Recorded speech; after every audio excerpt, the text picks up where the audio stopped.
So James Cameron, of course, has been the big pioneer in abyss, and then the Terminator was to come, and of course, Digital Domain has done so much VFX work in this area, right? And cinema was the beginning.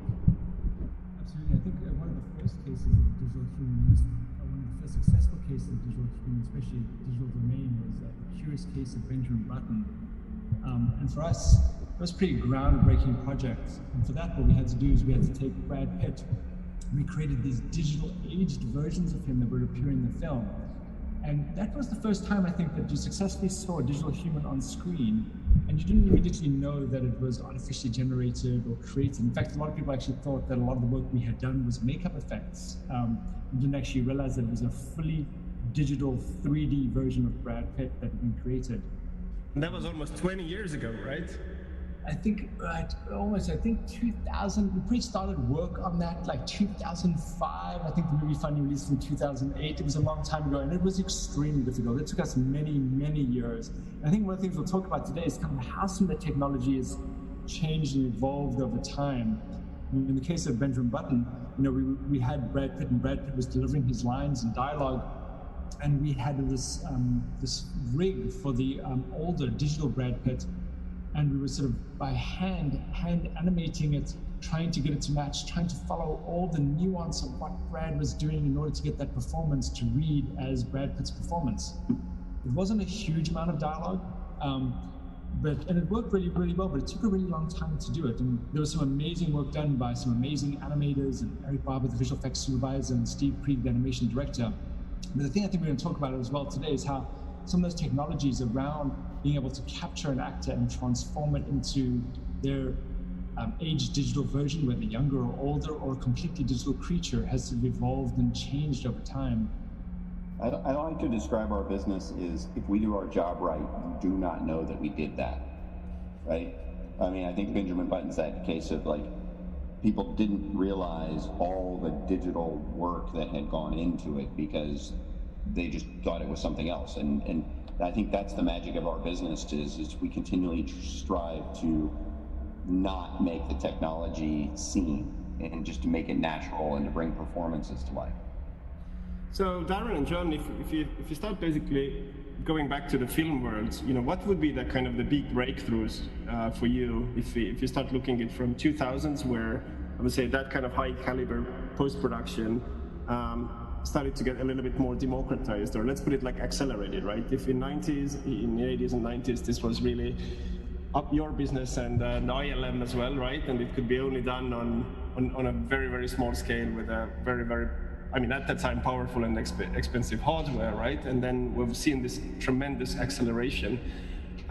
What are your, like, in the world of cinema, what are the kind of major milestones and breakthroughs for you that has actually led us to a point and where we had Avengers, where we had a fully virtually generated character whom we either hated or we loved, depending which side you take. But definitely it was a character that provoked empathy. So what are the kind of the milestones that has led us to up to this point? So I think there's two really big areas. The first is in what we call appearance. Can you make a frame of a digital human or a digital character that looks photoreal? And at that side, there's really been two main areas that really sort of evolved and been able to sort of get us there. The first is really in scanning technologies. We have scanners now. So for instance, the light stage scanner at USC ICT or Otoy, and this light stage scanner can scan a person down to their individual pore structures, and we can show you some of that stuff afterwards as well. So we're getting like each and every pore on the person. So we're actually now getting detail that previously we would have had to hand make, hand sculpt, have an artist to go and create. We're actually getting the actors, scanning them, and getting their likeness. Together with that, we have rendering technologies, right? Global illumination, things like that allow us to sort of capture a person's face down to the pore level detail, capture their textures, but now we can also light them and put them into an environment that makes them look real. And this is the appearance. This is just being able to get a single frame of the actor or of the Thanos that we look at and say, oh, that looks pretty real. The next big thing, and this is still something that's in flux because it's not perfect yet, is the capture portion. I've now got a frame that looks good, but how do I make that move? How do I make it move like my actor does? And that's a big area I think we'll talk about, and we should look at some of the material from Avengers and then talk about a little bit of how this technology has evolved, how it's used for Avengers and for other characters too. Yeah, I think that's, if you think about this process and how many amazing stills you can see out there on the internet and single frames that people create, and they don't realize the challenge is once you start to make that move. And I think to your question, Stan, the technology has really enabled us to be able to increase in the output, right? If you look at the time frame it took to create Benjamin Button, you just can't put out a lot of media in that amount of time if it takes that many people and that much work. And so condensing it down and the technology enabling us to work faster and produce more. And also I think to enable the artists to actually work on the art as opposed to the minute moments of this. It's the, look at something and be able to zhuzh it, if you will, and to enhance it as opposed to all the in-between steps. But yes, we talked about technology creatively. What are the sort of the creative milestones for you personally and for Digital Domain in the past 15 years or so? I think definitely sort of the curious case of Benjamin Button, definitely the work we did for Thanos, shows like Magnificent Beauty and Beast. These were quite big milestones in the actor-driven creature space, where we've got an actor and the actor's driving a human or another creature. We also do have a lot of other work that we can't actually talk about, especially as we get to digital doubles, digital aging, beautification. That's a good cue. That can get kind of sensitive, and often there's work that we do that we really just can't even talk about, unfortunately. No, I think, Darren, this is a good point, I think, to dive into why Thanos was a culmination for us. You talk about the Benjamin Button, and that was very much Brad Pitt going into a dark room, watching the screen, giving a performance, capturing that performance, and then that laborious translation. Even through Beauty and the Beast, they call it we captured the macro performance, and then he sat in the room for the facial performance. But Avengers really was a culmination, like coming together of a bunch of this technology. And I think that's, and it's you and the team's work. You want to talk about a bit about that? Sure. Do you want to? Oh, go ahead, Ben. Yeah, so that was exactly my idea. That shall we go see some clips and go discussing the groundbreaking work on Avengers? Shall we cue up the first clip? Let's see if this works.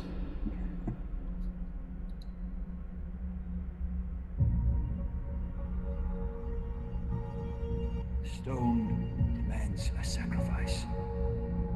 What? You must lose that which you love.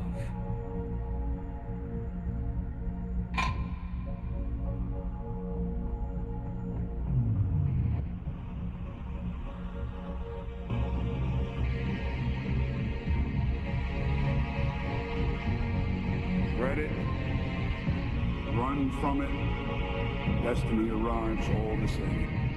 And now it's here. Or should I say,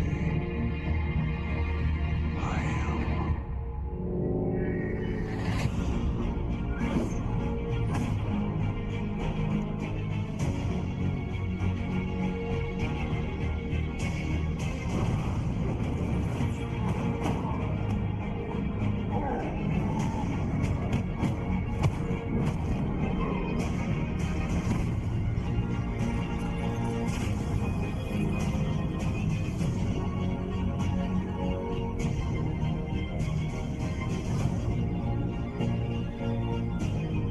Life is left unchecked, life will cease to exist. I'm the only one who knows that. At least I'm the only one with the will to act on it.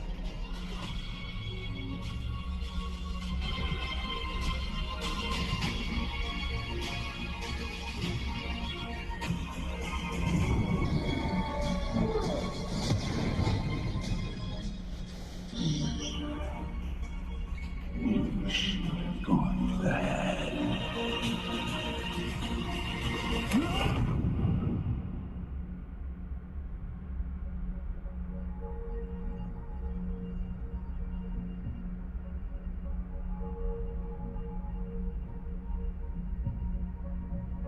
What did it cost? Everything.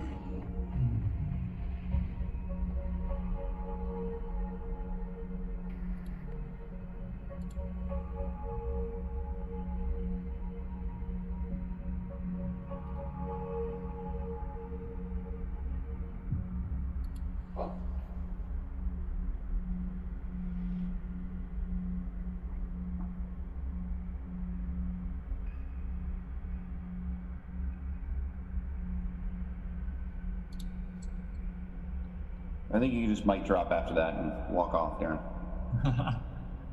So, one of the main things on that was that we really were trying to do something a little different here. We wanted the actor, especially Josh Brolin, we wanted to be him live on set with the other actors creating his performance, right? So Josh was on set, you saw him in many of those shots. He's wearing a motion capture suit. He's got markers on his body. We're capturing all the motions on his skeleton. And those motions we're going to be transforming onto Thanos. The key thing that's been harder in the past is really being able to get the facial performance. And so what we were doing for Avengers is we had Josh, who was wearing a helmet-mounted camera system. So it's a helmet and it's got some cameras pointing at his face. And what we're doing with our new Masquerade software is we can take these images of Josh's face and transform them into a high-res Josh moving mesh. And so we're capturing all these 3D points of how Josh's face is moving as he's talking and interacting with all the other actors. This is something we were never really able to do to the same level of detail, because now you have the actor acting with the other actors, being directed by the director, all live on set, but we're able to capture his performance in enough detail that we can then, through our direct drive system, take this moving set of points which represents Josh's face, look at what Thanos' face and Thanos' anatomy looks like, and then transform Josh's motion and his skin motion onto Thanos' face. There's still a lot of artistry and animation and things involved in there, but we get such a great result as a starting point that's really now the actor's performance coming directly onto the screen as Thanos, without us having to do nearly as much sort of by handwork or sort of manufacturing it or trying to recreate that performance.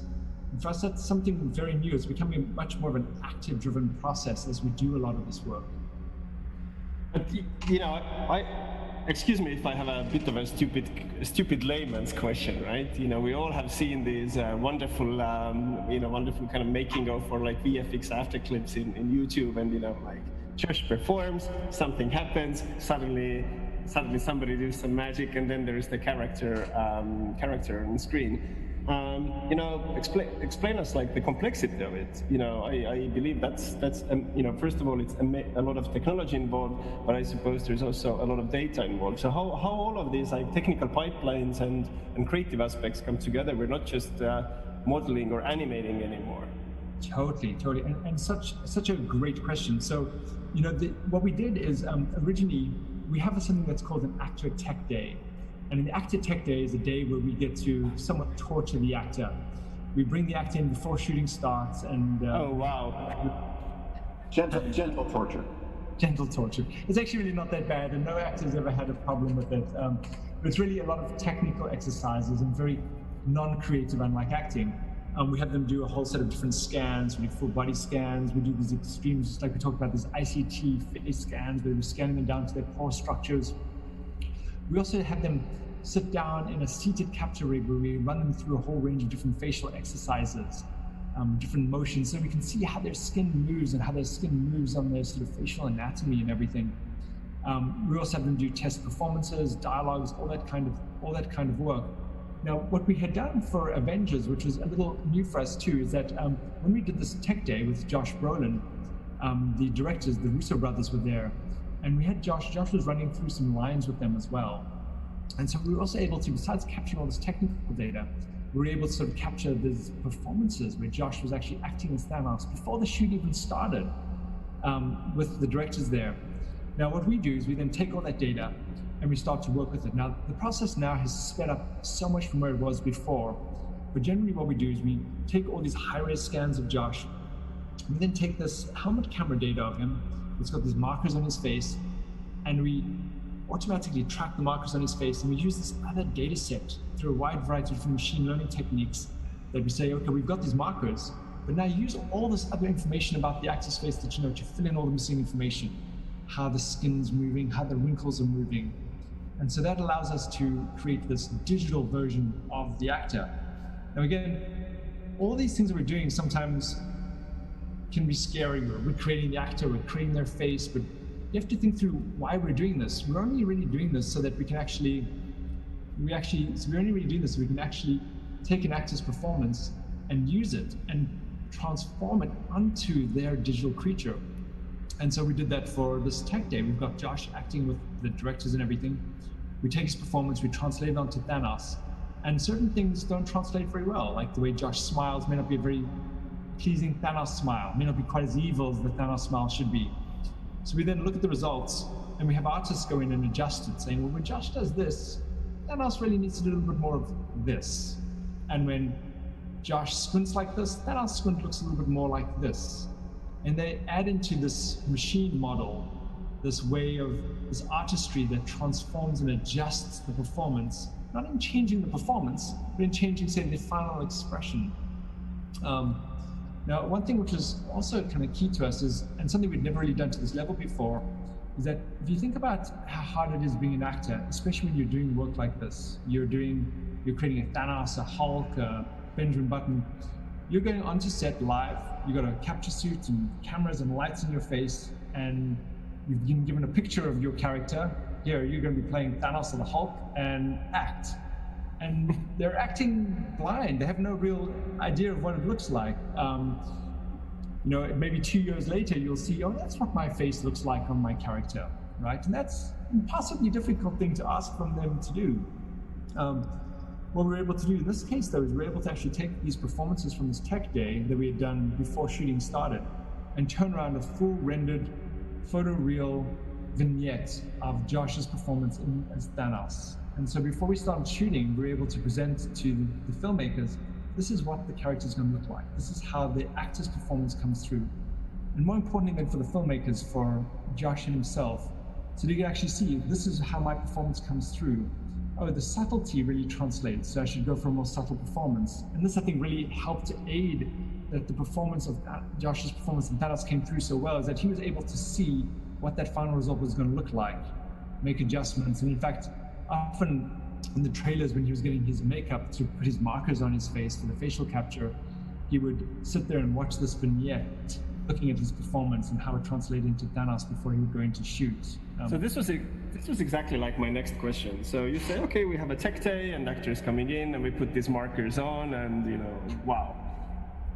What is the reaction? It's almost like, meeting your doppelganger. What was the reaction of, if you can't talk about it, what was the reaction of Josh when he met his other self? I mean, I think it was all very, very positive. And again, I think a lot of people think these are going to be negative experiences, but generally they're overwhelmingly positive, because our aim, and the aim in everything we're doing, is to bring their performance to this other character. Actors will wear prosthetics or makeup to appear different, right? It's a tool they use to transform their appearance into something else, but while still keeping their performance. All this digital technology we view as this tool. It's a tool for them to appear different whilst trying to get more of their performance. Everything we're doing is really it's more about their performance than it is about us then being able to modify and adjust it and make them do something different afterwards. We're going to get into this performance aspect a little bit later in the talk, but once Avengers, of course, was a massive hit, and as I said in my introduction, what struck me quite personally was that I kind of liked him as the character, because in his sort of like digital grandeur, if I might say, there was a sort of sense of empathy in that character. Although we understand that he's animated and created, but his pain, and then you understand where the character kind of comes from, and why he does what he sets to do. But obviously, your work in digital domain has also, kind of grown out of cinema and went into other domains as well. Digital Domain has been the company which has actually had a TED Talk with a fully digital human being, digital dog. Totally. So how did you get from Thanos and film characters into taking a digital character into a TED Talk? I have to brag on Darren and team. I think what they did is basically they got to the point where they perfected it in the pre-rendered world and went, okay, done that. Now let's go challenge ourselves to do something hard again. Right? So it's we could do pre-rendered and we can, bring all these performances pre-rendered and let it bake for hours. Now let's do it in a real-time engine. Okay, actually, quick question, just for a comparison's sake. How long did you render on Benjamin Button, and how it's happening now? I think we did a calculation the other day that our real-time renders, now the real-time renders are not the same quality as the render on a feature film, but nonetheless, the real-time renders are generally about 1 million times faster. 1 million. And that takes us from many hours to a few milliseconds, and the quality level is not 1 million times different by any means. We'll show you some examples of that as well. So it's fascinating. Yeah, I just remembered, as of just as a reference for the transformation that our industry has seen on Lord of the Rings, on Gollum. I think it took on the first film 12 hours to render one frame. Unbelievable. 12 hours per one frame, and then you start understanding that in 1 second we have 24. So we've gone really long way. But yes, from render to real time. So what was the impetus there? And obviously you've had some amazing tech collaborations with NVIDIA and others to make that huge leap happen. Totally. Do you want to show the clip 2 and show clip 2 and then clip 3, and we can kind of talk through the process as we go through it. Sure, let's try this out. So clip 2, so we were talking a little bit about some of these high resolution scanning processes, and here you can see Doug Roble, who is our head of software and chief guinea pig. Doug will famously do anything for science, and we put Doug through a massive amount of torture, and here we are scanning him. We're also capturing the way light moves on his face in all these different directions. Here we're doing some blood flow analysis to see kind of how the subdermal blood flow is moving under his skin. And this has been traditionally our process for feature films. This is how we go through and scan an actor. But what we've been doing more recently, and definitely doing this together with John's team, the new media team, is can we do this in real time? And so what you're seeing here is all of this detail, but this is all actually running in real time. So this is our real-time version of DigiDoug, all running in Unreal Engine using NVIDIA GPUs. And you can see we're getting pretty amazingly good quality level here. We really just wanted to see, real-time rendering is getting so good. Could we move something that was always done on a feature film over to real time? And we're getting not exactly there, but we're getting pretty close on it so far.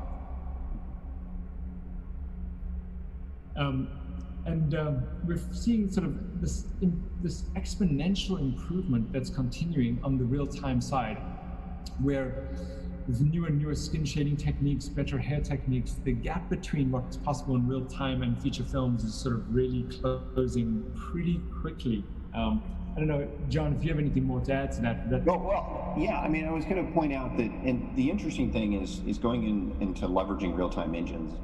I call it this we can create life-like amazing fidelity in the video world, and we can capture that. And in the game engine, real-time engine world, we have interactivity and the ability to manipulate the environment. And what we're doing is this intersection of the two. It's bringing that quality and visual fidelity from the video world and the pre-rendered world to now the interactive world.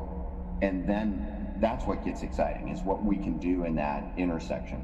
And so, yeah, culminating in the TED Talk that Doug did, where Doug is basically driving himself in real time, while he's giving a speech.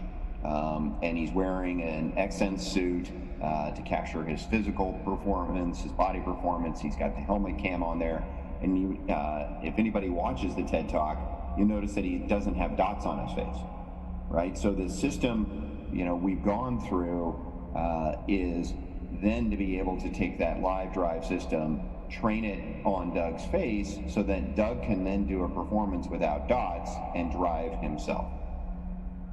But what you're seeing is all the training and all the different steps that we went through, and it's one of these things where it's been a sort of constant evolution. But being able to do that as Doug is our test, is then we can branch out, and that's where going into the real-time world for us has been very interesting, because it's my job, I like to say, is I'm the executive producer of not film, not television. It's going into the other mediums and taking this tech and going into the other mediums. And it's really the visual effects for any other screen. We're still taking the artistry and the work, but now we're applying it to different kinds of screens. And that could be, a VR headset, it could be an AR experience, it could be projection mapping, but it's or a video game.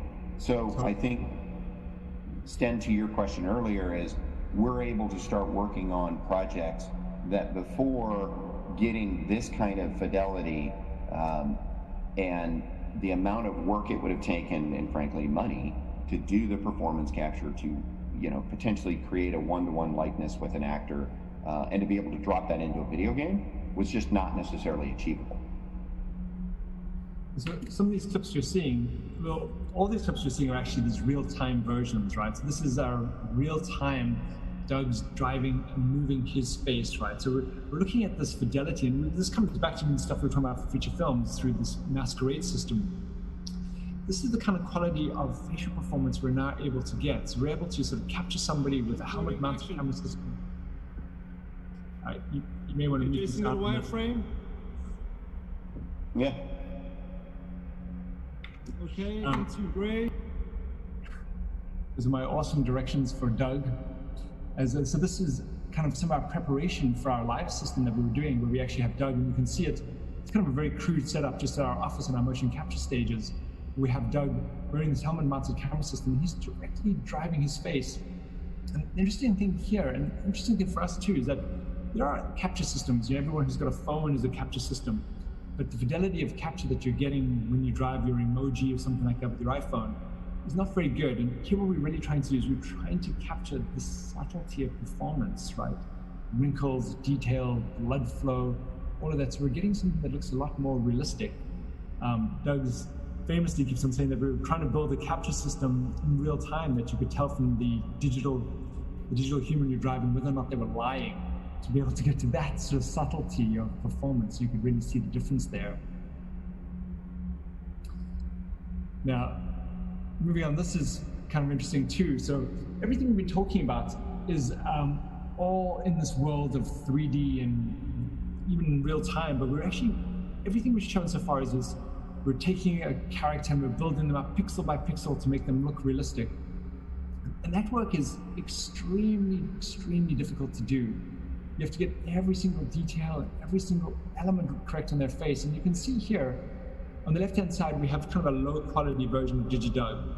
It looks reasonably good, but it's not realistic by any means. You look at that and it doesn't really look like a real human. And that's a problem that we struggle with so much, in that it takes a huge amount of work, especially for something in motion, to make a digital human look real. And so what we've also been doing, besides all these other things we've been talking about in facial capture techniques, is we've been using a lot of new types of deep learning techniques, neural rendering, that they often refer to as sort of like deep fakes or deep fake type technologies, and looking at how to use some of these technologies to further change what we do. And so in this example that you're looking at, and actually Sten, if you can play that again, we're looking at a version of DigiDoug on the left running through Unreal Engine. And on the right-hand side, what we're looking at is we're taking some real footage of Doug, and we're training this machine learning model to take this low quality CG version of Doug and turn it into something that looks much more realistic, but maintaining and keeping all of his expressions and his eyes and the way he's looking at everything. That's what we have here. We have on the left this real-time version of Doug. On the right, we have what is also actually a real-time version, but it's running through this neural rendering network that fundamentally understands how to transform something that may not look exactly like Doug into something that looks exactly like Doug and realistically like Doug. In this test too, what we're doing too, which is even more fascinating, is we're changing the lighting on the system. So the system can modify and change the lighting on Doug's face as he's going through these performances. And this is kind of a whole groundbreaking new realm of technology that's really changing a lot of what we do. Yeah. Oh, you're John. Yeah. Oh, I was going to say, and I think that's, if you look at what we're doing, it's constantly getting back to, again, doing what humans and natural light and everything does really well, right? Like our face does an amazing amount. I say to people, just looking at a person, even in a conversation where they're listening to you, their face is going through different changes and subtlety. Driving all of that and capturing all of that is the art of this, right? We are getting back to the point of trying to replicate what video and a human do just really well, and how light plays across you in a natural way. And to recreate this all digitally, all interactively, is the real challenge. And that's the thing we're constantly trying to push on. Our team, you mentioned earlier, the Dr. Martin Luther King project.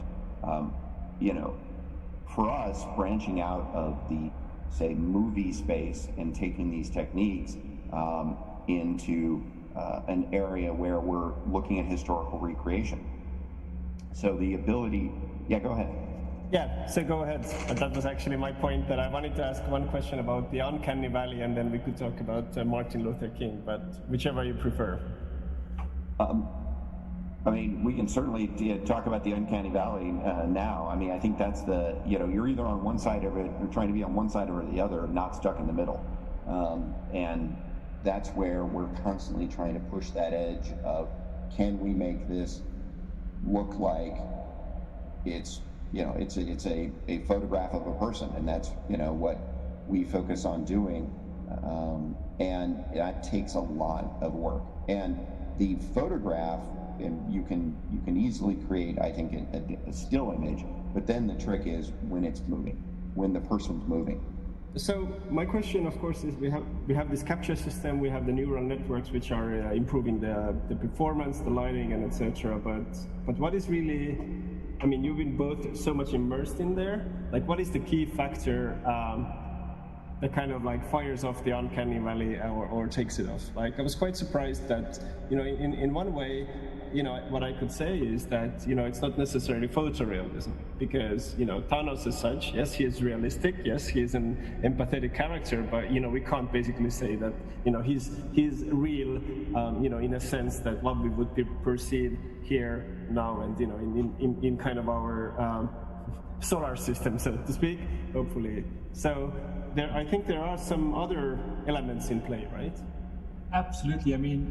The problem with it is, and you're right, in some ways Thanos is a lot easier. No one has ever seen a real-life Thanos in front of you, talking, moving, and so you really have nothing to compare it to. And that, in some ways, makes it easier. When we're talking about creating a real human, whether it's our Martin Luther King for the MLK experience, or Gigi Doug or anything else, it's much, much harder, because we're all so attuned to looking at faces from birth. It's a survival instinct, Is this person in front of me here to do me harm, or are they friendly? And what we quickly realize is, it's not just one thing on the face, the magic bullet, if I just get the motion right, if I just get the eye water right. It's all these thousands of things. Our face is changing coloration as we're talking constantly. We pick up on those cues.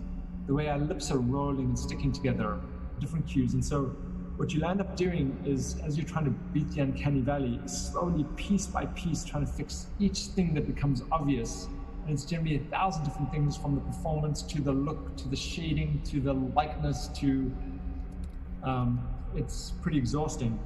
But I will say that is where this neural rendering comes in play, because with neural rendering, what it allows us to do in the space swapping is this ability to say, well, here I'm close, and here are some images, and just fill in the missing gaps. Figure out what I didn't get in order to get there. Because when you think about actually what it's doing, it's so amazing. It's really building this machine network that's so attuned to making this one person's face realistic. It's almost like you've trained a human for 1,000 years on just your face and how do I make each pixel on your face look correct. And now you just stick it on this other version and off they go. And they've got these thousands of years of combined experience on doing it. And that's starting to transform a little of what we do. So one of as we talked before, the original work on cinema, then reached into Digitag, and now it's going into other venues as well, including VR, XR, and we can get into the sort of consumer applications in a second. John, you were leading and you were involved in a very interesting project with Martin Luther King. Would you like to walk us through that, please? Sure. And the honor and privilege of working with Time as a journalistic team, Mia Trams, who was focused on saying how do we bring this moment in time, no pun intended, to light. And the focus here was the March on Washington and the Dr. Martin Luther King speech and that day of the march. And so part of this was, first working with them to create this image, but then to a fully moving version of Dr. King giving the speech. And you talk about pressure, because as Darren said, nobody has a frame of reference. They've never met Thanos, so Thanos can be what we create. The issue with Dr. King is there's so many images and so much video of him out there. People have met him, they know him personally. And so you have to focus on taking all of that reference material and not only creating one single image, but then if you go to the next clip, it's creating a three-dimensional version. And what we're doing is, I like to call it, this is a historical recreation. The focus here was not to create a brand new character, but was to bring to life in 3 dimensions a performance of what people had seen either in a photograph or in black and white video or maybe from the crowd, but to have those moments and to do it in 3 dimensions and to do it in color and to bring all these things together and to focus on that day. I mean, the key here is that Dr. King, just like all of us, we look different each day, depending on what we did yesterday, depending on how we slept the night before, depending on, spending a week of eating around Thanksgiving. We all look different and we change. So the key is focusing on that day and using the reference material. And again, it's all about all the research that Time and the team did and all the material that comes together, and to then work with constructing Dr. King. I like to say, you can do this job, either I can hand you a piece of clay and say, create something, or I can hand a piece of clay that's already starting to be molded and say, create something. And that's what we did, just like, constructing DigiDug, or working here is we worked with reference material. We worked with a person who delivered the performance, Stephen Ferguson, who gives an amazing version of the speech, putting him in the suit, having him, give the speech, working with him to get the same hand movements and the same gestures throughout, because again, we weren't trying to interpret, we were trying to faithfully reproduce the moment. And we also have a clip with audio from the experience. Yeah. Let's see that. Yeah, and this is the if you go to that next clip, it was actually taken from inside the VR experience. So we just did a little bit of a clip. From every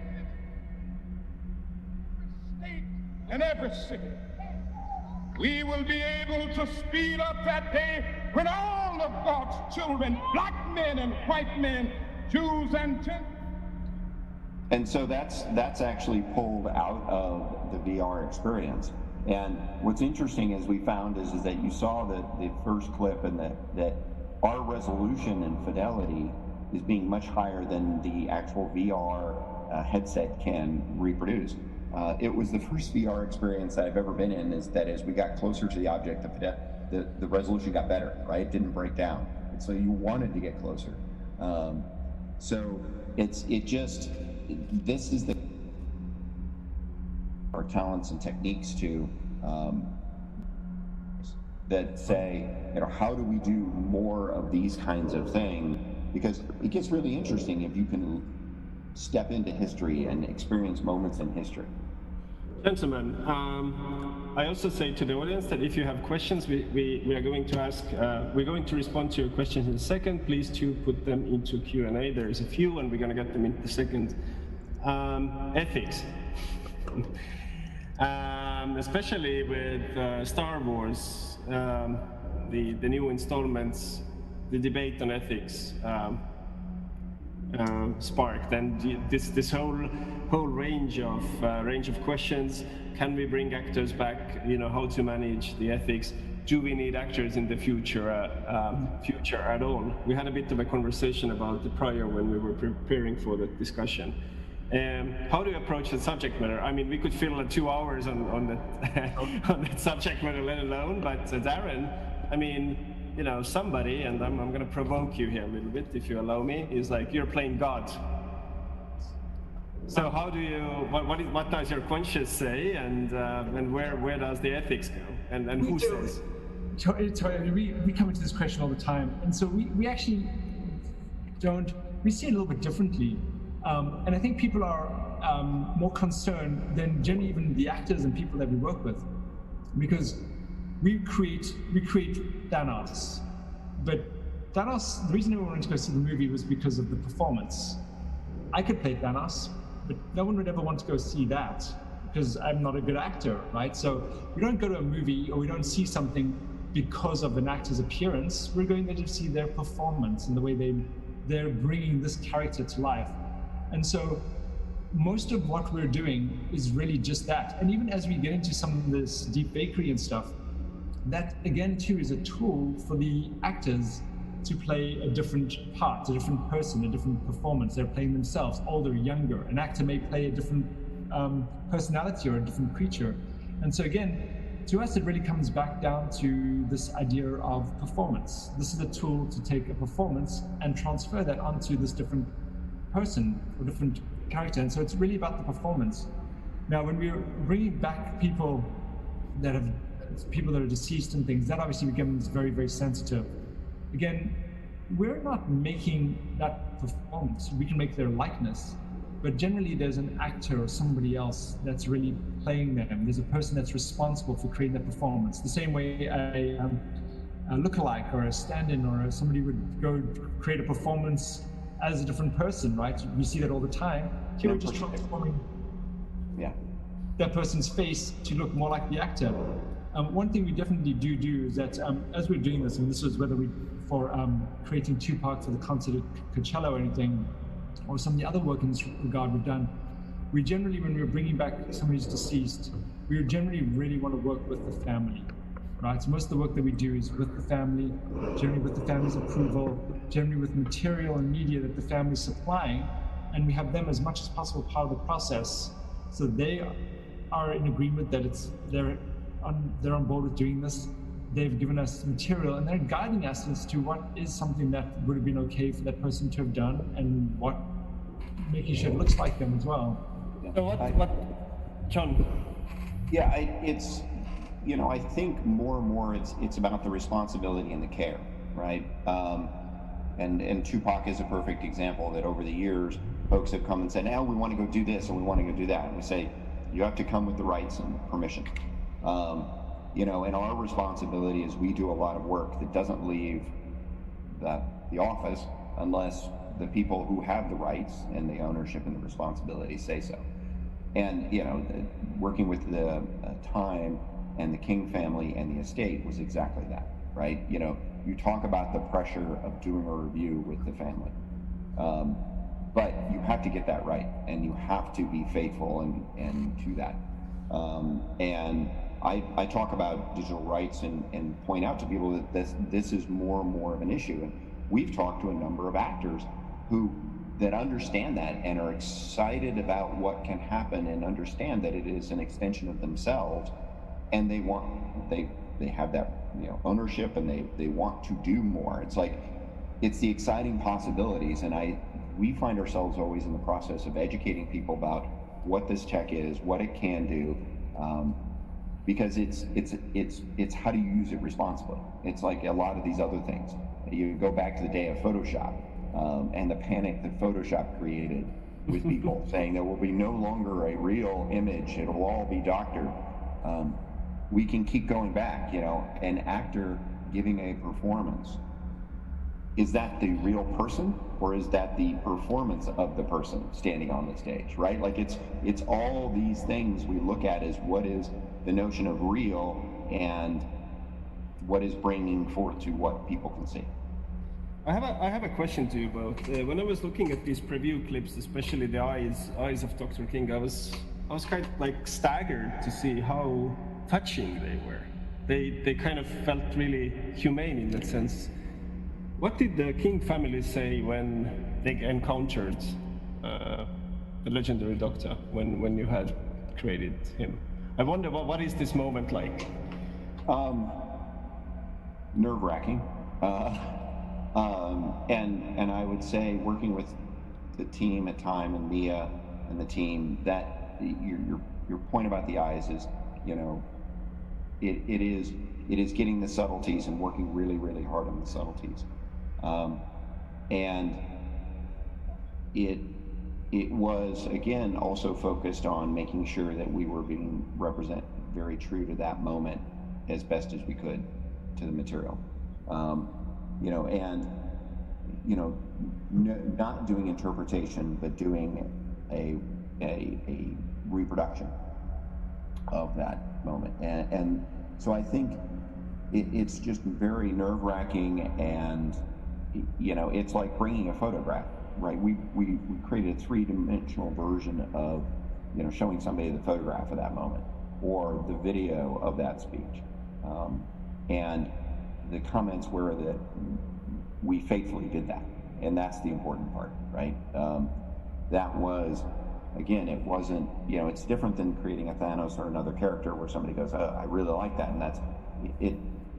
We were working with a different set of parameters, but I think that's with all of our work, is trying to bring that human element. We go back to, it's about enabling actors to act, and I think what's fascinating about what we're pushing on is the ability to enable a talented performer to bring a performance through. We worked with Ryan Reynolds in creating a live drive version of Detective Pikachu for marketing purposes for the movie. And his performance through to that Detective Pikachu was just fun. And it was Ryan Reynolds, and it comes through amazingly through this yellow, creature.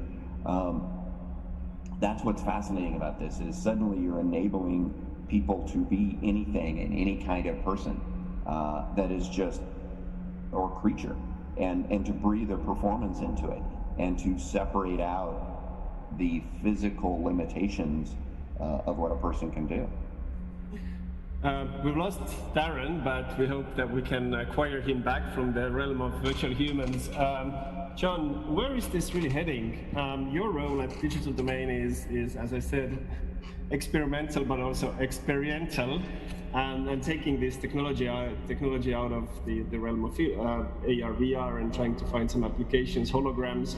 I've heard you're doing now a multi-city show with virtual characters. What we also see is that we're entering into the time of deepfake, virtual online social characters. Like, what's your predictions in the next sort of like a 5 to 7 to 10 years to come? Clearly, things are accelerating. I was going to say, 10 years just boggles my mind thinking how fast we're going. It's like, what's happening in the next 2? And, really, our team, my team, working with Darren's team, we're about taking what we're doing in this, again, from the feature world and moving this into these other realms. And other realms being in the enterprise, training, It's where do we bring our expertise into these other venues? Again, historical recreations, education. So what I think is fascinating is we're getting faster and faster at the process of producing high quality output. To me, one of the exciting areas is video games, and being able to bring a next level of fidelity into what we're playing and enjoying, because I'm a gamer and I enjoy actually the storyline. I'll put a game on story mode and then enjoy playing it. To be able to see the subtleties of those characters and the natural aspect of a performance coming through, we're going to be pushing on that, and that's happening right now. To bring it into these other areas, whether it be a performance in a theme park or in a dome, or it's just being able to bring that to any place where we can really push the edge of fidelity and performance. And that's what's going to be fun for us, is expanding those possibilities. And the silver lining in what has happened to the world over the last couple months is it has forced us all to focus on the online, the virtual, because that's where we're living right now, as we are right here. And I've got a digital background going. Probably should use some touch-up on me. So welcome to the Oasis.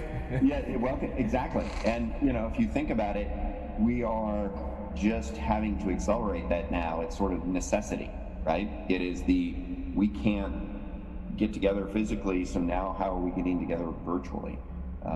And so that's pushing technology, that's pushing our notions of what this means and how do we do it, because it's gone from the side, oh yeah, we may get together for virtual conference, to, oh, we have to, how well does it work? And I think I'll leave it with the face-to-face interaction. I can see you, I know you, you've got subtlety to what we've got to be able to replicate that or reproduce that in these other realms, or it's still not as good as this, right? I don't want to be in a virtual environment where the avatar is like, right? Like, how many times have you been in there where an avatar kind of goes off on its own? Speaking of avatars, there's Darren's avatar. The avatar just doesn't, or gives you the blank 50-foot stare because it doesn't have any interim state. So while you're sitting there talking, one avatar is talking to another avatar, that's not interaction, right? That's what we're trying to bring that subtlety to, and I think that's what we're going to push on. Aaron, glad to have you back. I hope you went into Oasis for a second and came back. It was a dark place. Yeah, but quickly, like your predictions from next to 3 to 5 years, where is this going? And also, I really want to touch on the idea of like deepfakes and consumerization. All these technologies going to be available more. We see that they're going to be available more to the public. What do you think? How available these will be? Is there a democratization of, or will there be a democratization, or should we have the democratization of this technology? I think it's exactly that. Exactly say, I think there is going to be this massive democratization of these tools. We're already seeing this, people at home creating these movies with some deep fake technologies and things. I think that's going to evolve much further. So you'll be able to see people at home, indie filmmakers, being able to much quickly, much more cheaply as well, create amazing content, the likes of what large visual effects houses were doing. In fact, all of us are a little scared by this notion. All of us in the large visual effects houses are a little bit scared about this notion of what a few individuals at home are starting to create, where it took us teams of people. And besides that too, just the sort of real-time rendering technologies. I mean, I foresee soon people being able to get a copy of Unreal Engine, an iPhone, and be able to drive a realistic-looking character themselves for their own game, for their own movie. Facial performance, body performance, just using this off-the-shelf hardware. And so between the real-time rendering engines and how easy a lot that's becoming, like Unreal Engine, and these sort of neural rendering and deep fake techniques, I I can see us being able to, there'll be a lot more content out there, a lot more different stories that are much harder to tell by people that didn't have the resources previously. My last question, it's going straight into the metaverse. If it's pretty much clear, and it feels for me, it is clear that these digital beings sooner or later will be among us, whether in Oasis or in some other configurations. This is where it's heading. What we've seen recently, what little Michaela is doing, or what Samsung is doing with their personal assistants, and I think the whole CAS and this year, or the last edition and this edition were so much about virtual characters. Should we start also developing technologies to find who these virtual characters, what are deepfakes, how we're going to address this? There are companies who are already perfected audio deepfakes to a point that it's impossible to say. Should we let go, or should we police, or where's the truth? What's your opinion? No, I think we do have to police. I think we do have to build technologies to identify these things. I think also a big portion of it is legally. In many cases, the law is unclear as to the ownership of likeness. What does it actually mean? And I think a lot of those also have to be clarified legally, so that people have the rights to stop somebody else from doing something. And we need the technologies to be able to sort of identify when something is fake or so on. I mean, I think it's something that it's not something that scares me. It's something we're just going to have to adapt to, just like John had mentioned about Photoshop, right? Photoshop came along, suddenly anybody can doctor any image, right? That's the world we're going to be getting into. We're just going to have to learn how we function within that. And we do need some legal clarity in that as well. Yeah, no, it's exactly right. I constantly talk about this as thinking about where your rights. I sometimes use, and if we were physically getting together at Cannes, there would be a sign posted somewhere as we walked in that basically said you waive your rights for your image to be captured as a part of this event, right? Because the traditional sort of, we're going to take a photograph of you and put it up, and that's okay. That takes on a whole new meaning now, of saying you're okay with somebody capturing your image and using it. And I think people have to be cognizant of that and think about that and think about what their rights in the digital realm extend to, and how they can assign them. And what's fascinating is the number of companies and technologies. If you look at the whole branch of the blockchain, it's that thought of, can you assign ownership to something? Can you assign attributions to something? Can it travel with that? How do you recognize fake images versus real images? And there's whole businesses that are spinning up around that, which I think is fantastic, and it will continue to do that. I always say to people is, now somebody could go make a 3D version of me. I could send them $150. They make a 3D version of me. But do I know what they're doing with that? When you say, hey, make a bunch of emojis of me on your cell phone, what rights are you giving up? So things to think about. Darren, John, thank you so much for joining us into this really deep and fascinating excursion into virtual humans. The work that you're both doing in the digital domain has been doing is absolutely groundbreaking, and obviously we're looking forward to show much of that here at Cannes as well. This officially concludes the Cannes Next 2020.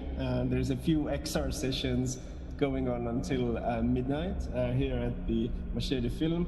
Thank you everybody attending, seeing us on the YouTube live streams of Festival de Cannes, Marché du Film and Tribeca.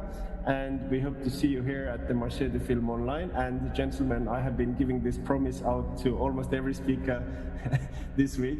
Yes, if it's in our doing, we shall meet next year in Cannes. Awesome. Thank you very much. Have a good day and have a good night. Bye-bye. Bye. Ciao.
Boy, that went over like a lead balloon.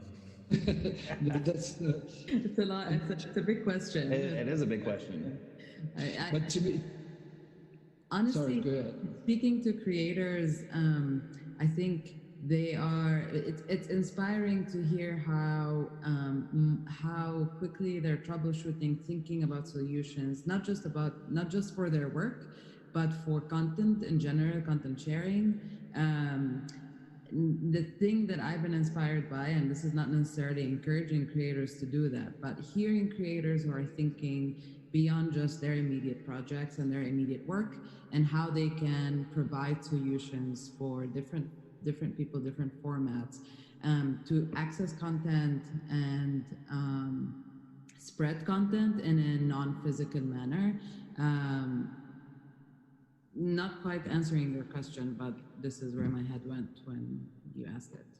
No, I think that's a good answer. And related to that, actually, is to see, one thing that I will give a shout out to, actually, related to that, is the accessibility and the want for people to actually watch 360 videos as well, like added in, like to the created from 6.0 versions even. So I know one project that played both at South by Southwest online version and at Tribeca, was created, and my mind's going blank, I'm gonna have to look up the name for you, but was created from a 6.0 version where they exported a 360 version that went beautifully. And give me a moment, I'll get you a name for that. No worries. But it was so well received, and so to see people to be able to pivot in those different formats and become more accessible. Oh, Fringe, it was called Fringe. Sorry, thank you. To be able to pivot to those different formats to become more accessible to different people is interesting. Yeah, and sharing those solutions. Like the same way, it's been amazing seeing how festivals and festival curators and programmers are working together. CanXR being a big example of that. Sharing those solutions, creators, and spreading that knowledge, I think is going to be really critical for the world to adapt to it. Sorry for whoever I interrupted. No, I just want to say, to add to this, is one of the challenges that I see is how to approach the social remote presencing and interaction as a creative challenge, and what kind of work is going to come out of this, mixing physical presence and remote presence, and creating work where those different levels of being present together are going to be mixing. And also setting ourselves free from the laws of physics that govern the world in real life. I'm seeing that it's quite difficult to invent ways of being and interacting in VR that are free from the laws of physics and do not mimic them or reproduce them. These are some creative challenges I'm excited about. Yeah, me too. We've got a question from the audience. Marie-Laure asked, could we have more info on the French embassy program in the US? Who to contact exactly? I'm going to throw into the chat log on Zoom and on Kaleidoscope a link to the program. That's a link to the event listing. And then here's a link to French Immersion. One moment.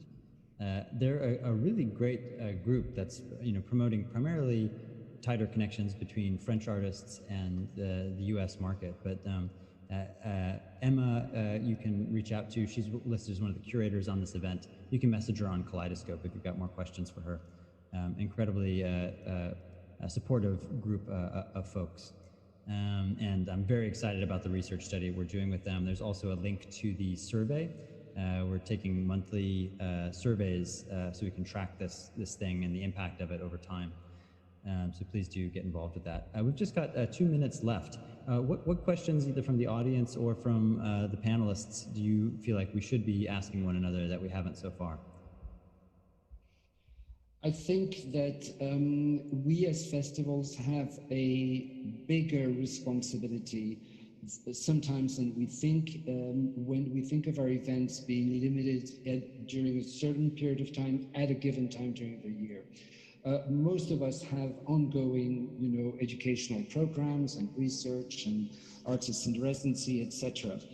But I think that we can pull our thinking together on how we can help build a market.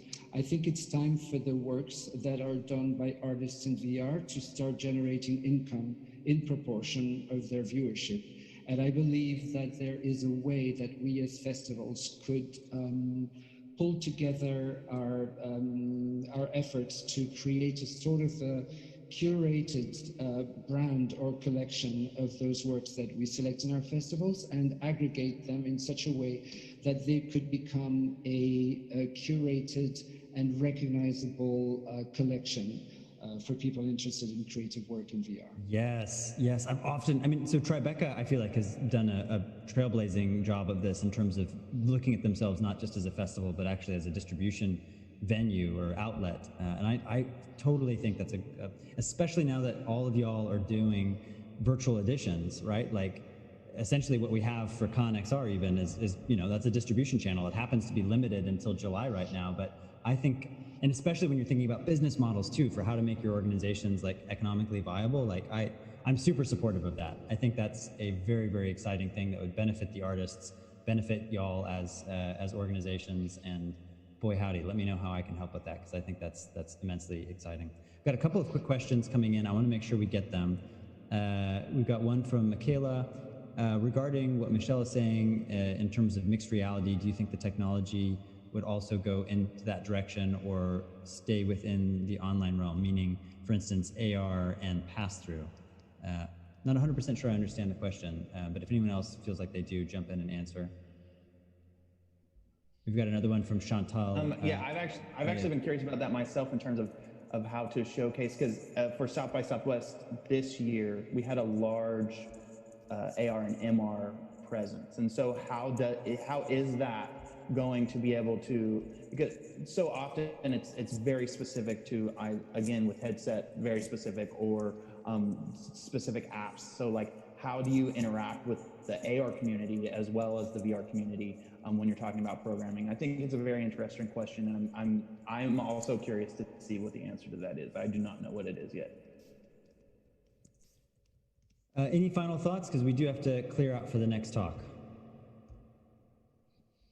Well, thank you so much for taking time out of your schedule. And again, a big thank you for not throwing in the towel this year and just calling 2020 a wash, but stepping up to the plate and doing really innovative work. Thank you so much, particularly to Ellie, because we are all hosts or hosted by him at this panel and at this event. And without his dogged, persistent, gentle force, this would not be possible. So thank you, Ellie. We owe you a debt of gratitude, as we do to all of you festival organizers. And thank you, everyone in the audience who is watching. We'll be heading over to the Museum of Other Realities for the award ceremony shortly. So we hope to see you there. Thank you all very much. Bye. Bye. Stay safe.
let's experiment. The link to the stream with the concert. If I take pictures, I won't see the background. I gave him the link to the stream that has both Jeffrey's announcement of the award. It's like all this really cool art from VR.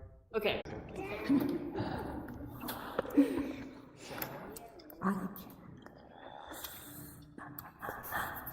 Wrong camera. Valentina, it's a very nice dress. Oh.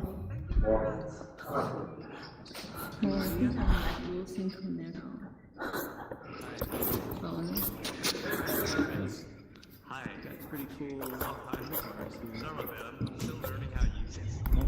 Hi. What's up, Warren? What's up, Dad? What's going on? This is Brandon at Flight School. How's it going?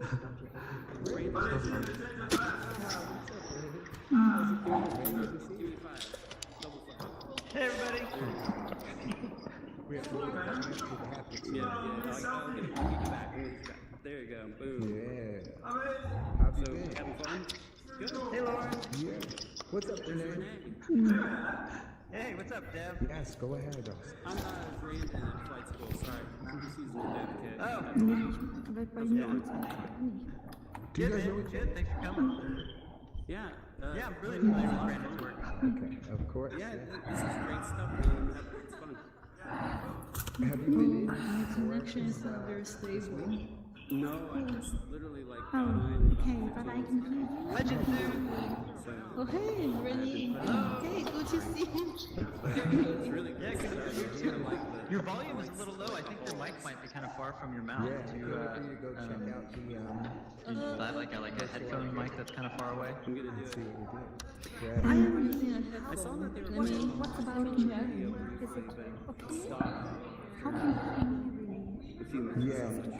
You're actually kind of quiet too, so maybe it's on my end. It's going to be part of the award ceremony. Oh, okay. I was just talking to Lord a moment ago, and he was nice and loud. How do I sound? Do I sound good? Cool. Also, you sound good. Yeah, so it's okay, I can hear you, but it's not very exactly. It's been a while, a few months. Yeah, it's a little like muffled. Pretty well. I've kept very. It is nice. I like it. And some other projects, so I can't complain at all. Let's see here. Not allowed. Yeah. Oh, I just turned my microphone on. That helps. Oh, so how is it for you possible to have settings with you? I press my little. Are you on a Rift or are you on? There you go. A Quest. I don't know. I think you just do it on your headset. They've got like a physical volume button. She's an essential worker, so she. Yeah, so I did that. This is maximum. Just the three of us. Okay, well I can hear you. That's fine. A lot of stress, Okay. but also just amazing. Yeah. Well, let me check in with Jeffrey and see when and how we want to get this underway. Well, this is great. Has anyone seen Ellie? Is he around? Yeah, I haven't seen him. Time to wander around too. This is the auditorium. But if you follow the red carpet outside of the auditorium down, you'll see like there's a development showcase on the left, the virtual arcades on the right. I saw that. A bunch of cool things. Oh, you saw it. So, what's hanging on the walls in here? What's this artwork from? Let's see, Renee. Renee looks like Mirror Shot, the band that's going to be doing a live stream in here. Oh, okay. Cool. Hi. How's it going? Oh, I like the dress. Thank you very much. Yeah, I see everybody's bringing their dresses. That's nice. I need a dress. All right. Hey, can you hear me? Oh. I can't hear you. Okay, I'm gonna go check. Hi. So Ellie has issues with Ningas. Hi. Hi, Maria. Hi, how are you doing? Can you hear me? I can. Yeah. So we're still waiting for. I don't know if you've seen him here, but if you didn't, Where's my camera this time? you might have issues with actually joining and did start doing. I hit mute on my keyboard on Android. Okay. How's it going? Yeah, I think this is the only way. Let's wait 5 more minutes. But I think we should begin with Jeffrey in case something goes wrong. Okay, say again. Yeah. Yeah. I've hit. Wow. Um, doesn't have any sound, sadly. You can hear him. Yeah, can I just talk to you briefly? So, Ellie has issues with actually getting to the more. So, in case he doesn't make it here, we will begin with you. And I'm guessing that maybe we could, you have Laura, maybe he could also open with you. That would be actually a good idea. Let's chat with Renee and with Robin how we organize that in case something goes wrong, alright? You want to go to this corner so we can hear each other? Yeah. Are you getting Renee? Yeah. Can we talk with Jeffrey? Oh. If this doesn't work, I will lose my snacks. Is it? Right. Where's Jeffrey? Oh, there. He's waiting. Yeah.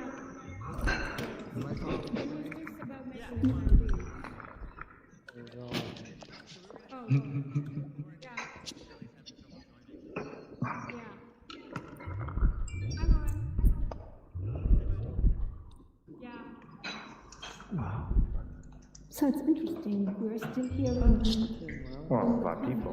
Right? Yeah, I think you are other people talking. Hello. Hey. Hey, hi. Where did that go? Did it disappear? Yeah. For saying something? Who are you looking for? I can't. Very Oh, good. How Renee, are you? I need Headphones. Yeah, it's quite an intense festival, you know. Yeah. So I guess we all three are sitting. Am I right? Have you seen all the installations? Yeah, I'm sitting. How are you? Not yet. No, I'm sitting. At the weekend. Oh, no, I'm sitting. Oh, yeah. This is more comfortable. Yeah, exactly. Yeah, that's a good thing. Yeah. The one thing that's most annoying is yesterday I was talking to people and I wanted to write down an email address. I had to like put my hands down in my lap and I'll probably do that and then write it on paper, you know, so I could contact. I was wondering about the Oh, I see. Yeah. It's very old fashioned. in a chair. Yeah, So how do they work? exactly. So, The what? The chair. so The I positron use the menu just a moment. Oh, I I don't don't have any Yeah, it looks pretty any cool. request Yeah. here, and Yeah. so I don't have Oh, the I see. menu. Right? Easier. Yeah. 360 films. Yeah. Well, maybe the chair would rotate. Right? It rotates. Like Yeah, if you- it does. Yeah. It does. Yeah. That's true, but I don't know how they do that because it's not really, you know, my chair doesn't rotate. I'm not sitting in Yeah. the positron. Sadly enough. Oh. And also it somehow makes, No, unfortunately not. a winner. There was like a, you know, an award something for the positron. I tried to speak. I tried to speak. Oh, isn't it happening right now? I think that's right. Isn't this get together? Hey, so we just spoke to Lauren and Jeffrey and Renee, and Lauren will speak for Ellie. So we don't have major. Our cam is behind you.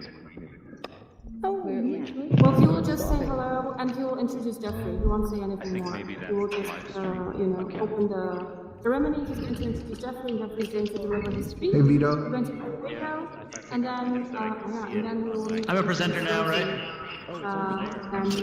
I just accepted. It's in the far corner that way.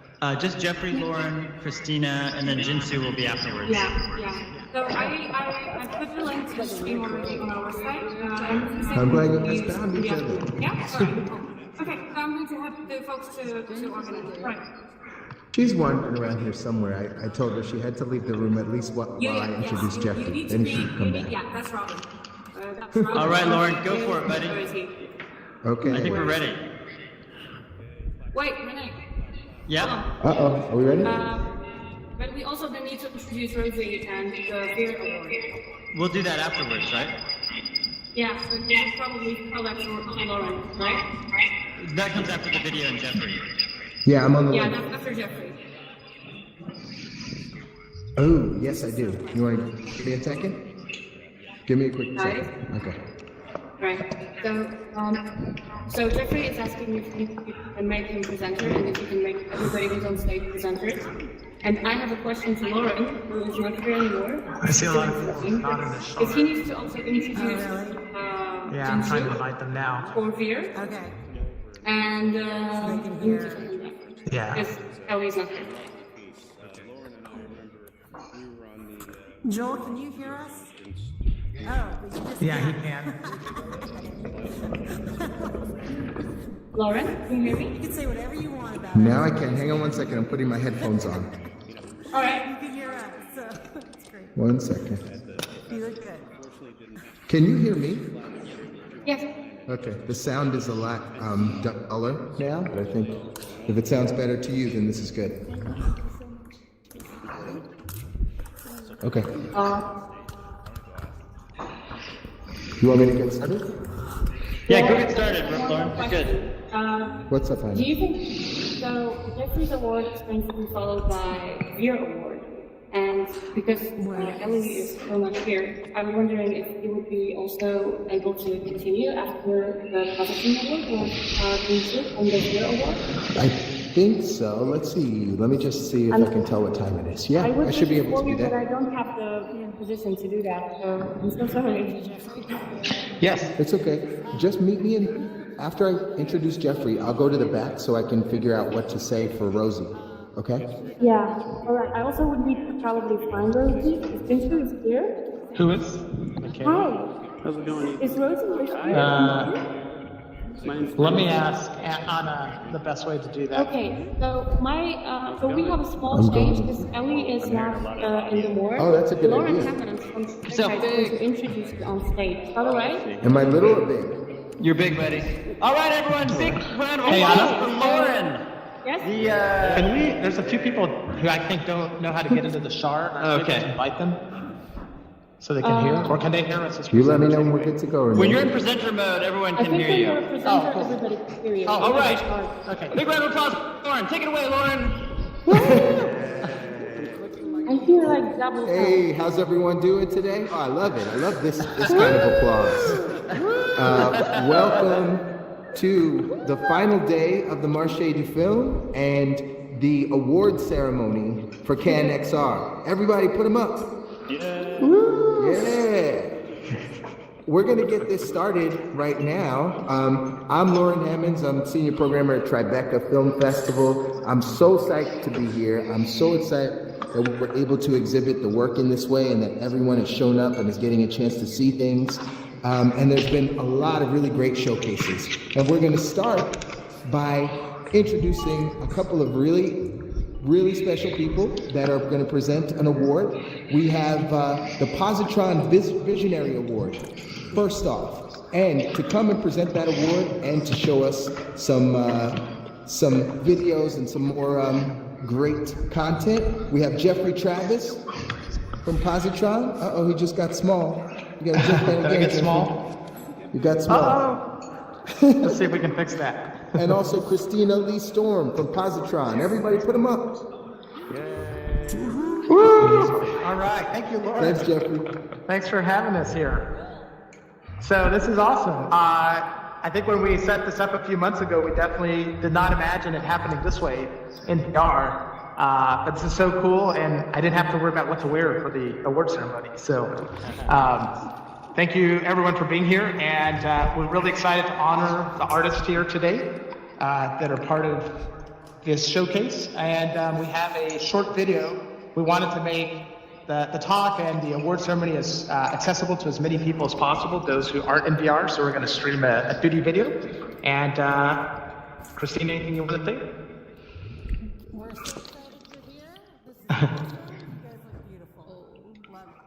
Cool. All right, let's roll the video. Okay, it's coming. Just give it a second to Sure. buffer from the stream, but it's coming.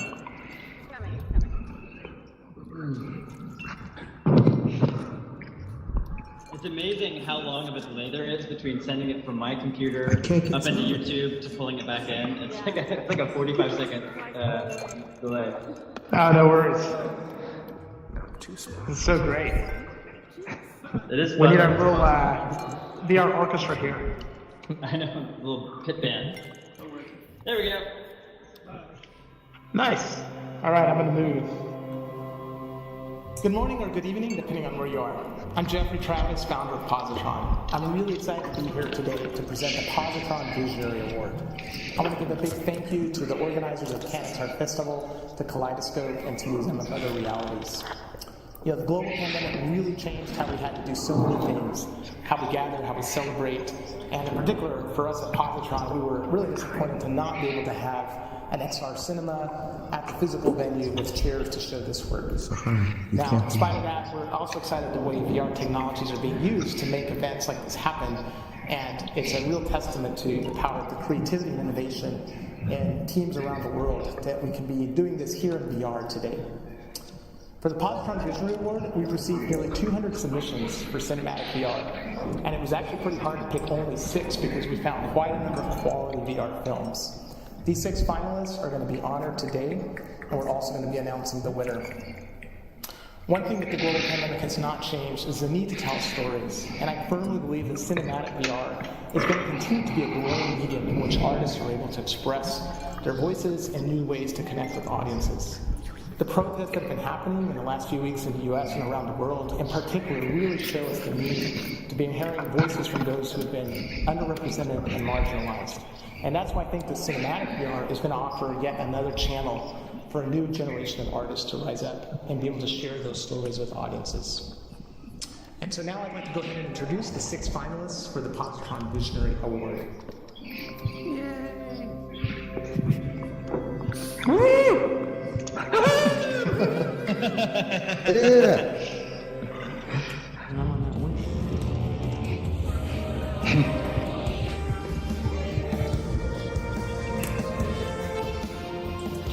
It feels like I'm at home.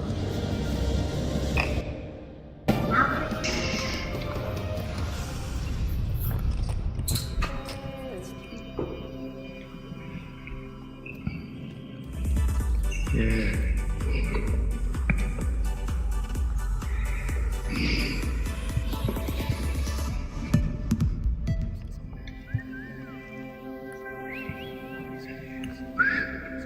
Benedetto and Rosario led a very peculiar life. Living alone in a world with no ground beneath their feet could be a nightmare for most people. But for them, it was perfectly ordinary. Hi. Hello. And Claire, do you promise to honor and obey, What's up, baby? to live in good grace, keep our covenant, be ever vigilant, corruption, deny,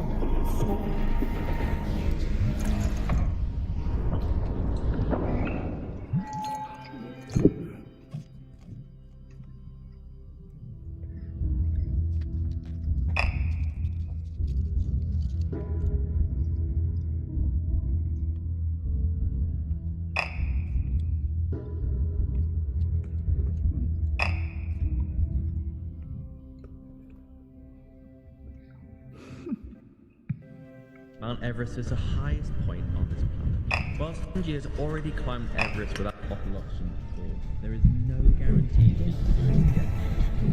It's a race against time. Well done.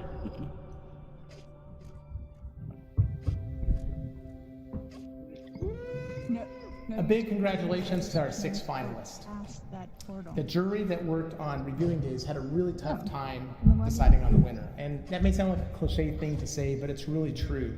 In fact, some of the films were so different in their genre, yet done at such excellent quality, that it was very hard to decide how you pick. However, there is only one winner tonight, and I would like to go ahead and have Viola Davis say a few words, and she will also be announcing the winner. Hi, I'm Viola Davis. And I want to congratulate all the nominees for the Positron Visionary Award at Cannes XR this year. I join you today in celebrating some of the best storytelling in cinematic VR. As the co-founder of Juvie Productions, where we put premium on encouraging artists to boldly harness their imagination and their voice to craft stories reflective of the human experience, I believe every artist has the unique power to inspire, to spark conversations, and to create change. Today, we recognize outstanding creators and their pioneering work in VR, representing some of the best storytelling in any medium. Thank you for your dedication to the craft and pushing artistic boundaries, and don't ever give up on sharing your lens and your vision with the world. And the winner of the Positron Visionary Award is The Great C from Secret Location and Electric Shepherd. Congratulations. Hey, congratulations to the Great C for winning the Positron Visionary Award. You'll be taking home a Voyager chair as well as a global distribution offer from Positron. And congratulations to all the finalists. Thank you so much for participating, and thank you for allowing us to Awesome. All right, congratulations. Is anyone from the Great C here? Come up. If you are, you can come up on the stage. We can at least do a virtual high five since we don't have a VR trophy here. Anybody? I thought I saw someone. We might not be in the same shard either. So, all right. Well, thank you so much. Thank you to the jury. Thank you to Con, to Kaleidoscope, to Museum of Other Realities. This was incredible to be able to put this on, pushing the boundaries of technology. And I want to congratulate all the finalists, all the artists who submitted their work. Really excited to share it with you and hope to meet you in real life soon. Those of you I haven't. Thanks a lot. Thank you, Jeffrey. Thank you, Renee. All right. Lauren, where's our Master of Ceremonies? I'm here, but Do you want to introduce? Rosie is somewhere here. I saw Jinsu as well. Where's Jinsu? Okay, where is she? Okay, so then I'll hop up. Stiff competition. Next up, we have the Veer Award. And to present, I see Jinsu. Yes, welcome, Jinsu. Hi everyone. Hi. Hi. Oh, do I? Okay. Great. Hello everyone. Thanks for being here and joining us for the award ceremony. Oh. Wow, there's a lot of people. I'm switching to my Can I start now? Yeah, keep going. Oh. Because someone told me to. No, that was Lauren hushing his child in the background. Okay. Lauren. Yeah, this is really interesting experience. Yeah, so thanks everyone for being here and joining us for the award ceremony for Veer Future Award. I know like this year it's quite challenging for a lot of us and companies in the VR industry because of the pandemic. So it's a time for us to unite together and support each other. It is really brilliant for CanXR to host this event online and give us the opportunity to meet each other online. I'd like to take time to thank CanXR and also our partner Kaleidoscope and MOR to make this happen. And I'm feeling very honored to be here to announce the winner of Veer Future Award. Since our call for projects on May 12th, we received hundreds of submissions from all over the world within only 3 weeks. And we are thrilled to see the progress in VR storytelling and speaking from 360 content creators. After careful consideration by curators, VR 360 Cinema selected 13 amazing projects to be showcased in the VR 360 Cinema. And I will announce the finalists, the 13 finalists first. Attack on Daddy, Battlescar first episode, Overlap, Daughter of Tribeca, Doctor Who, Everest, Step, The Kaiju Confidential, Look at Unknown Taste of Illusion, OWB, Fruits, and Upstander. So those 13 projects, they are the final list of VR 360 Cinema. They are available for everyone to see in MOR and on the VR platform doing CanXR till July the 3rd. So please make sure you check those amazing projects out. And with our group of jury, we finally selected one winner from the 13 finalists. And before I announce the winner, I'd like to take a time to express my appreciation to our amazing group of jury team. They are Eli, Renee, Liz, Michelle, Lauren, Astrid, Jay, and Li Xun. Thank you so much for putting so much time and effort in this program and select the winner. So to select the winner, we consider 3 aspects. It's meaning the immersive aspects, storytelling aspects, and the innovative aspects. And the winner has to stand out or be excellent in all the 3 aspects. And after the thorough discussion with our juries, there is one project that's standing out. And this project is a beautiful piece that uses 360 to its full potential. It tells the story that can be only told in VR. And it has its unique approach to tell the story and use archive footage to create a remarkable experience in VR. It is not just a documentary, but also a very well-directed fairy tale. So I'm going to announce the winner of VR Future Award goes to First Step, created by Faber Cultural. Congratulations.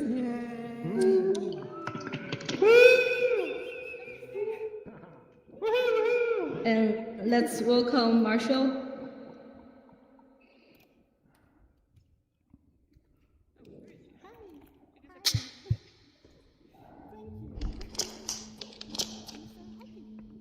It's so great. I'm here behind you. Should you?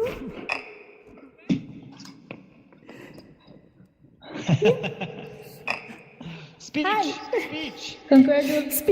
Speech. So I hope you love my dress. I hope. And yeah, I have a speech. Is it okay to have a speech? 4 minutes? Okay, so much. Yeah, thank you so much, Shinshu. We are completely blown away. So I have to explain. We means my husband Jörg, the director, me as co-director and producer, and of course, the whole wonderful team of our company, Faber Cotillard.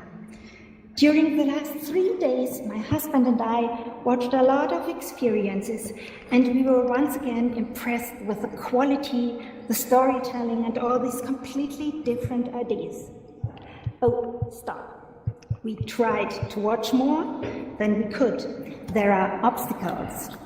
Since we are working most of the time still from home, everything via VPN, so to visit MOR, we have to connect the Quest with the game computer of our son.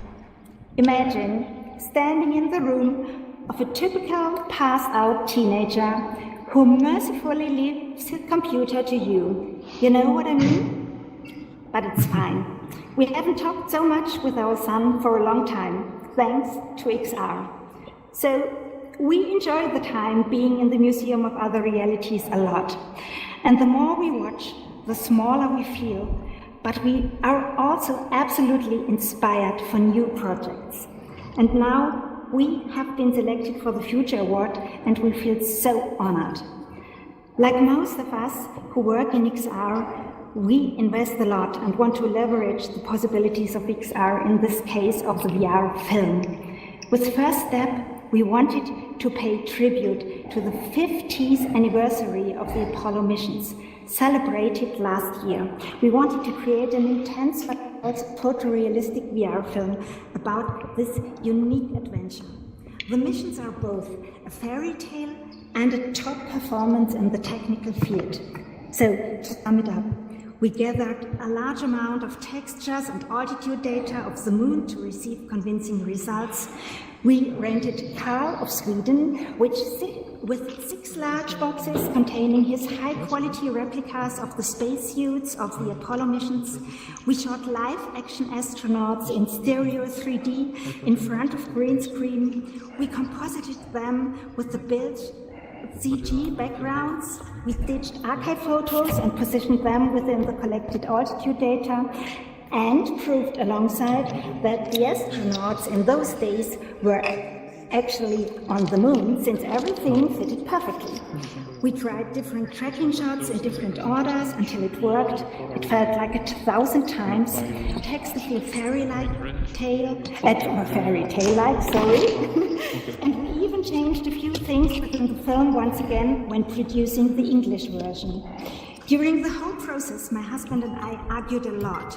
We always do during the creative process. Sometimes really enjoyable, sometimes a bit louder, but it's good. It improves the result. There are times when each one is eyeing the other in the morning. Any new ideas during the night? Any grandiose solution during dreaming? And yes, Jimmy, when you hear us, you are right. All creators are dreamers. That's why we are looking forward to our work of the next day. So we want to say thank you to Deutsche Telekom, especially Tim and Susanne, who supported the project to make that happen. A big thank you to Anna and Renee of Kaleidoscope. A big thank you to the caring VR team, especially Rosie, and thank you to the whole CanXR team. We are lucky to be in such a community.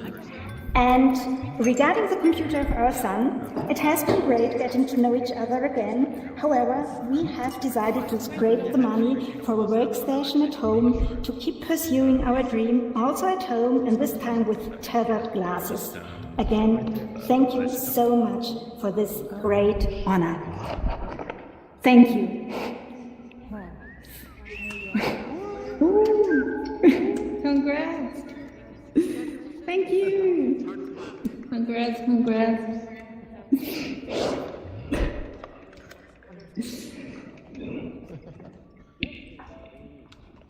Yeah. Congrats. So thank you. So thanks everyone for joining our award ceremony, and I hope everyone enjoy your time at CanXR, and make sure you go to MOR or Veer platform to check out all the finalists in Veer 360 Cinema. They are amazing.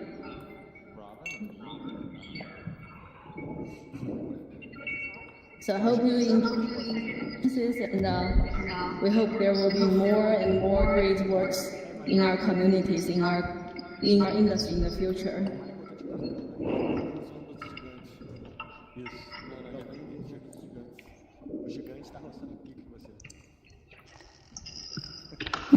All right, everybody. So thank you so much for giving those 2 awards away. A big round of applause for Veer, a big round of applause for Positron. Now we have a concert by Miro Shot that's going to be streamed up here. This particular shard has maxed out in terms of the number of people that can be in it. So myself, Anna, and Vito from Tribeca are going to bounce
Adam.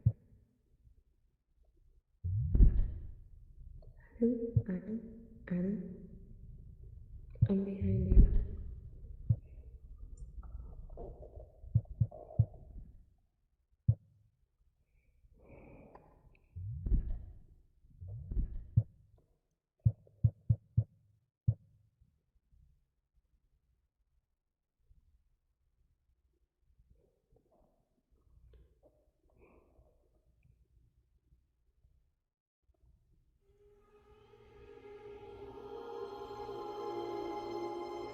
I know what you're thinking. That everything in your life and everyone around you has been turned upside down. That your everyday life seems to be changing every day. You're expected to piece together reality from the small screen you have to carry with you at all times, from screens you have to keep plugged in, and from the batteries you have to keep charged. You might have been told that people are losing touch with reality, that there was once a time when people really spoke to each other, where we knew what was real and what was not.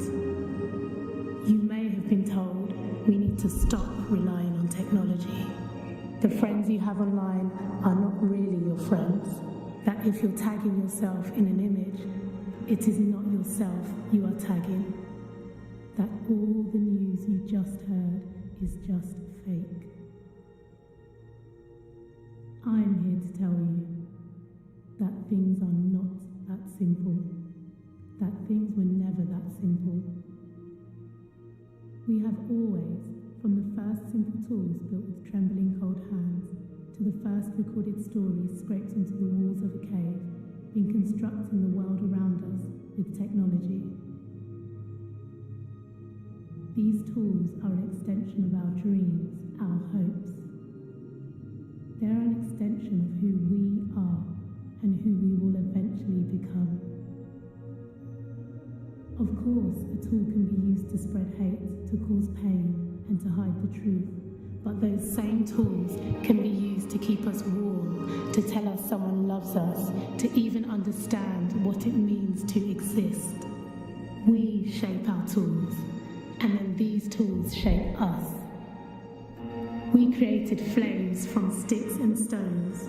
We created virtual worlds from ones and zeros, all of which brings us to the here and now, to this place, to this version of who we are. I am here with you right now, somewhere in this virtual room. You are here with me. You are here with us. Part of you is at home wearing an early version of a headset that is firing pixels at you faster than you can blink. But part of you is here in this strange new room at the Cannes XR opening party, a very real and very special place. The avatar you are embodying is not an abstraction of who you are. It's an extension of what you are. So look around you before this film starts. Many of these people you have never met, and many of these people you will never meet again. But you are meeting them. We are here together, different time zones, genders, languages, races, and ideas, all coming together to share something. The film you are about to see has never been shown in this or any other version of reality. We will share the work and lives of musicians, filmmakers, fashion designers, and photographers. Because I promise you, this place is very real. And you are more real than you have ever been. Global humans not bound by time or space or even reality, brought together through ideas, hope and technology. But above all,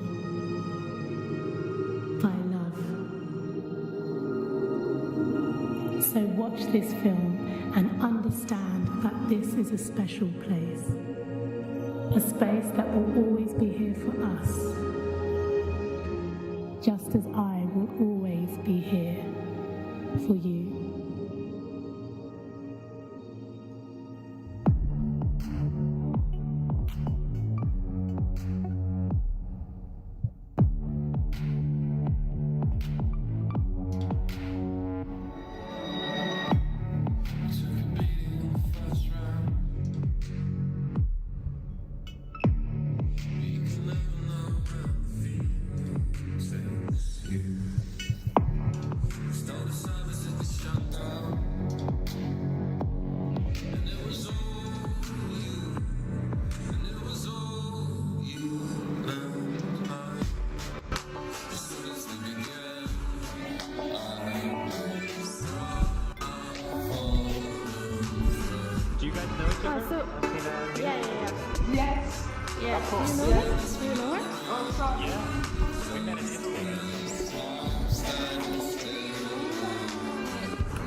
it feel like it's happening to you.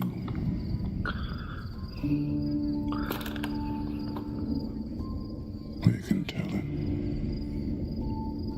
So you hear the movement of the leaves through the air, or the tightness of a rope on your arm.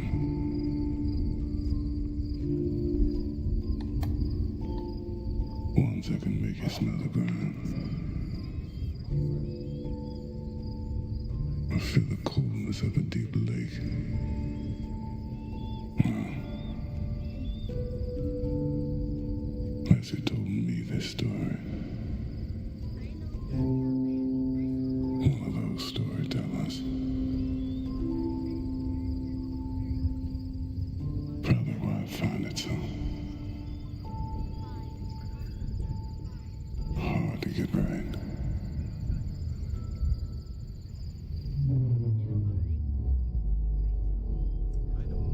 It was told to me years ago. Just once. And I sat there very much like you are now.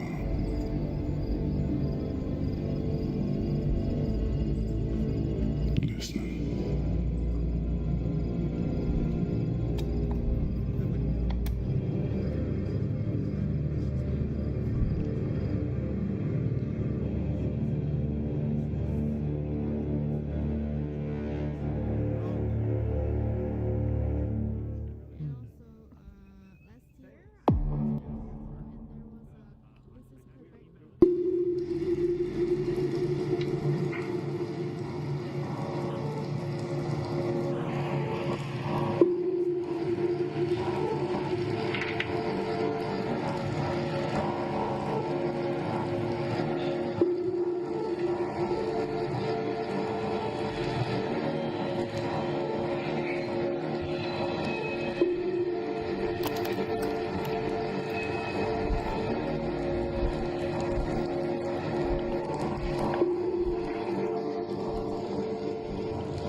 It's the purple one. There you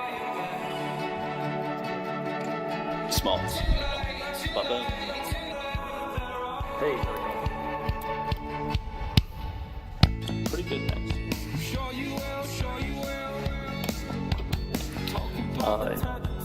exciting, lots of learning experiences.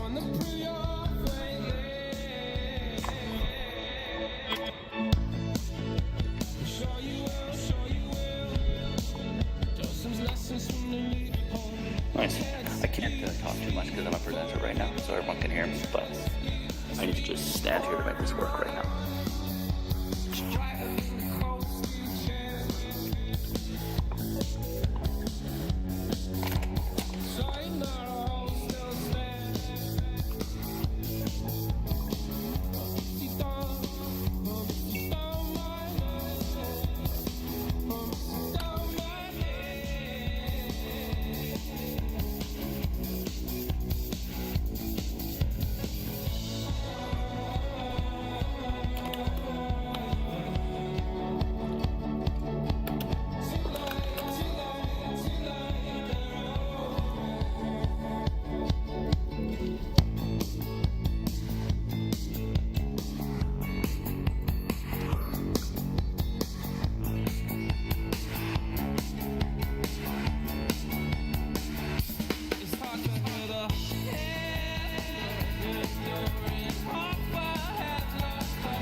Au fil de ce raisonnement, l'exemple de la lumière électrique nous éclairera peut-être.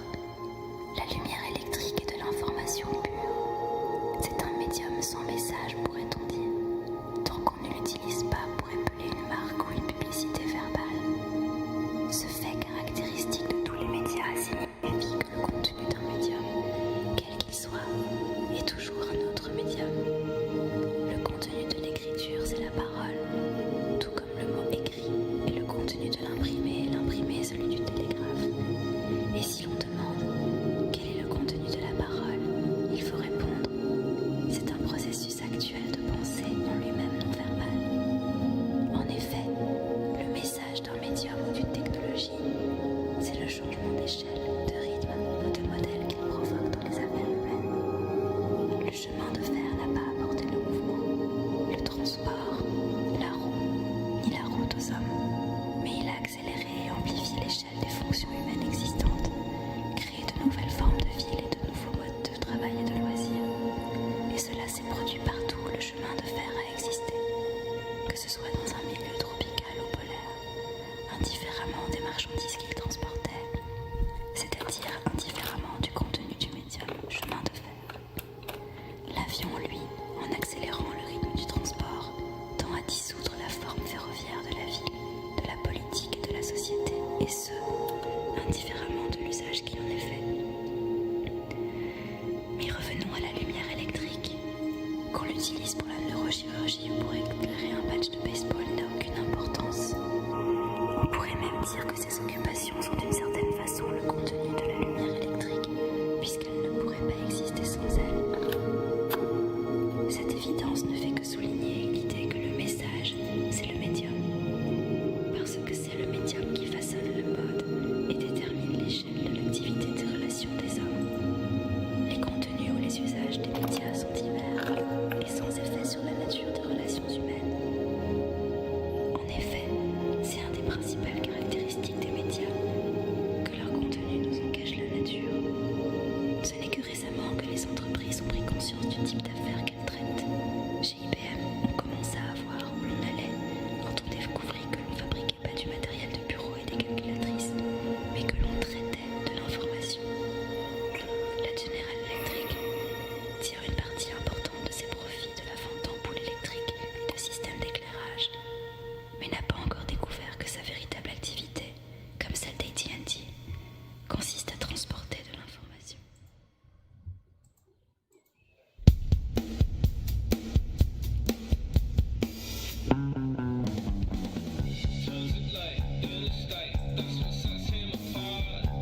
different. It's not just shards.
Whiskey Alpha 1 Sierra Sierra, astroarchaeologist Linda Edwards aboard the UNSS Honeysuckle over. Whiskey Alpha 1 Sierra Sierra, we hear you loud and clear. This is Kilo Delta Zero Echo Echo aboard the UNSS Montahan, over. Permission to disengage and start descent, over.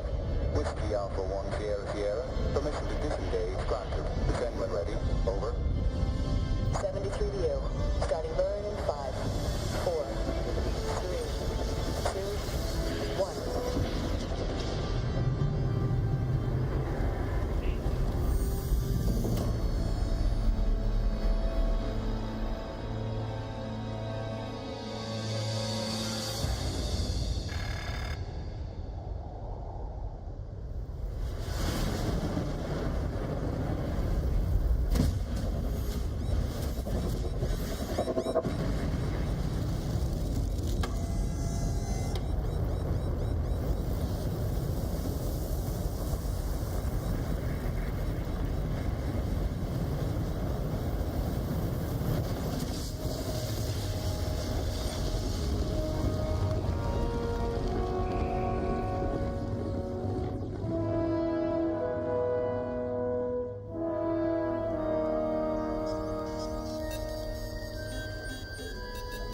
Linda, there's a call from your husband. Would you like me to tell him you're busy again? No, put him through.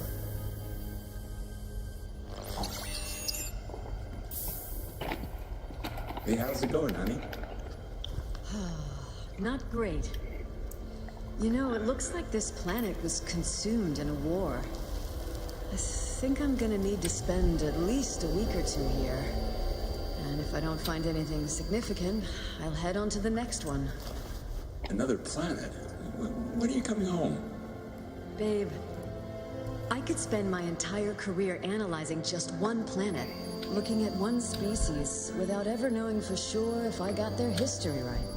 Or I can do my best guess with each planet and keep visiting new ones in the hope we might find one that knew it was dying and left a message. Finding that would be big for me. I'd have the kudos I need to then pick where I want to go and how often. I'm all for you chasing your dream, but your constant travel it's just not the life that I want. I need you. I'm just trying to salvage what we have. Linda, I found a power signature. What? Where? 2 clicks ahead. Look, Linda, I just wanna... Listen, can we talk about this later? We have got a power signature here, which means there could be a message. Linda, We have never detected a power signature of any kind. I'm telling you, babe, this is a sign. This could be huge. I gotta go. Love you. Bye. Linda. I am picking up a digital signature from within. But it doesn't help that the metal is shielding it. On it. How's that? That's much better, thank you.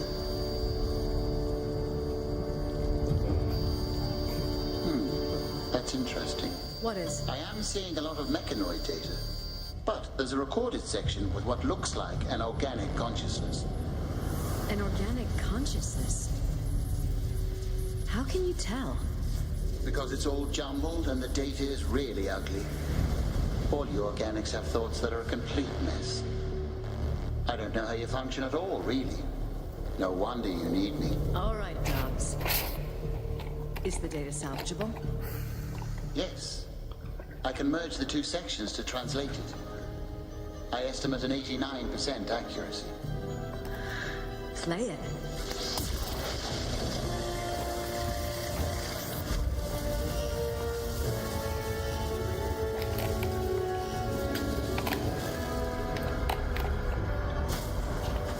It's too much. I'm about to die here.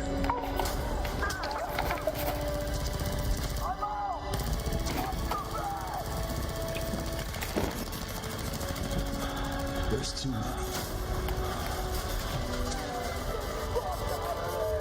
Watch your stick!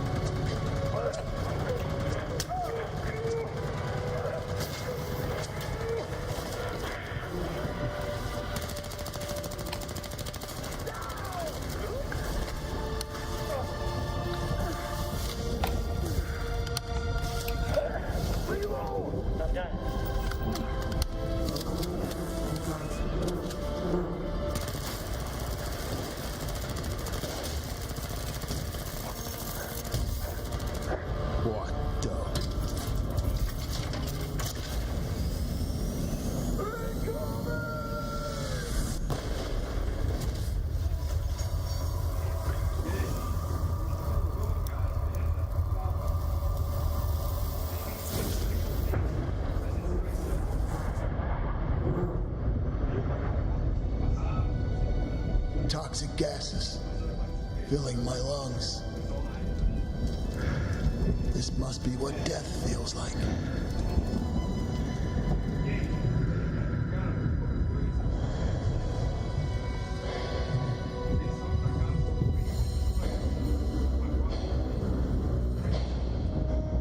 Glad to see you've rejoined the land of the living, soldier. You suffered extensive trauma to your ribs and your left arm and leg. I'm currently running an X-ray to find out what other damage you've sustained. I'm pumping enough neomorphine into you to knock out a spider rhino, so I need you to just relax. Where am I? Why don't you just take a look?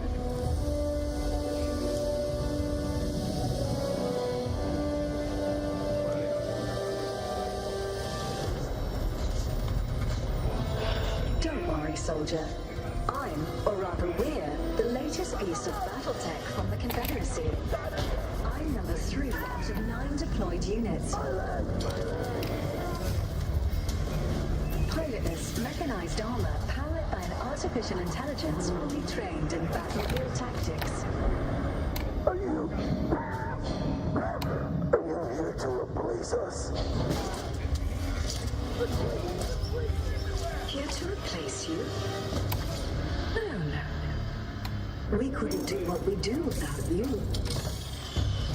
We are designed to independently make tactical decisions on the battlefield and to operate without support. Our state-of-the-art weaponry can adapt to any scavenged ammunition. Acquiring multiple targets. Incoming projectile. Evasion tactics complete. Sorry about that. The wound in your side is reopened. I've uptuned your morphine feed and am currently stitching up your side. Mending process complete. Batsuit 3 back online. Hostiles detected. Locking in on target. Target annihilated. We're capable of scavenging everything we need. Ammunition. Weapons. Armor.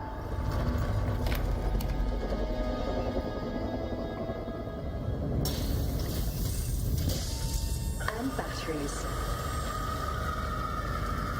What the fuck? More power needed. Searching for survivors. Battery found. We're designed to operate alongside you. We couldn't do what we do without you. Unit 3 running at 97% effectiveness. Time for you to sleep.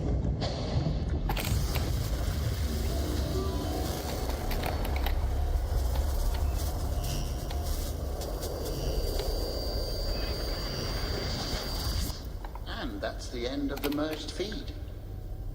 Ugh. Jeez. Are you not satisfied with this discovery? No, it's nothing new. Just another world with dangerous AI. Though, I guess the Admiralty may want the hardware. Great. More evil AI giving us all a bad name. Say, Linda, do you want me to call your husband back for you? No, not yet. I want to have a look around before we head on to the next planet. Perhaps I can still salvage something from all this.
I know what you're thinking.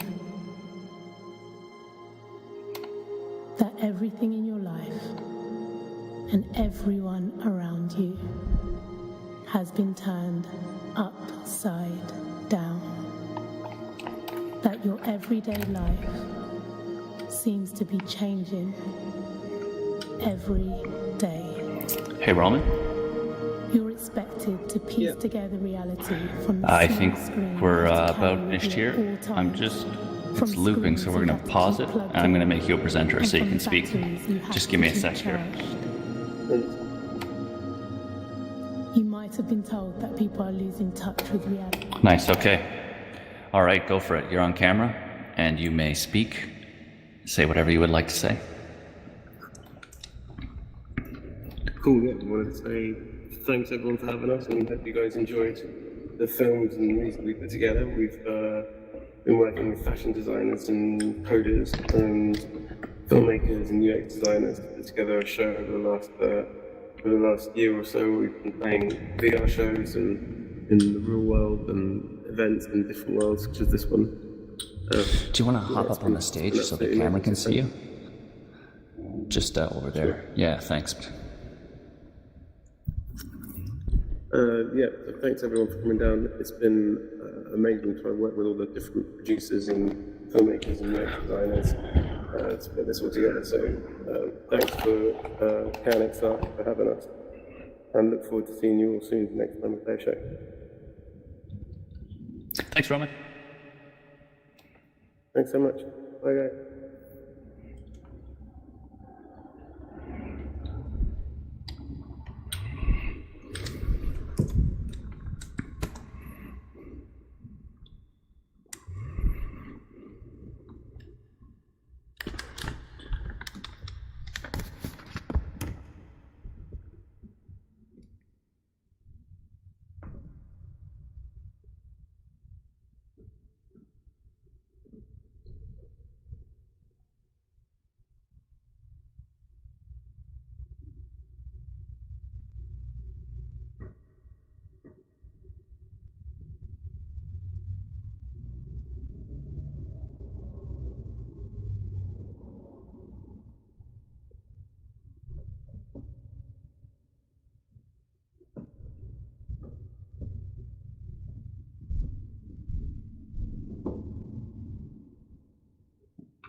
the right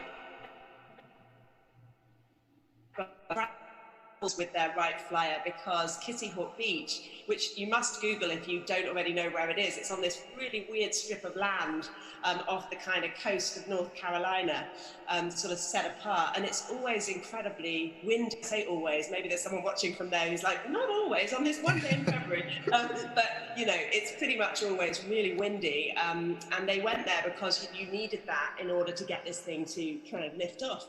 So, so we wanted the wind, you know, to bring that, and we you know, wanted the sun and some of the different, and the fire, so we kind of introduced heat.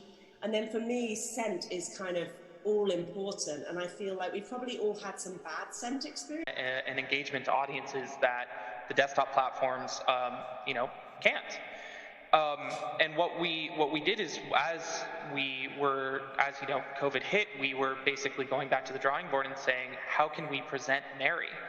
And what was great is Mary works out of the box as a standalone full-scale VR experience as much as it works as a tabletop AR experience. And what we said, this is great because the story's there, it's staged, it's strong, we're very proud of the work. And we just have that option for distribution in the way that we went about designing the work. But we actually have been able to take it a step further, which we're actually able to deploy all the way to iPhones and iPads as an experience as well. So for us, bringing it to more was really about how do we invite people into this world that we've built, but we're trying to take it a step further and say, how do we, at as little cost to the integrity of the piece as possible, share that world out on platforms where we can meet the audience where they are, and prospective audience, you know, audience that haven't engaged with mixed reality or VR pieces yet. Yeah, that's especially interesting because when talking about you know, mass adoption and talking about really effective distribution, a lot of times the discussion turns to AR. Just because we all do have such a powerful device, most of us have such a powerful device in our pockets to be able to deliver this form of storytelling. So it's really interesting that you went in that direction, you know, from the Magic Leap to be able to have it as a standalone kind of mobile experience. But it's also interesting because last year, you touched on this, last year your team premiered Cave, which was a VR experience, but also designed for multiple audience members.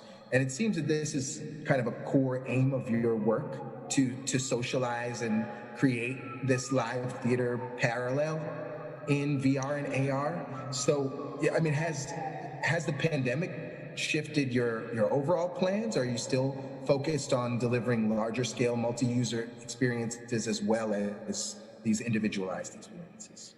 The honest answer is yes and no. We are still really looking into multi-user experiences distributed, so you're able to be with other people in a distributed environment. But one of the core things that we've always focused on is XR at scale, and that scale could mean, you know, 30 people in Cave together, or it could mean, you know, hopefully thousands of people seeing Mary on the Apple App Store or something like that. Our goal has always been to really say, how do we maximize the potential opportunity for people to experience the art and content that we're working on? And I have a little anecdote that's kind of surreal. It's not just specific for AR. We don't see that these high-powered devices we have on our phone can give us you know, the quote-unquote magic window into VR. In that I took a very risky journey actually 3 weeks ago, flying from New York to California to leave New York for the summer.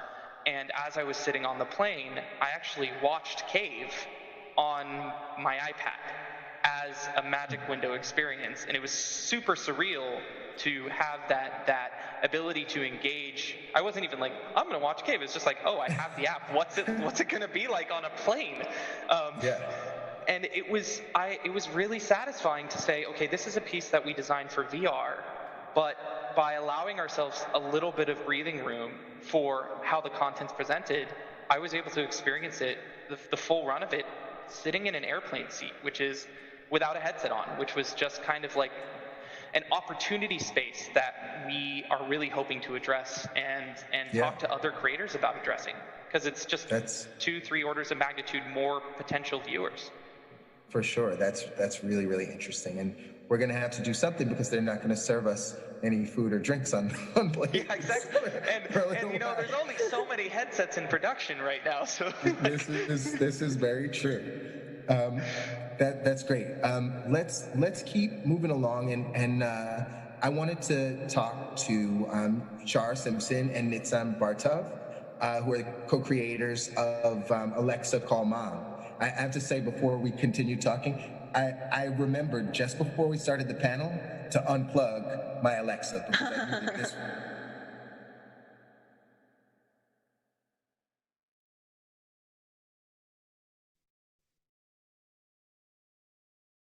is not a headset experience.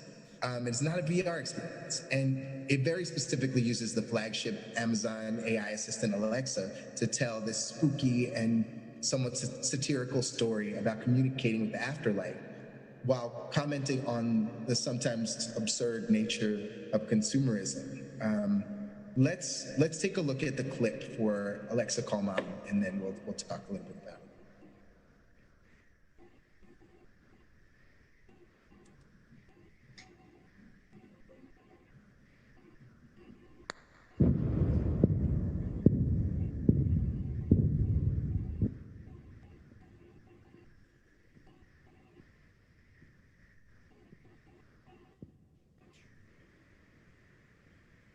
I'm sorry to hear that Mom has passed away, but I can help you. We can contact her using my new channeling app. Alexa, can I call Mom?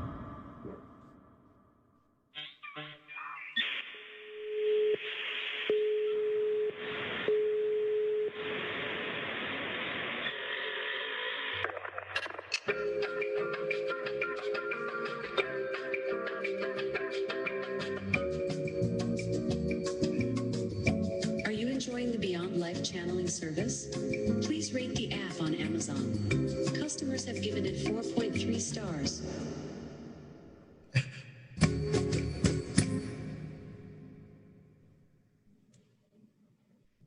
I love that clip because it really does give you a flavor of the piece. But like I said, you know, this is not a VR piece, and with Tribeca Immersive, we try our best to showcase, you know, really the best in immersive storytelling, and that's all the places where storytelling and technology intersect. And in your case, it was through this AI interaction.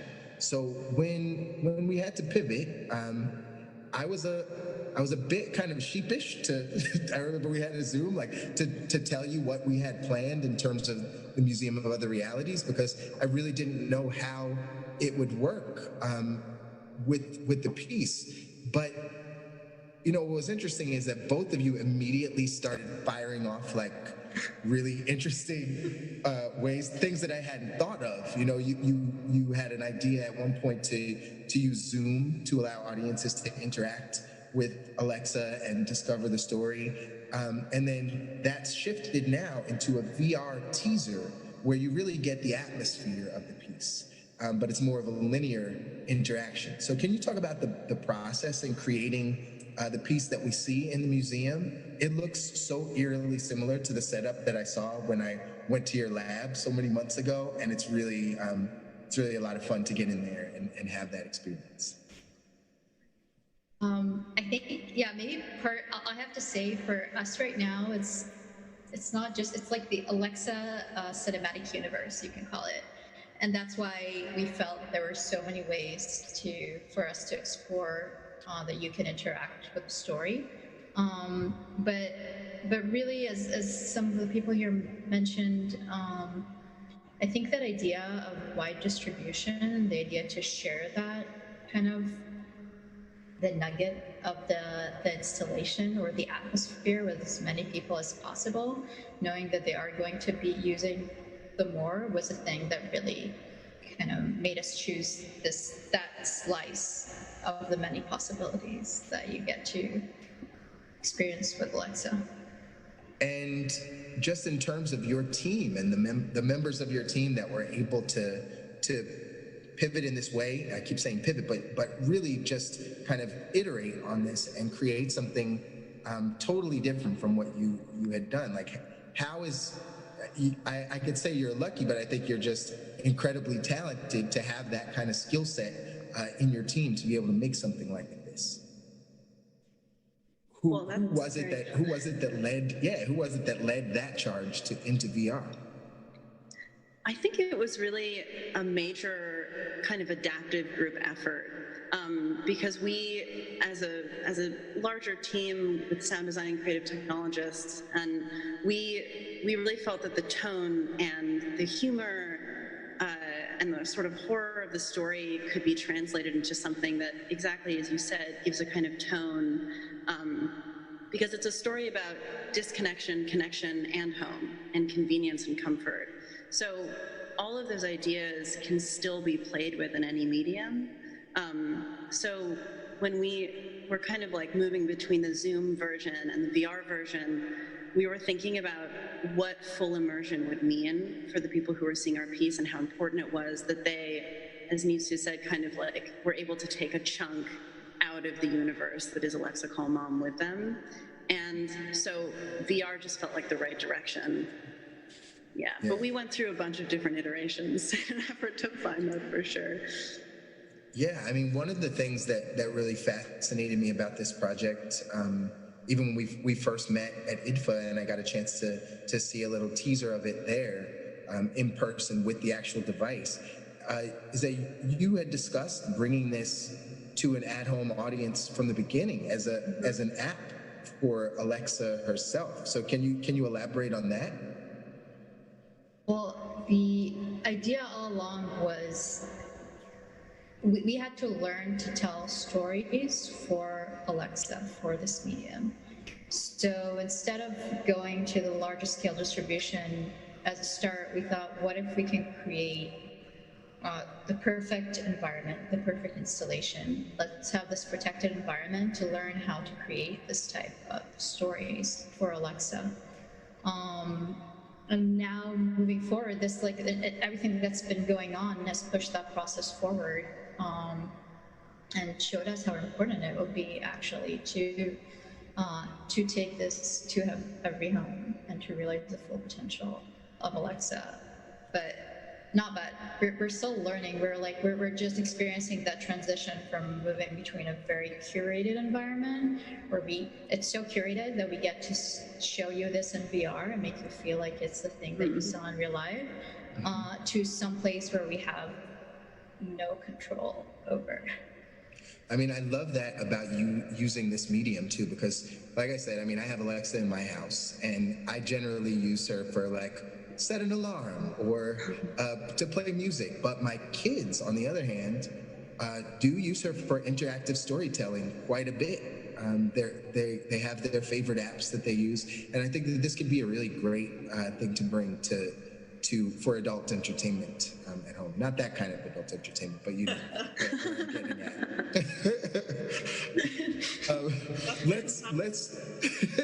Let's move over to Randall. Randall Okita, thank you so much for joining us.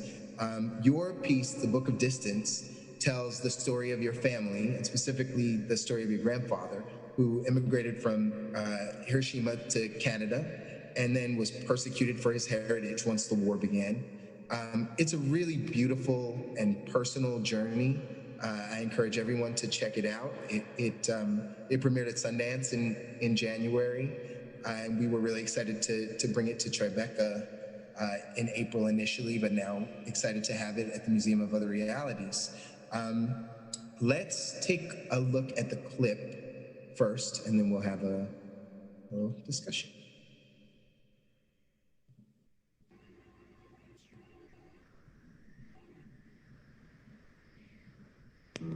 As a contribution to the widespread discussions of what lies ahead, the CBC presents John M. Ewing.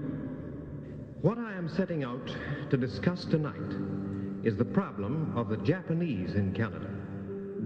Japanese traditions are so wholly unlike our own and in many respects so antagonistic to our own that many generations must pass before they are extinguished. Even a single family, when it cannot be completely absorbed into the surrounding Canadian community, will cling to its Japanese language and traditions. The Japanese communities must be so broken up as to be completely eliminated.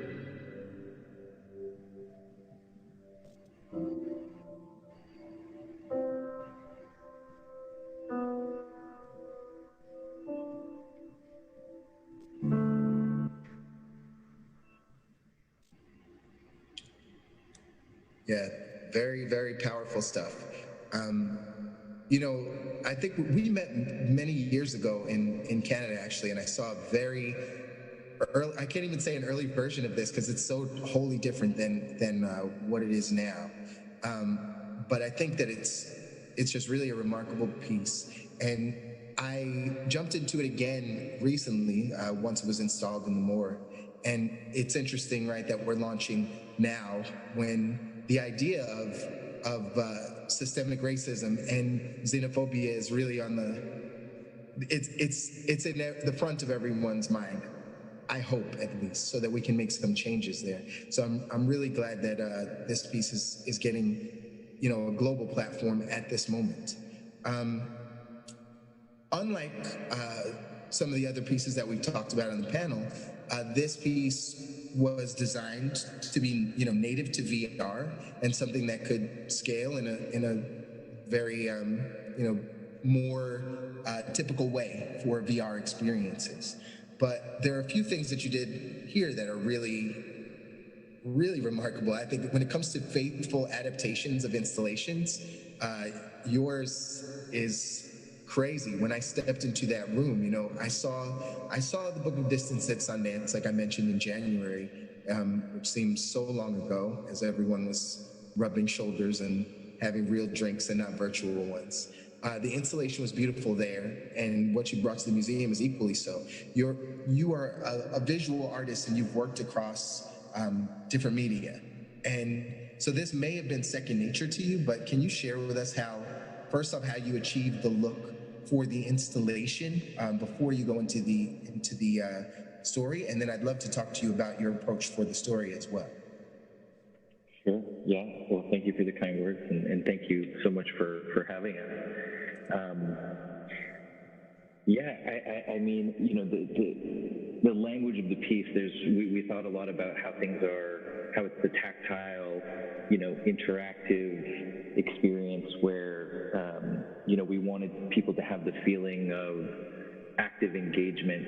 And engaging with our histories could be an act of imagination, and can be playful, and can be visceral and embodied, as opposed to you know, memorization and just the names of dates, or just the names of places and dates that things happen. And so we wanted to carry that through any kind of presentation and installation. And as you said, you know, I've worked a little bit in sculpture and installation, and so at the heart of it, we always wanted to be able to reach the widest audience possible. So we wanted to preserve a core that was native to VR and that could travel far and wide. You know, we're currently thinking about how do we break the barriers that even exist there, and we're talking about you know, the National Film Board as a public producer. That's part of their mandate, but they have this great history of having, you know, traveling projections that would you know, go to all these places in Canada and try to expose people to this new medium. And so we're trying to think about ways to get this into schools, to get this into libraries, and think in terms of those veins of distribution as well. But when we can, bring people into the experience with a physical installation, and with you know, in the current case, a room before you go into the virtual room, and how can we set people up for the best experience. And for us, it was always about these objects that become historical anchors to the documentary side of the story, and then this sort of magical theatrical language that represents the questions that we have to ask, the moments that we don't know about. Yeah, and you mentioned the tactile nature of the work, and really, it's very interactive. It's something that there's not a moment in the piece where you question why this story is being told in VR. Yet it was always intended for wide audiences. So I'm just wondering, when you talk about bringing it to schools and you bring up that kind of those kind of ideas of spreading it to new audiences, what are the means that you can really take to kind of break through those barriers of entry and allow those audiences to have this experience in the way that it's intended? Yeah, I mean, these are good questions that I think we're all asking. I mean, for us right now, we're sort of asking those questions and looking for partners, whether it's the library system or the school system. But I think at the core of, what I was excited about in terms of this medium is the intimacy. So it was still always intended as one person at a time. And, there's a virtual version of me, of course, in the story. And I'm bringing you along as I'm sort of asking these questions and trying to know more about my grandfather's story. And I think that the experience of sort of almost a one-on-one conversation that transforms into a world that is, embodying these moments of imagination, and the level of intimacy that you can achieve in a story with one audience member at a time is something that we want to preserve while sharing it with as many single audience members at a time as possible. For sure. So we're not going to move on to questions just yet, but I wanted to kind of broaden the scope, take a bird's eye view for a second of everything that's going on in our world. Right? There are concerns about location-based entertainment moving forward, especially as it relates to VR, but even beyond. And I think the necessity of really airtight and effective sanitization for shared equipment and all of that is really important. So all of the equipment that we're using, that every one of these spaces is using, from headsets to phones to tablets to even, the installation and those tactile pieces, are really intimate, right? I think creators would prefer that audience members think about the story that's being told as opposed to thinking that they're at risk for like a communicable disease, right? So what are your thoughts? This is a lightning round. I know it's a big question, but what are your thoughts on ways to kind of ensure comfortability and safety around your respective projects and your projects moving forward? And anyone can hop in here and give me your thoughts on this. I'll happy to jump in. Or Nitsan, were you saying something? So, to be kind of frank about it, we aren't going to tackle projects that don't have a digital form of distribution option. Moving forward, it's just in designing and working with projects, having physical installations as an option and leaning into the UV sanitization. We when we were doing large-scale installations, we always were sanitizing every headset after every showing. That was part of, because we were doing 16, 20 people, 30 people at a time, we just did that by protocol. But from a creative and from a technical standpoint, I think the approach has really made it clear that you need to have a digital distribution option, because it's very likely you need to come to where the audience is, have that opportunity, as well as invite them in. Does anyone else have any thoughts on this? Yeah, I mean, I thought about several, possibilities, including, like Sebastian mentioned, like the ultraviolet option, although those machines are obviously extremely expensive. I mean, Fly, for example, is only one person at a time, so actually the possibility of sanitizing it is that much more feasible than an experience that's kind of a social VR thing with, let's say, 12 headsets at a time. And I considered whether people just came along or not they came along with them, but we provided the kind of rip-off mask bit, that just attaches to we're using a Vive for Fly, so just attaches to the Vive. But then I was starting to get concerned. We're seeing masks and gloves kind of in here, a lot in New York, for example, but you don't want to contribute to that problem either. So yeah, I mean, clearly digital means of distribution seems to be the way forward for now. My next project is, as I mentioned, an AR-based project that everyone will access through their own mobile device, which kind of, gets around that for sort of the immediate future and what I'm creating. But it's really an interesting question, and I feel like one that no one quite has the answer to yet, how we will, because it would be fun to get back to location-based entertainment. I think that we were all really enjoying where we'd got to, both as creators in that space, but also in terms of, people coming along were just really having a great time doing it. And obviously you don't have to own that expensive headset to come and, pay your $20 or, maybe less, maybe more, to just do that one-off, special experience. And so, I'm certainly very hopeful that it doesn't take, that this isn't an indefinite place that we're in right now. But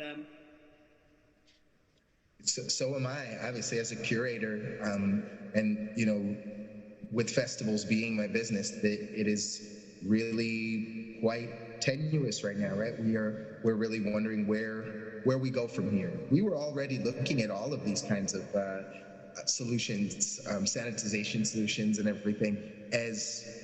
We always sanitize, the festival, everything between use and everything. But with the UV sanitization, that was something that we were definitely looking into. And like I said, it's also not just for the headsets, right? It's for every single thing that you're touching in the piece. So Nitsan, I think you had unmuted to speak to that. Yeah, I'm just thinking. So I'm thinking out loud here, but. I think that would be also a new normal. Like the thing that's going on outside is not just have to do to shift in like our installation. It's everything that you were like, it's how we're experiencing public space and how we're touching things and how we're interacting with strangers. And it could be, I'll say, with our creativity, that maybe we can find a way, like I think those rituals of cleaning, of disinfecting might become something way more prevalent in just daily life, but also something we can find a way to integrate to our stories as an onboarding, as a grounding event, as telling something that's happening right now, and kind of looking at that. For sure. I mean, it's also interesting because you talk about the new normal, right? There's so many things. Who knows where we're headed, right? There's so much uncertainty, but we're headed somewhere. What do you think is the future of home adoption beyond this COVID-19 period, this pandemic that we're in? I mean, we've been gaining, it seems at least, that we've been gaining new audience in terms of VR specifically, which is something that we've been looking for many years, But what do you think once the world reopens? Do you think we'll have permanent converts, or do you think that this is something that could potentially be temporary as people are looking for a means to escape their own home without actually leaving their home? I just want to jump in and sorry. I was thinking about this as around. We were discussing this as a family around just media in general, and the concept of a movie theater seems tenuous even after COVID, because the access to the media and the content is just so like ubiquitous at this point. And you, Lauren, and the film festivals themselves are proving to show that you can bring you're so good at bolstering and rallying communities even outside of COVID, that you can bring the amazing work of artists and creators to their homes. To me, that's outside of the physical, like how amazing it is to visit and be in a festival with people that are on this call. That's just you guys have solved hey, you don't have to come for us to have our community engage with it and distribute this amazing work. Yeah, I mean, for me, I think that there's a magic to convening, and there is something. like you said, like we're convening on this Zoom call, but there is something that's so different about being in the room together and being able to share ideas in that way. And even sitting, the power of film, which is, my background is in film, the power of being able to sit in a cinema and experience work in that way. I hope that we don't lose that, though we have proven that there are many, many other viable options, much to the chagrin of a lot of theater owners, I think. But yeah, that it is interesting to think of where we might be headed here. With only a few minutes left, let's just go to our Q&A section. I see just a couple there. Well, there's one directly for Randall, which is great because we didn't get to talk to you in the lightning round, Randall, and this is about your piece specifically. This comes from Noof, actually. So Noof asks to Randall O'Keefe, was this project driven by a motivation for your own self to discover and envision the past that your grandfather lived in? And how did you feel once you were able to make it come to life? I think it was motivated by that, but it was also motivated by wanting to see a future in which this story was told, in a way that was shared with people, shared imagination, and hopefully gets people thinking about their own ability to think about and engage with their history and our collective history. Yeah. We're the next question does not really have much of a relevance for us, so I think we should just continue chatting. And what you were just saying is really interesting. I think I talked about the specificity of xenophobia and systemic racism that's addressed in your piece. I had a panel just the other day with a few other creators that also have addressed that in their work. What do you? This is again for you, Randall. Like, what do you aim for audiences to leave that piece with? What do you want them to feel once they take that headset off? Because this is something that is, this is your grandfather. This is not your great grandfather. This is something that's very, very present. So I'm just curious to see what your thoughts are on that. I mean, a lot of things. I mean, at one level, I hope that people feel like they got to hang out with this great human, this great hero of mine, who was so quiet, and to be in his presence was something special. So on one level, I just hope that we can take away a little bit of that and in me talking about that and sharing that. And then I hope if people feel connected to the questions that I'm asking and the way that I'm asking, to feel embodied in imagination as a bridge to engagement. I think, people come out saying it makes them think about their own shoeboxes of letters and photographs that bring up questions of their own, family histories. And, that's a powerful thing if we can find new energy to reinvestigate the things that we've gone through, the things that we're going through right now. As you mentioned, I mean, we've been working on this for a while, and it's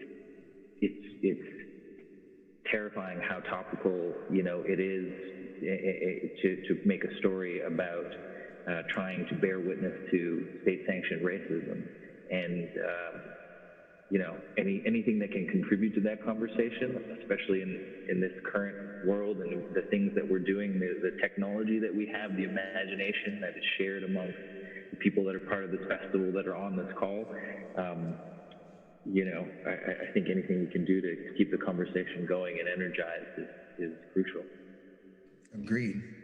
So one final question to everyone, because this is something that I always want to get to ask it, and then I've done a bunch of panels since the pandemic started, and I always want to get to ask it, but we get all wrapped up.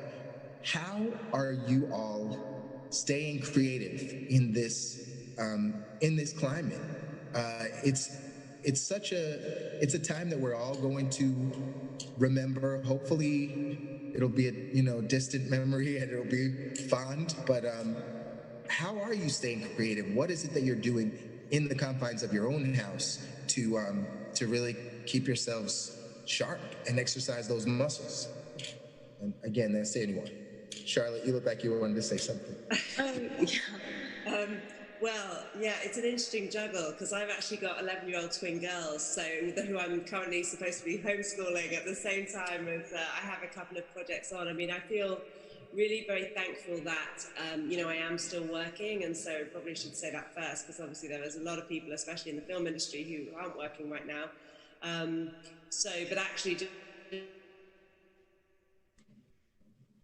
trying to become this country. I speak for the UK. I say that it's a very odd system we've got going. We're going to have the pubs reopening next week, and yet schools still aren't properly reopened. It's like I feel like we might have got our priorities a little messed up. Something's backwards. From my own point of view, I'm escaping actually to another location at weekends to get some sort of writing and story mapping and that kind of work done, because it's just it's not possible, unfortunately, in the homeschool environment. But I've actually really enjoyed it as I guess just a time for everything to slow down, even though it's busy at home. Just the lack of the not traveling, actually. I mean, I totally missed South by and Tribeca, and those are amazing events, obviously. But the sort of it just takes so much, it adds so much time to your day when you're not getting on trains in this in this country, but also on endless flights. I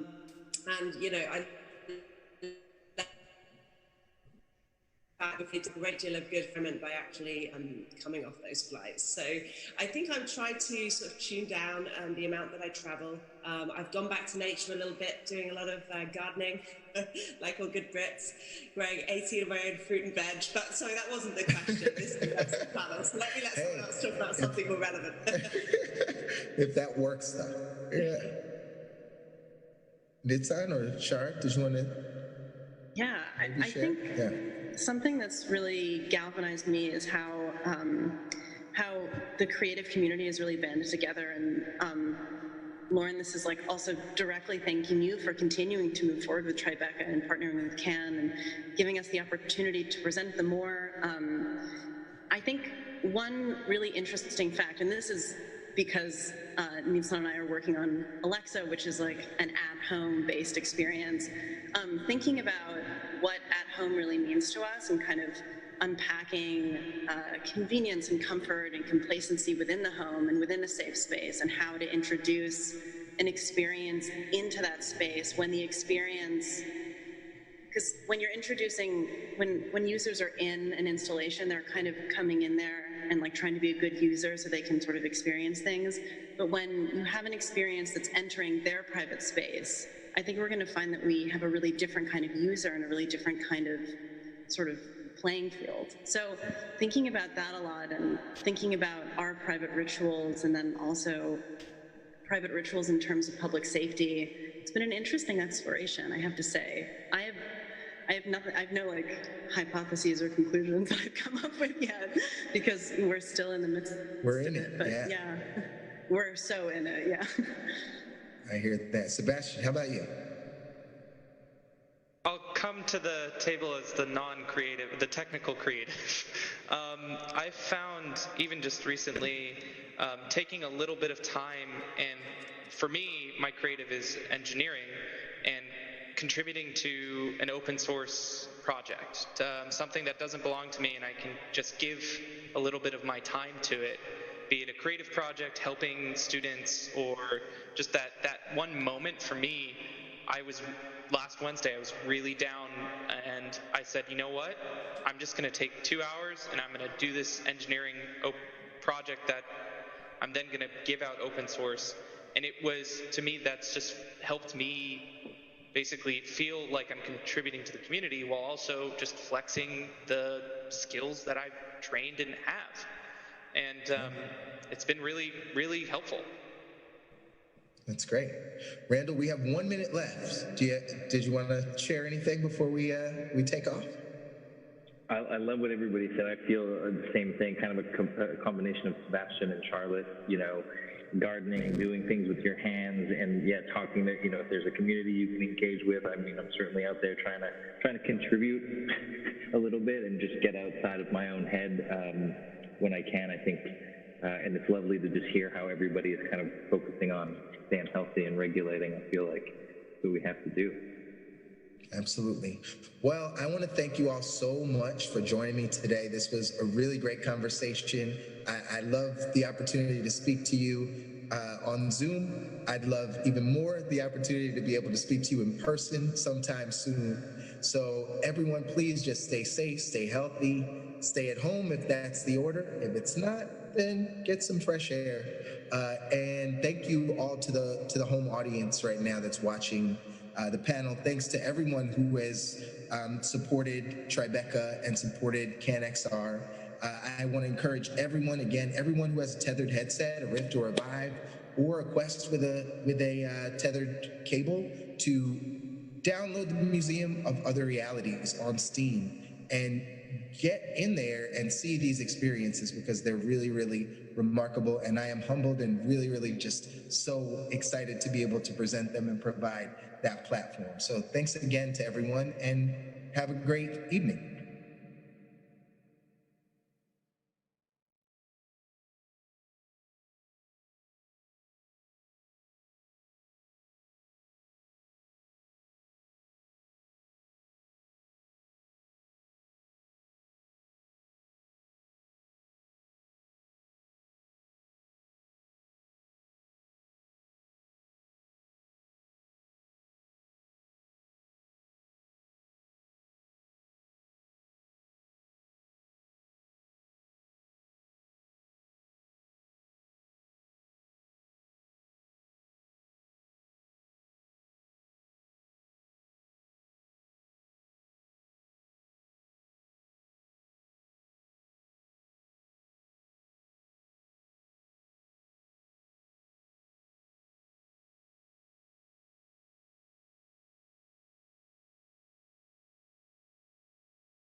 The issue. Oh, there we go.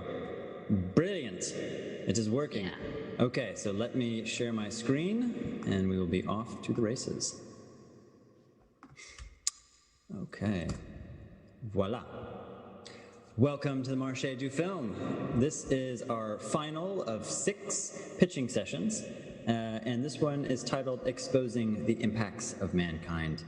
I am the moderator, Renee Pinnell, CEO and designer of Kaleidoscope. I'm going to give you a quick overview of what we do at Kaleidoscope and how we came to select these projects.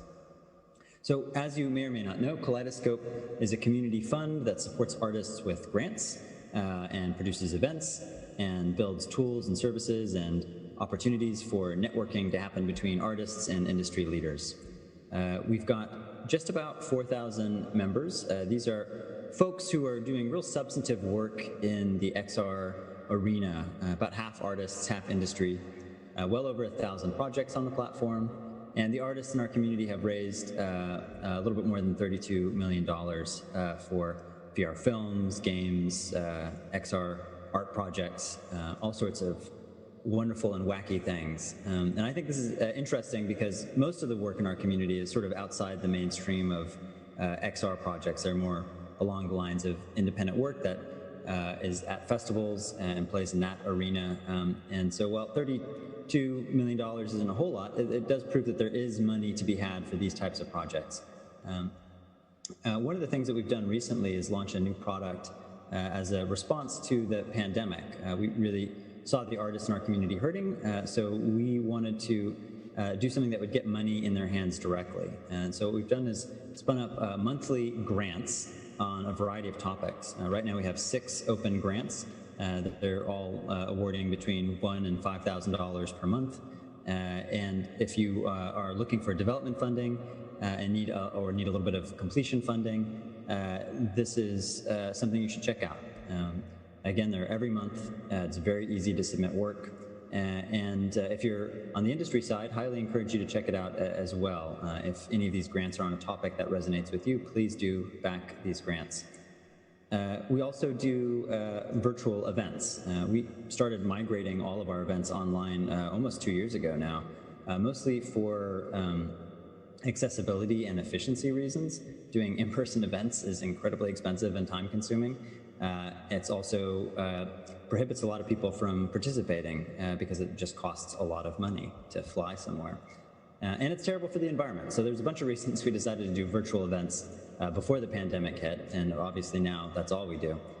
But events of whatever flavor are key to Kaleidoscope and have been and always will be because they bring together artists and industry. And at the end of the day, that's what has to happen for projects to get funded and off the ground. And that is the mission of Kaleidoscope. It's to help artists raise money. That's the thing that most artists have the biggest challenge doing, and so it's the thing that we want to spend the majority of our energy helping with.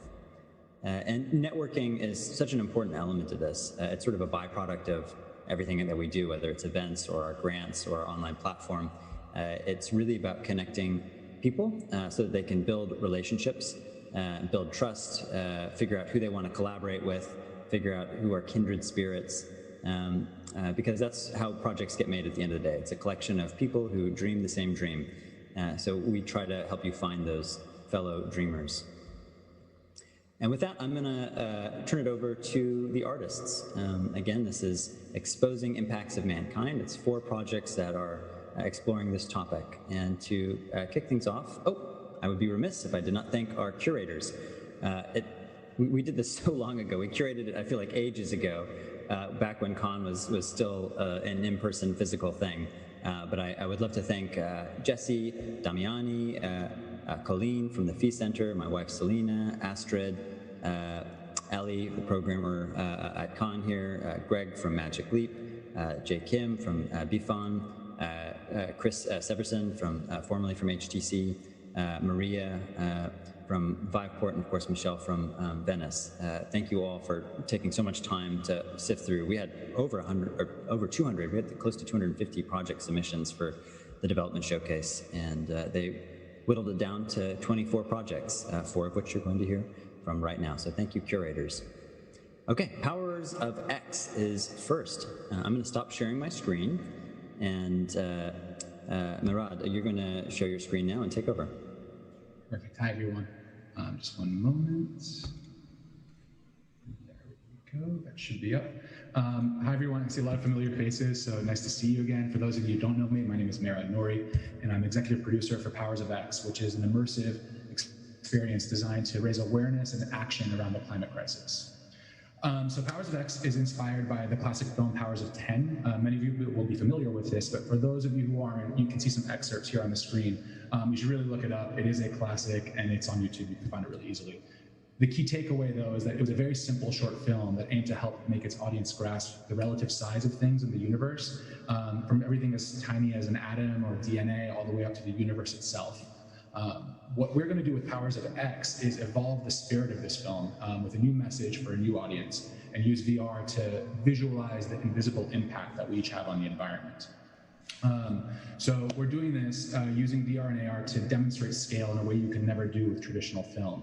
We're going to evolve that same 2D square that was the anchor graphic from the original film and extrapolate it out into 3-dimensional cubes, which we can then use as a framework to reveal what the true scale is of the impact of our impact on the environment. So it'll be in 2 parts. Part 1 is a linear experience, and it'll be very close to the original film's format in that it'll be a guided journey through a number of subjects. Then part 2 will invite the user to interact with the issues that we presented in part 1. So let's dig a little bit deeper in both of these. So in part 1, the user will be presented with a series of man-made objects of all different sizes. In the image here, we have a burger. And then each object will be inside a cube that establishes its scale. So as you can see in this one, it's 1 meter by 1 meter by 1 meter. Now, the scene will then populate with spatial infographics that surround the user and provide context as to the environmental cost of the object. So here we have a burger, and behind it is a tank of 2,500 liters of water, which is what it takes to make the burger. We don't see that water when we take a bite, but it's definitely a price that we have to pay. Plus, I don't know what 2,500 liters of water looks like, but in VR, we can show you exactly what it looks like to scale. So we'll examine a number of these objects, and as we go through each one of them, the cubes will shrink and nest within one another, very similar to how the squares worked in the original film. The image doesn't do a great justice here. We have a video, but it doesn't stream very well over Zoom, so we also have a 360 video animatic test, which is in the more, and I'm happy to share it with you after as well, that really gives a good idea of what the format's going to work like. So the linear experience is about 9 to 10 minutes. Then after that, part 2 will invite the user to interact with the objects that he just saw and examine their own impact on the environment. So what will happen is they will be surrounded by cubes, which they can walk up to and open in order to reveal some of the infographics that they saw before. The only difference is that now they'll also have a very simple and intuitive UI that allows them to play with the results in real time. So in the image here, you have the user playing with how much carbon they could save if they were to take less flights. It turns out an average long-haul flight emits about 216 houses worth of carbon per passenger. So we visualize that with the planet that's inside the cube, surrounded by a bunch of flight paths and the green Monopoly houses in the background. Then we allow the user to play with the virtual slider you see them playing with right there, and they'll be able to increase or decrease their impact dynamically and see just how any little adjustments to their everyday life can lead to long-lasting change. And the point here really is to empower people that they do have the ability to affect change rather than discourage them by just screaming a bunch of doomsday facts at them. We're really trying to inspire as opposed to scare. So we're still finalizing the script, but just a few sample topics that we're exploring. Everything is telling you is a pathogen, which is very timely. Not the pathogen itself, but how it spreads and how we're part of that. So factory farming is known to lead to disease spread, but also rising sea levels and glaciers melting. We talked about air travel. We'll even go to space, and we'll even go to Mars. And the reason we have Mars in there is because it's, let's talk about Mars and B in case we ruin our own planet. The thing is, once we take you out there and show you how far away the Earth actually is, and also how there's really nothing else, we think we'll be able to inspire people to think more about Plan A rather than Plan B. So as far as look and feel, we have a few here to show you that are some early tests, but the point is stylized infographics with select photoreal elements. You can see a few of them here. They're really simple, they're really beautiful, but the key is they're being optimized for Quest and other mobile chipsets like mobile AR or 360 video. We want to get this into as many hands as possible. In terms of the team itself, Mike Faulkner is our director. He's an AV artist based in London. He's got a bunch of credits, but he's basically an environmental artist that has done a lot of films, including films for Al Gore. Gilly Gent is my co-EP. She's a Grammy-nominated producer and actually former creative director for Radiohead for 16 years, but also an environmentalist that's worked with Al Gore as well. I'm Merad Nouri. I'm an XR producer, formerly at NBC Universal. This is my first project independently after leaving NBCU, and we have a couple of great artists in Ben and Paul who are doing some of the looks you just saw. Aside from that, I'm very excited that we've recently brought on Novolab as our development partner. I'm sure many of you know who they are, but for those that don't, they are the most awarded European developer. They have an incredible body of work, and they're just great people. But the key references there, the people behind Notes on Blindness and Spheres. And Spheres in particular, we think is such a great touch point for what we're trying to do. So we're incredibly excited to have them on board. We're also looking for an A-list talent to be the voiceover for this. The original film had a voiceover, which was huge for the experience. So we're looking for someone that not only raises awareness, but also has climate cred, so to speak, so that they can speak with authority and help raise the message. In addition, similarly, we're looking for a visionary composer to do the score, not only to highlight the scale of the subject matter, but also the scale of its urgency. And with my partner's backgrounds in music, we're really excited to get hopefully one of these guys on board. In terms of production and distribution, this is our distribution plan pre-COVID. Obviously, things are a little bit different now, but we've left it as is because we don't know where the world will be once we finish. But the key, there's two key things here for us. The first is that this project is really unique in that it spans both art and design and science. So we think it has a unique opportunity to go into a number of different types of museums and galleries. So we'd love to see it anywhere from the LACMA to the Exploratorium. Beyond that, obviously, film festivals, cultural festivals, and the key thing for me personally is education in other institutions like them. I saw the original Powers of 10 film when I was in junior high in science class, and it really had a lasting effect on me. And I would love if Powers of X had the same kind of distribution so we can get it into as many hands as possible and have students take a look and hopefully inspire them. Overall, just summary of everything. Again, a real-time 6-stop experience, around 20 minutes in length. We're targeting Quest and 360 video for scale and potentially mobile AR also for scale. The budget numbers you see are very, very preliminary and ballpark, but basically we're looking at mid-6 figures for the full production. And our timeline is about a year. That's a bit conservative. We think we can do it faster, but who knows in these crazy days we're living in. So our next steps are to find that funding either for a prototype or a full production, establish some in terms of technology, distribution, or institutional, and very soon we'll be going out and looking for that talent that we mentioned in the voiceover and the composers. So that's it. Thank you very much. All right, great job. Yeah, I had the same experience watching that film as a maybe middle school kid, and it made a lasting impression. So I think that should be your benchmark. Absolutely. All right, decision makers, you know what to do. Feedback, questions, things that weren't quite clear that you would like to be clearer. Raise your hand or just jump in. Quick question. We did a one-on-one yesterday. It was fantastic. I just want to commend you for your pitch deck. It's very clear and it has all the information that you really, need for a great presentation. So I just wanted to give you that piece of feedback. I find it really clear, digestible. I just have a question about will you have more than one person in the experience in the location-based version? That piece just wasn't clear to me if it's multiplayer or if it's just a single experience. TBD is the answer. Right now, we would love to do that. We'd love to have a real build-out, a real installation with maybe physical props. Obviously, it's a big question mark when we'll be able to do that again. So right now we're focusing on a single user experience, again, for scale and to distribute it as widely as possible. But the dream is absolutely that, to have some heavy version where we can have multiple people in there and interacting with objects together. Cool. Other questions, other bits of feedback? I see your hand, Michael. Yeah, one thing I really like is that you could tackle everything from climate change, melting, sea glaciers, to losing the bees, and lots of different topics in between. So for like the different budgets you kind of have proposed there, do you have something where it's like, at the kind of the MVP version, we could do 5 of these subjects or 10? Do you have any of that kind of planned out? The vertical slice is really to go about 3 subjects, basically like microscopic, normal scale, huge. That's the prototype we would like to build. The final budget is based on the idea of around 25 to 35 topics, about 30 topics, because we've timed it out and basically to land it at right around the 9 to 10 minute mark. We can't really do much more without basically spreading it too thin.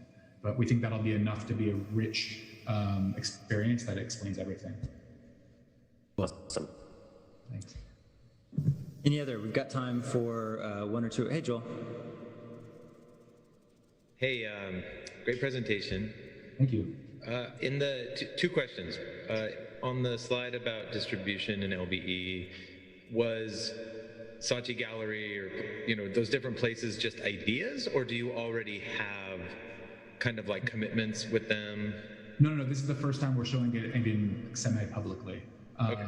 So we've been developing for a few months, and essentially as of next week, we're going to go out and try to do it in earnest. Okay. And then the other question is more about like audience. Like in some sense, I think the instinct to give a viewer the ability to see the kind of personalized impact that less flights, or like kids don't really make choices about flights. Sure. But they might really be interested in learning about the bees, but like your throughput on VR is not that high. Like this isn't the best tool to cause like a youth revolution of 20 million kids suddenly activated on an issue. Like is there like a more razor sharp view of like how you want this project to enact change specifically, like, are you putting it in the hands of lobbyists? Is there a certain, kind of legislative challenge anything like that, where there's like this very concrete, like, here's how this project and why this project should exist to bring about X change? Not yet, to be perfectly honest. The idea right now is to build it, but I think the key is that it is so universal that we'd love to take it around to as many different institutions, take it to Congress if you could, right? Or UN. There's a few slides that aren't in the deck because we just didn't have enough time, but we're modeling this off of the United Nations framework. It's called the UN Sustainable Goals, I think. And yeah, we'd like to take it everywhere. I know that's kind of a very broad answer, but we're still early days. But I agree with you that we need to kind of have a bit more of a focus in terms of where this will actually go to, especially when it comes to students. Or just think about it modularly, like, hey, here's the 6 little pieces of it that we're going to put at a museum and have lots of field trips, because these are the 6 that can provoke the most amount of change for children or school-age kids. But here's the 3 pieces that we're going to want to show congressmen, because these are the 3 pieces where only, like, they can do something about that the kids can't do. Things like that, I think would be smart to just kind of think through as a team. Well, it's interesting that you say modular too, because we'd love for it to start as the main film, but we're going to design it such that we could add more topics in success to make it bigger and bigger, and hopefully have stuff that becomes even more relevant and more timely. Cool, thanks. Wonderful. Well, up next, we have another fantastic project, Once Upon a Sea. Nimrod, Adi, and Ina will be presenting it. And thank you again for the really cool Powers of X. I can't wait for that to come to beyond the great preview that you can already see in the museum. So Nimrod, why don't you share your screen and we'll be off to the races. Hey, good evening. Adi will be starting and we'll take it from here. Adi, you're muted. Sorry. Hi guys, I'm Adi, the director of Once Upon a Sea, and I'm joined by producers Nimrod Shanit and Aina Fitchman. For the past 10 years, I've been photographing the Dead Sea, refusing to part from my childhood landscape. Throughout the years, the landscape kept changing. Sinkholes appeared.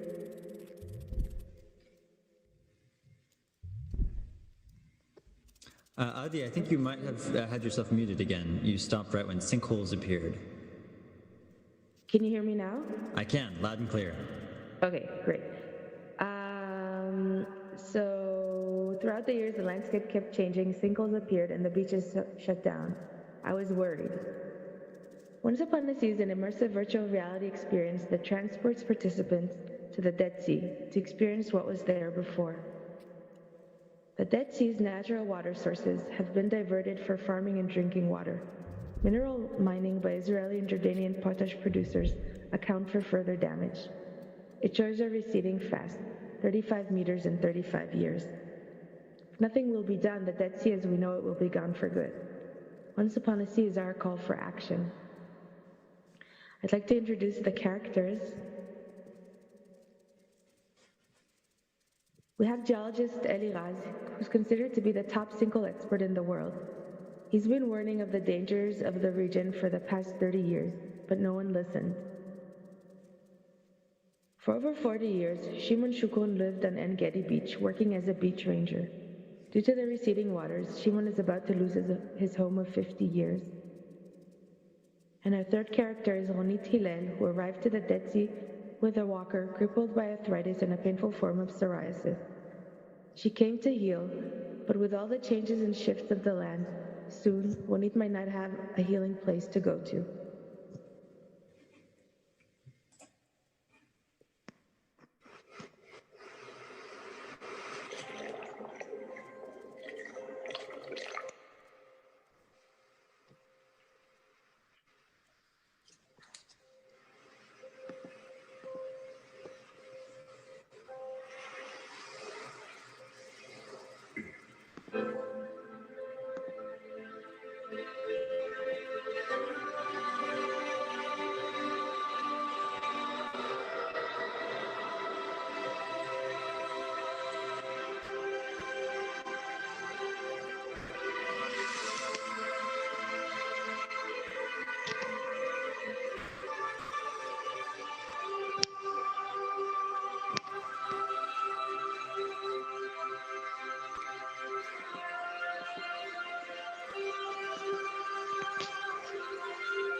We have two versions of the project: installation with free roaming and full agency for the user to interact with the metaverses, and a web VR series of 3 to 5 episodes.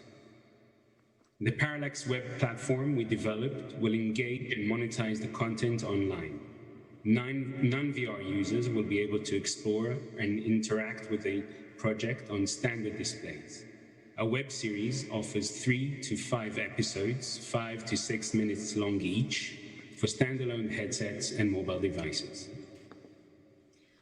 Our gross revenue share partnership with the historic Masada National Park, with over 1 million visitors a year, will allow us to showcase the project and give a credible platform to access a wealth of potential installation partners. Our goal is also to build a series of pop-up tents in strategic locations along the Dead Sea, where tourists to Israel, Jordan, and Palestine and local school groups can experience this incredible story of the Dead Sea. A traveling version of the installation will also be made available to science museums and other cultural institutions worldwide.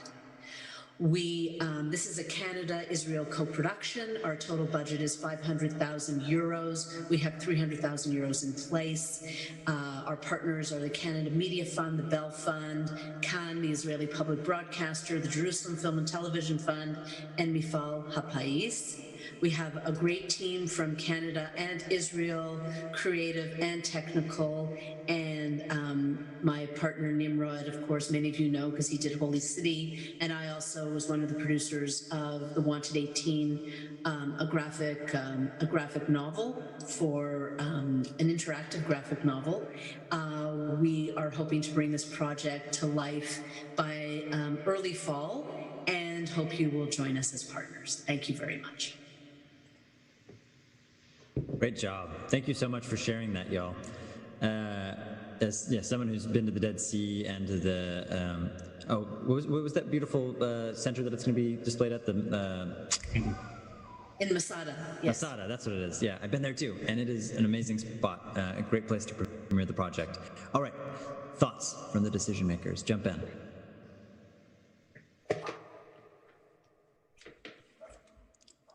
Questions, things that could improve upon, or areas of confusion, things you appreciated. Pats on the back. Hi, Miriam. Hi, Miriam.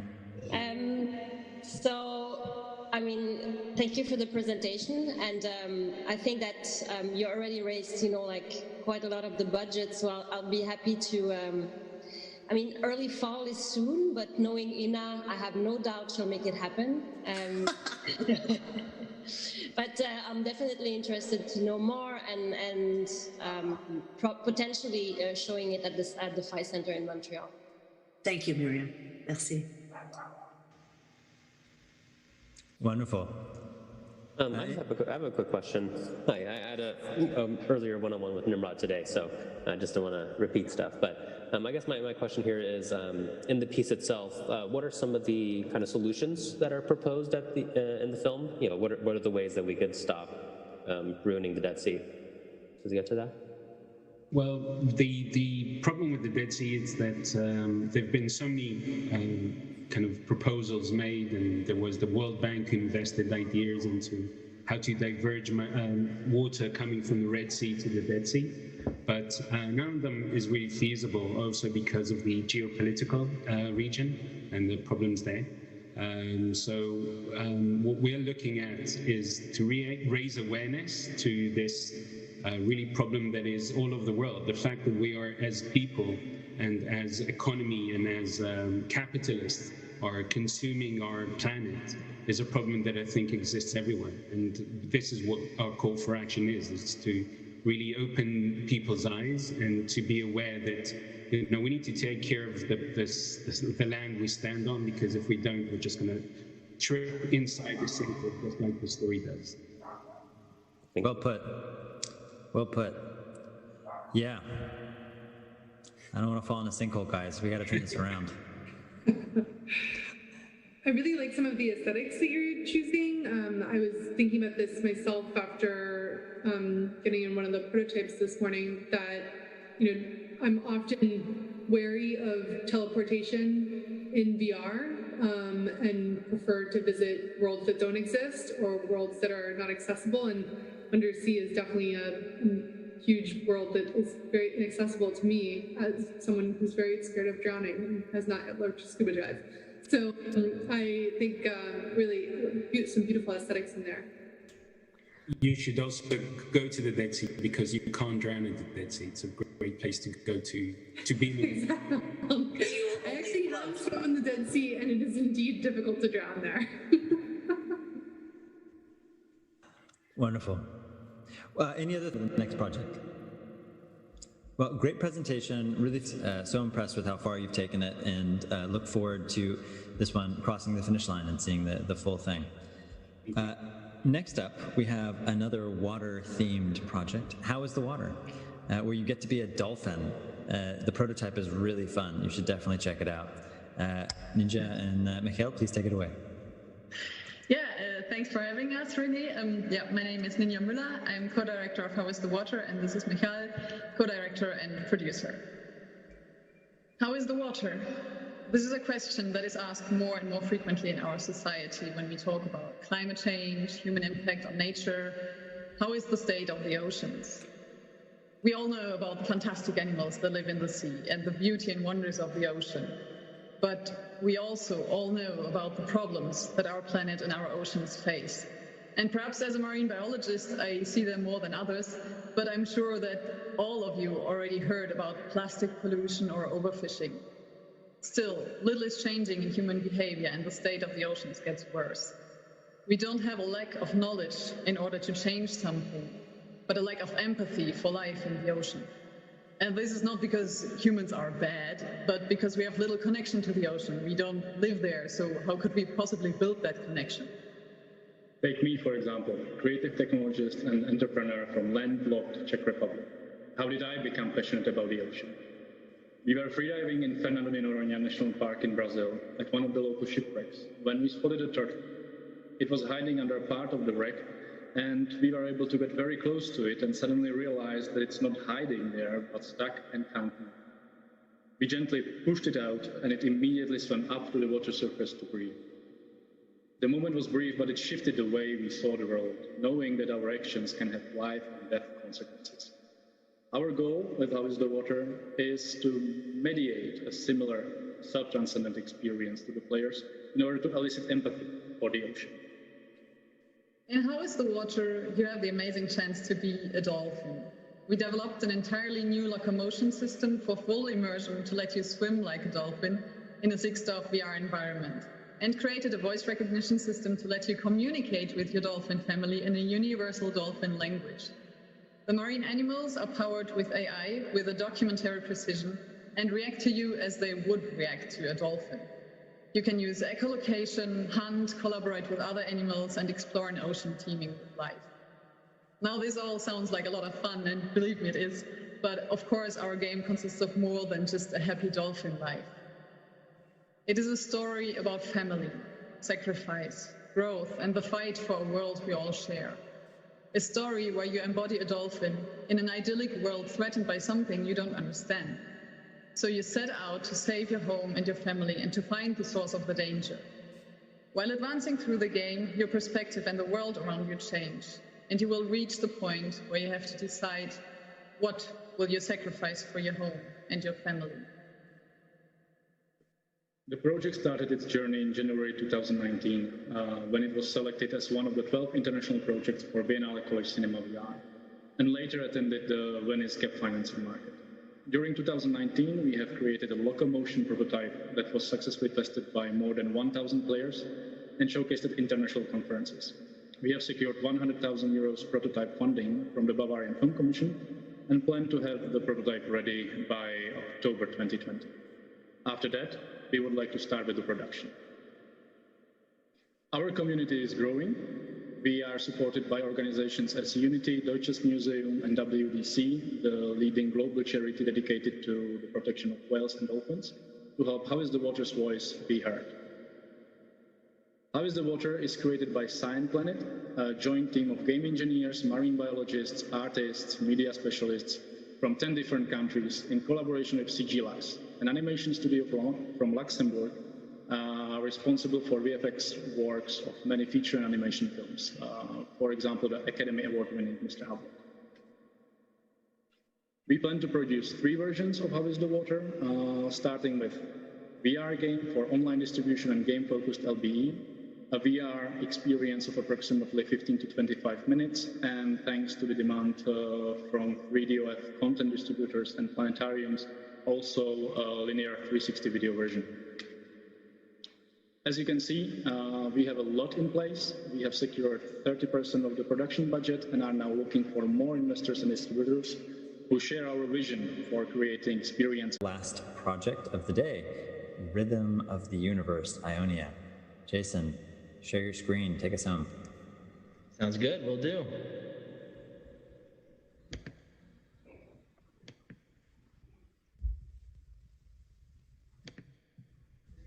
Everything look good? Looks great. Excellent. Well, my name's Jason Parks, CEO of Road 2 Entertainment. We're an immersive entertainment studio based out of Boston, Massachusetts. And I'm excited to share our flagship virtual reality game, Rhythm of the Universe Ionia, which is a VR series. And the #1 reason why we're making this VR game is due to the fact that humanity has wiped out 60% of animal life since 1970. I don't want my grandchildren thinking of rhinoceroses as I do dinosaurs, right? At Road 2, we strive to find ways to use our creativity to raise awareness of real-world problems. So we asked ourselves, how can we help inspire empathy for the natural world and people from all walks of life? And for us, that's simple. We use humanity's universal language, which is music. And we do it in a way no one else has done it before, through the gamification of music theory. In fact, in appreciation of Kaleidoscope, Cons, and the Tribeca community, we have a never-before-seen sneak peek of our upcoming cinematic trailer. Take a look.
That was Allegra, your sister and guide through the world of Ionia.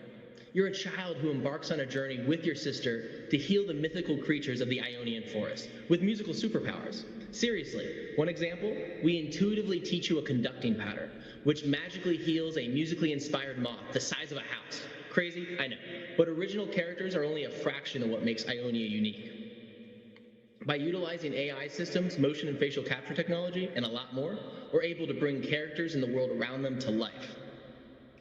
While most VR teams focus on the visual form, Road 2 went above and beyond, bringing together a team of Grammy-nominated artists and international musicians to create 3D audioscapes utilizing industry-standard audio middleware WISE. So the story of Ionia surrounds you.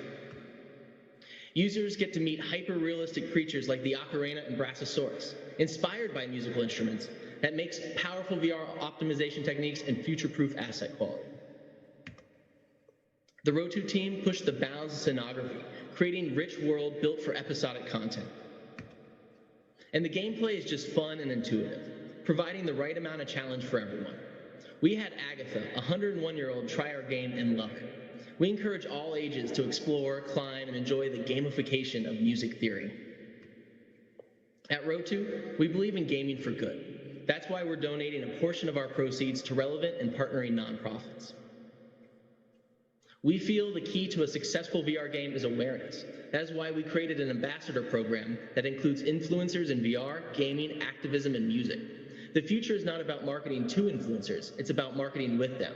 We create an environment where playing and supporting a VR game directly supports habitat rehabilitation. We already have the public support of Sonia Belozova, composer of the popular Netflix series The Witcher, and previous projects by Rotu have been championed by Quincy Jones. The team behind Rotu is international and a multidisciplinary group spanning music, video production, graphic arts, game technology, and more. Founders graduated from MIT and Berklee College of Music. And we pride ourselves in being purpose-driven creators. Our previous works include documentary filmmaking, collaborative live shows, and music videos that highlight real-world issues, generally funded by nonprofits.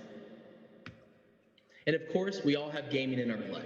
Our team collectively has decades of game engine experience with some of the biggest game companies in the world, like Valve and Capcom. Ionia's runtime is 45 minutes. Delivery is a 6 Degree of Freedom virtual reality game for, but not limited to, tethered Oculus and Vive headsets. Our private beta is available. Foremost, we are a family-friendly story-living game for VR. The project is funded by strategic European and American investors. Investment and partnership opportunities are still available. You can learn more at www.rotu.com, and you can also sign up to be a private beta tester on our website. Or you can reach me, Jason Parks, at jason@rotu.com, or any social media by way of Jason Parks VR. Thank you for the privilege of your time. Brilliant. Thank you so much, Jason. Great trailer. Thank you for sharing that with us. It was really beautiful. It gave me the chills at the end, just like they're supposed to. Perfect. All right. Thoughts, feedback from our decision makers.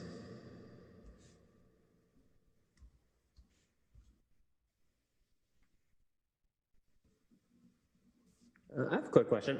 So when you said it was a 45-minute experience, is this a kind of linear experience that someone does at home? Do you imagine kind of an LBE version of this that people can do? Where do you kind of imagine this living and being the most successful?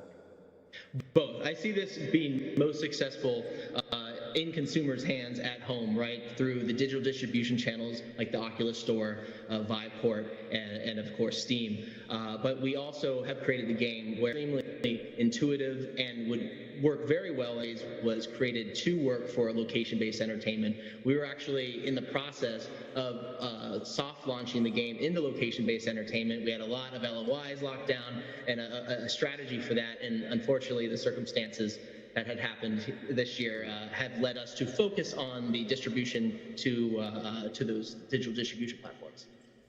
Yeah, it's not called Experience Music Project anymore, but there's that music museum in Seattle. That could be a potential interesting fit for this. Exactly. Wonderful. Any other questions? We've got one from producer David Oppenheim. Curious to know if any of the key creatives are indigenous. Indigenous? To where? Not sure. I assume he means First Nations people, but I'm not sure exactly what he was getting at there. We do have an international team of artists and programmers. Our team actually resides in all over Europe, North America, Costa Rica, and ultimately our team has been international for as long as we've existed. Actually, one of our first projects, the way the company was founded, was on the fact that we created a music video where we brought 90 musicians from 90 different countries together to write a song of peace. This was back in 2010. And that led to a sold-out show at Symphony Hall where we brought those musicians together and performed it live. And from that, we actually started our company, Rotu Entertainment. Other questions, feedback from decision makers? Just a comment. Great trailer. Thank you for sharing. VR sort of as a first way of distribution makes total sense, kind of given what you're going for. Just sort of something to think about for the future would be as you kind of develop IP and characters that people get attached to. So many of our story worlds have multiple entry points these days, so potentially considering mobile AR and other ways to kind of expand the reach of these really cool protagonists you have could be a thought down the road. Thank you. We feel the same way. We are approaching a lot of different avenues of entertainment. We would love to see this be a IP franchise that it would be one of the first big IP franchises to come out of VR. And we would love to see it as a Netflix original. We'd love to see it as a comic book series. We'd love to see it as AR applications, which we have been working on when AR hardware provides an opportunity for it to be meaningful. And ultimately, we want this to grow and be something that is a household name. Wonderful. We have time for one more question. If anyone has one. All right. Well, thank you so much, artists, for pushing these projects forward. Thank you, decision makers, for taking time out of your busy lives to hear these presentations. Really encourage everyone to find different ways to support these artists, big or small. It is incredibly difficult, as everyone on this call knows, to make any of these projects come to life. So please do find ways to fund, distribute, curate, or provide other material support. If you are curious to get in touch with any of them, you can of course write to me. You can find their projects as well as their personal profiles on Kaleidoscope, and most of the artists have also included their email in their presentations as well. So lots of different ways to get in touch. And right now, we are going to get in touch in the museum. I'm going to head over there for a couple of hours, so I hope to see you all there. I'm going to get a beer and then head into VR Town. So see you all there, and I miss you in person terribly, so big group hug. All right, bye.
your host today for the 21st Century Mermaids virtual diving and an amazing conversation about intersectional environmentalism and these amazing projects that they both have to kind of encourage diversity for youth and gender in science.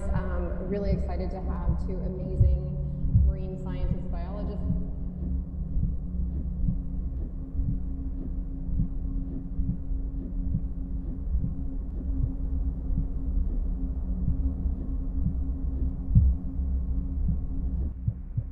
So I wanted to start off just talking a little bit with Danny and Erica to kind of, bring people in. EarthXR is like the immersive division of EarthX and EarthX Film, or under that umbrella, EarthX being the world's largest environmental experience, and then in EarthX. Danny, I'll let you kick off. Can you talk a little bit about your experience, with EarthX Film, how you got involved, and the work you've done on the board and with the festival and everything?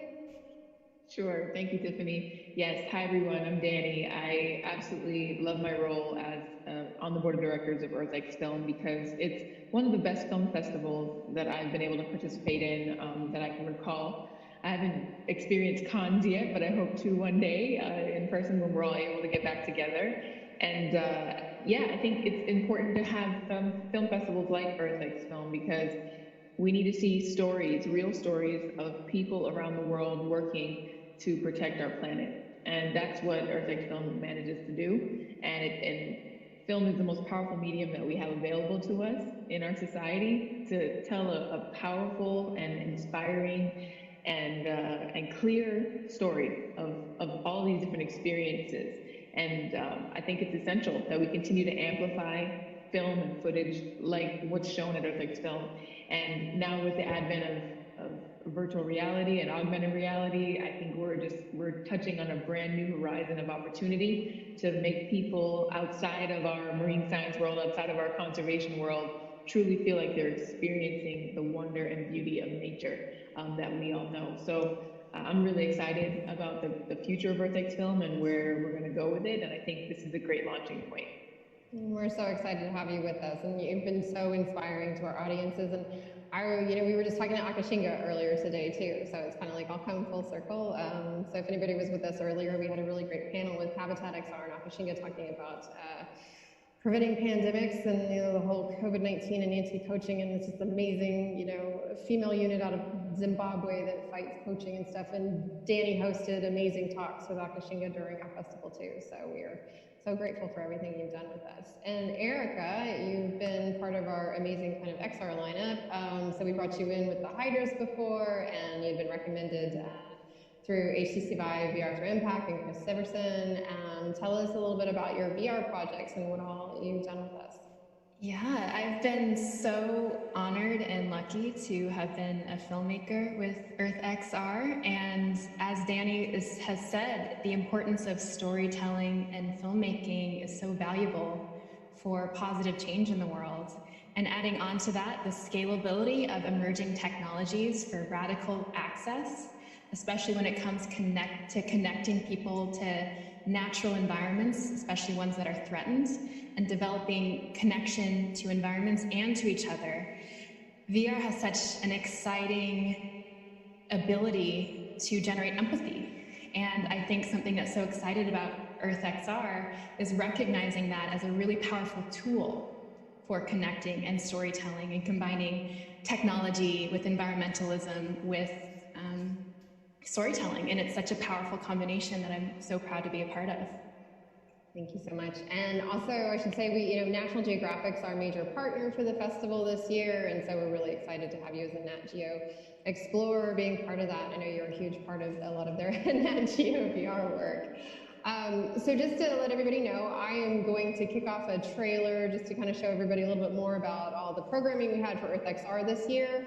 I will also be kind of like watching the Q&A, so if people have questions later, I can help moderate that.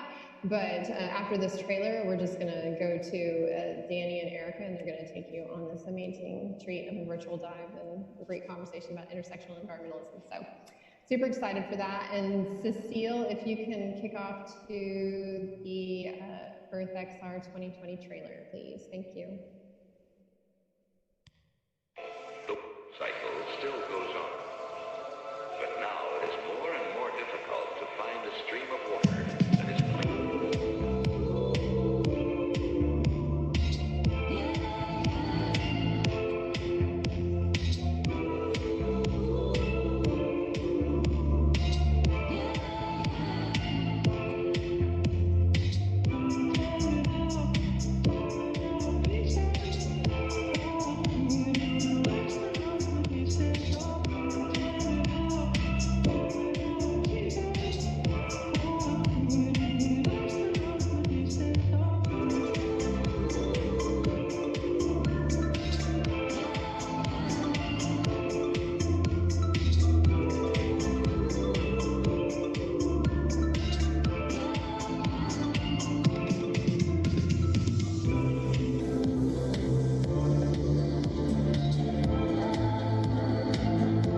Well, that was a fantastic trailer. I love watching that. It makes me want to dance every time.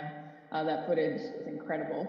So make sure you definitely check out EarthX Film whenever you have time, once we're done with this moment. And yeah, I think the purpose of today is really to give you an introduction to come diving with Erica and I.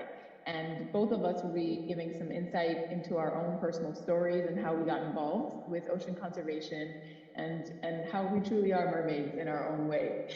So once again, my name is Danny Washington. I am an ocean advocate, science communicator, and a television host. But my journey began first in Miami, Florida, where I was born and raised.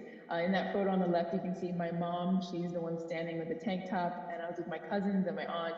And traveling on the water was a big part of my childhood. My mom used to work for a cruise line company, and we were able to venture out onto the ocean several times a year when I was a child. And it truly it left an indelible impression on me because I love the idea of going out into the open ocean, seeing no land anywhere in sight, and wondering what was below those waves. And just such a positive experience. Of course, the cruise line industry definitely still has a long way to go in improving their standards and how they're treating the ocean. But I think it's still a great opportunity for people who normally would not be able to access the ocean to have a chance to see it in its full glory. But after growing up in Miami, I knew that my mission was way, way bigger than just my hometown and my local beaches that I love so much.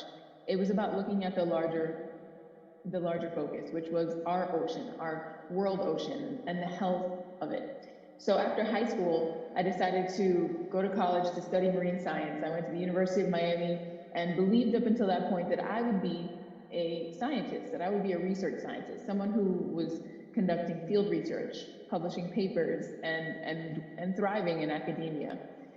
I quickly learned after my senior year in college that I was actually built to communicate. The skill sets, the gifts that I had, I wanted to share the science that I had learned with the world. And when I thought about who would inspire me the most to do that and how to do it, it was this man right here, Bill Nye the Science Guy. Maybe some of you are familiar, but I watched his show every day after school when I was a kid and loved his enthusiasm, his genuine interest, and his curiosity about learning how the world works. And I held on to that idea, and to this day, he's still a role model for me. This photo was when we met last year for the first time in person in San Francisco, and it was just truly an honor to meet someone who I've looked up to for a long time. But shortly after college, I started making videos for textbooks. So I worked for a group called Untamed Science, and they were hired by a US-based publishing company, textbook publishing company, to create over 200 videos for K through 12 science books. Now this was a challenge because, number one, I had just received a science degree. I had no experience with filmmaking whatsoever, but this time, the 3 years that I spent with Untamed Science provided me an opportunity to learn the art of storytelling. Because we were guerrilla, we had to do everything ourselves. We had to work behind the camera, in front of the camera, write scripts, edit video, and produce. And it was a tremendous experience for me because, again, it taught me this basic skill set of how to take information and present it in an engaging way and make it a story. And I'm forever grateful to this team. Along the way, I've also had a lot of opportunities to work on other productions and projects, one of which was called Ocean Gems, which was fantastic because I was able to interview women in marine science. And this was back in 2011 to 2013, and traveled to several different locations around the world, remote locations, including Papua New Guinea, and in this picture here, off the coast of Ecuador, near Isla de la Plata, which is translated as Silver Island, which was a recently discovered aggregation site for giant manta rays. And so that's me scuba diving with a giant manta ray with a 19-foot wingspan, and it was one of the most magical moments of my entire life. If you ever have the opportunity to swim or dive with a manta ray, I highly recommend it. Fast forward to more camera experience. My first show that I hosted is called Nature Knows Best, Exploration Nature Knows Best. And in 2016, I'm proud to say that I'm the first African-American or Black woman in America to host a science show. And now, whenever I say that, I kind of have to stop and pause because it's like, that was 2016, and it took that long for us to have representation on television within the storytelling of our natural world and about science.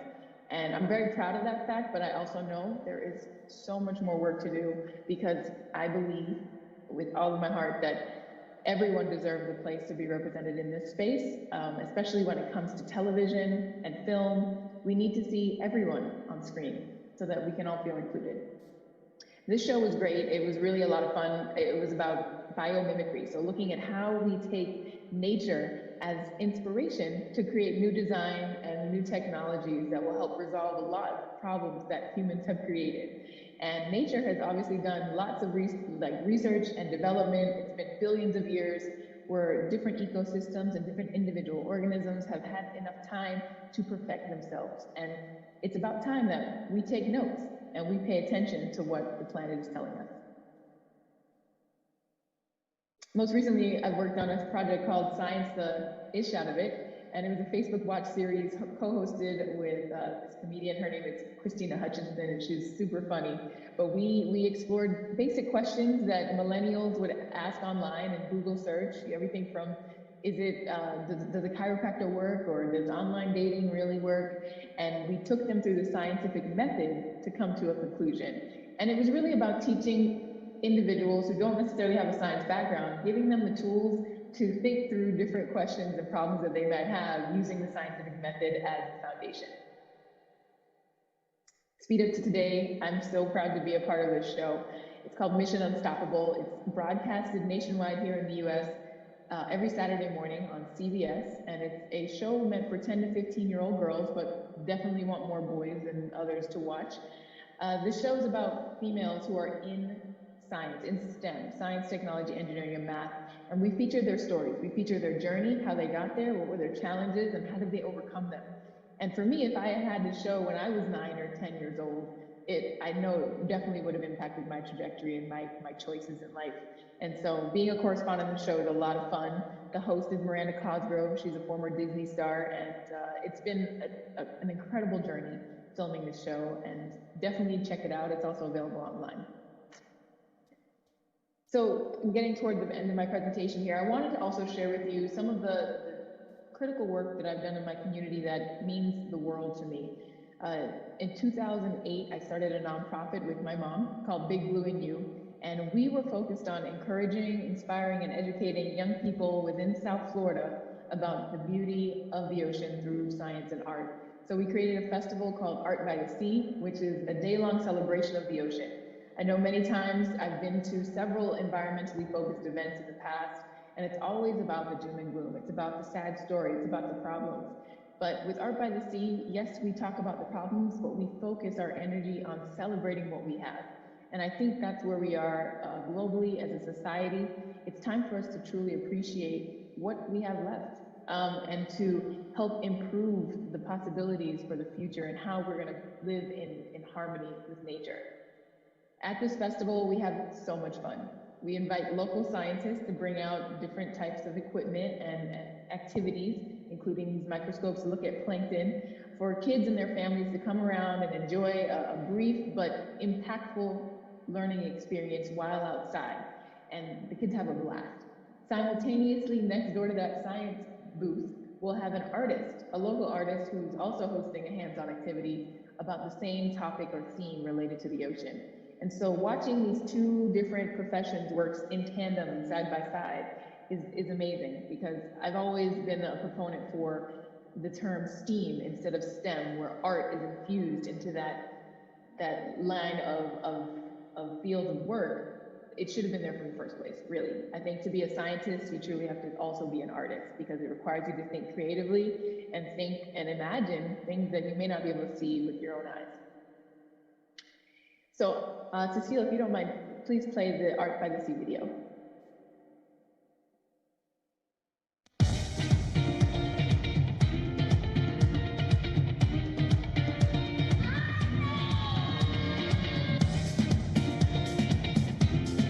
My name is Danny Washington, aka the Mocha Mermaid, and today we celebrated our 7th annual Art Sea Festival here at historic Virginia Key Beach Park in Miami, Florida, and we had the best day ever. This festival is all about celebrating the ocean and it's all of its wonders and beauty, and we did that using art and science. Welcome to historic Virginia Key Beach Park. founded August 1st, 1945.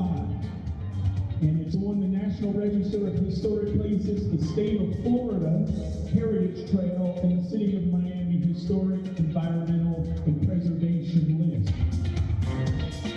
This is Chai-Tea, Artsy. The sea level is rising.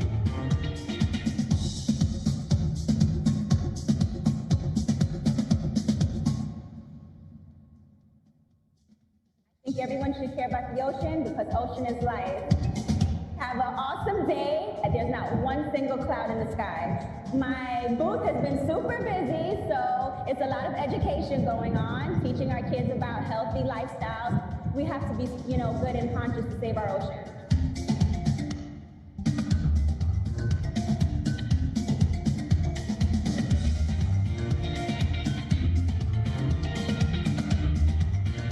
I think the biggest thing is being the ocean's advocate. If you love the ocean and you feel passionate about either whether it's water sports or the animals in the ocean or cleanliness of the ocean, you can be that advocate. You can talk about it. You can wear it on your shirt. Anything possible just to make sure that everyone hears that message. I can inspire other people by telling them what effects trash has on the ocean.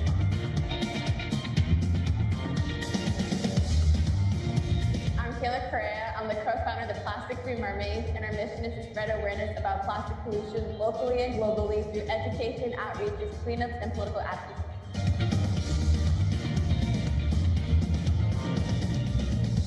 I'm a firm believer that education is the key towards conservation. If you have a voice, you have a platform.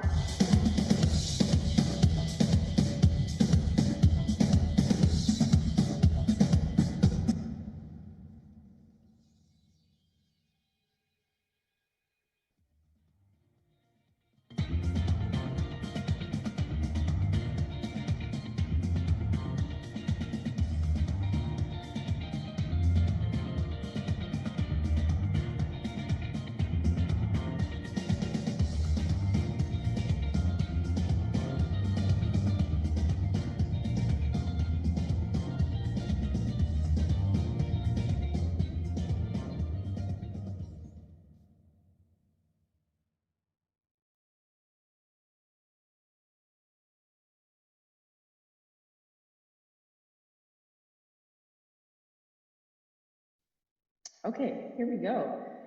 So thank you for checking that out. So the importance of Art by the Sea, in my opinion, is because of the location. We host the event at a park, a historic park called Virginia Key Beach, which formerly used to be the only beach for people of color in Miami during segregation. And it's significant because now we are focused on bringing youth from all backgrounds, all ethnicities, to enjoy the ocean, because the ocean ultimately is for everyone. No matter where you're from, you should have radical access to the ocean.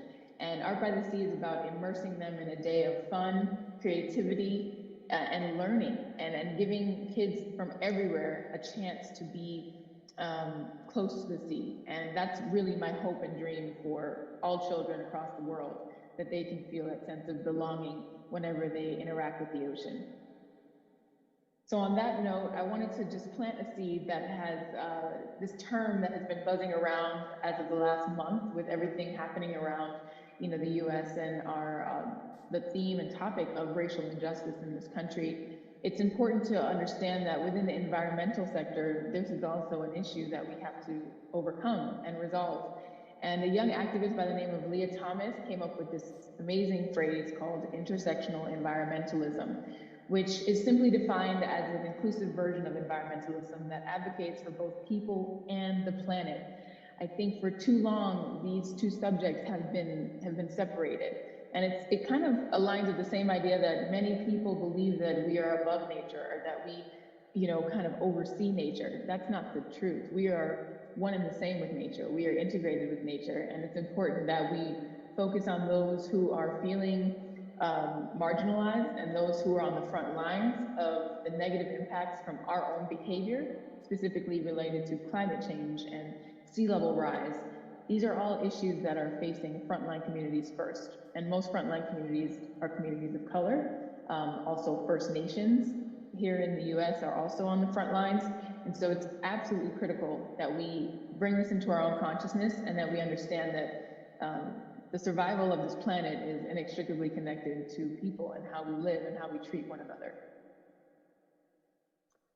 So one of the other projects that I absolutely love being a part of is called See Youth Rise Up, and it's a 4-year-old project where we're bringing young ocean leaders from all over the nation to Washington, D.C. to lobby on Capitol Hill and to speak about all the things that they are concerned about as young citizens regarding the ocean and their own communities, and as well as water resources. And it was an empowering experience because we were able to bring these young people to our nation's capital for the very first time and show them that this country, the way that it's supposed to be structured, is based on the idea that people can have the power to speak up and to talk about the things that they believe in, that they believe are important to their own communities, and to speak to the policymakers, to the decision makers, and voice those opinions. And so by walking through the halls of the Capitol building and having meetings with different senators and state representatives, it was truly incredible to see the transformation that these young leaders showcased. And to this day, all of the young people featured in this photo are doing incredible things on different topics. And I'm just so proud to be a part of that. And I highly encourage you, if you are interested in protecting the ocean, protecting nature, mentor a young person. Even if it's just one person, mentor them. Because there is a whole army of young people, as I'm sure you all know and have you seen through the climate marches last year. Young people, this next generation, are ready. They just need resources, they need a little bit of guidance, and they need access and opportunity. So it's our job to do that and to provide that for them. So with that, I'm going to get ready to hand it over to Erica, but I also just wanted to throw in a fun, quick clip. Along with being a science TV host and working in the nonprofit sector, I'm also a mermaid. And I just wanted to show you a quick video to prove it. You can go ahead and roll the mermaid video.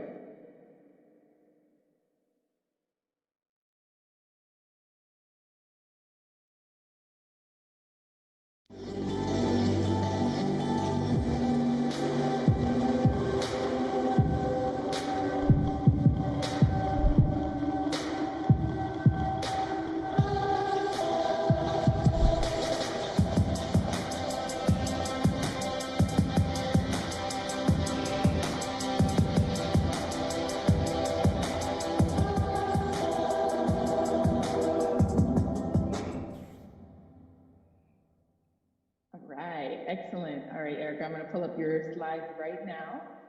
Go ahead and screen share.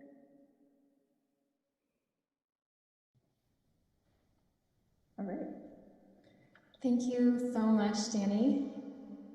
I am so honored to be on a panel about mermaids with you.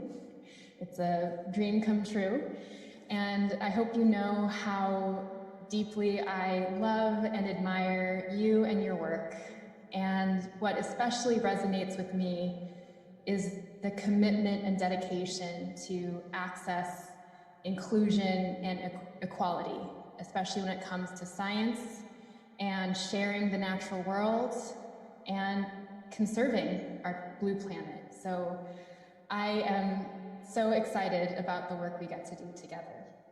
So while Danny grew up in Florida, in the warm waters of Florida, I come from California, which the water's a little colder.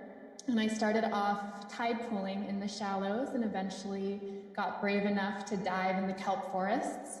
And over the years, as I advanced through school and started studying biology and marine science, I ended up traveling so deep into the Pacific Ocean that I made it to the other side. And I emerged in Australia, where I conducted my PhD research on the effects of ocean warming on coral reefs. So I'm trained as a marine biologist, specifically a coral reef ecologist.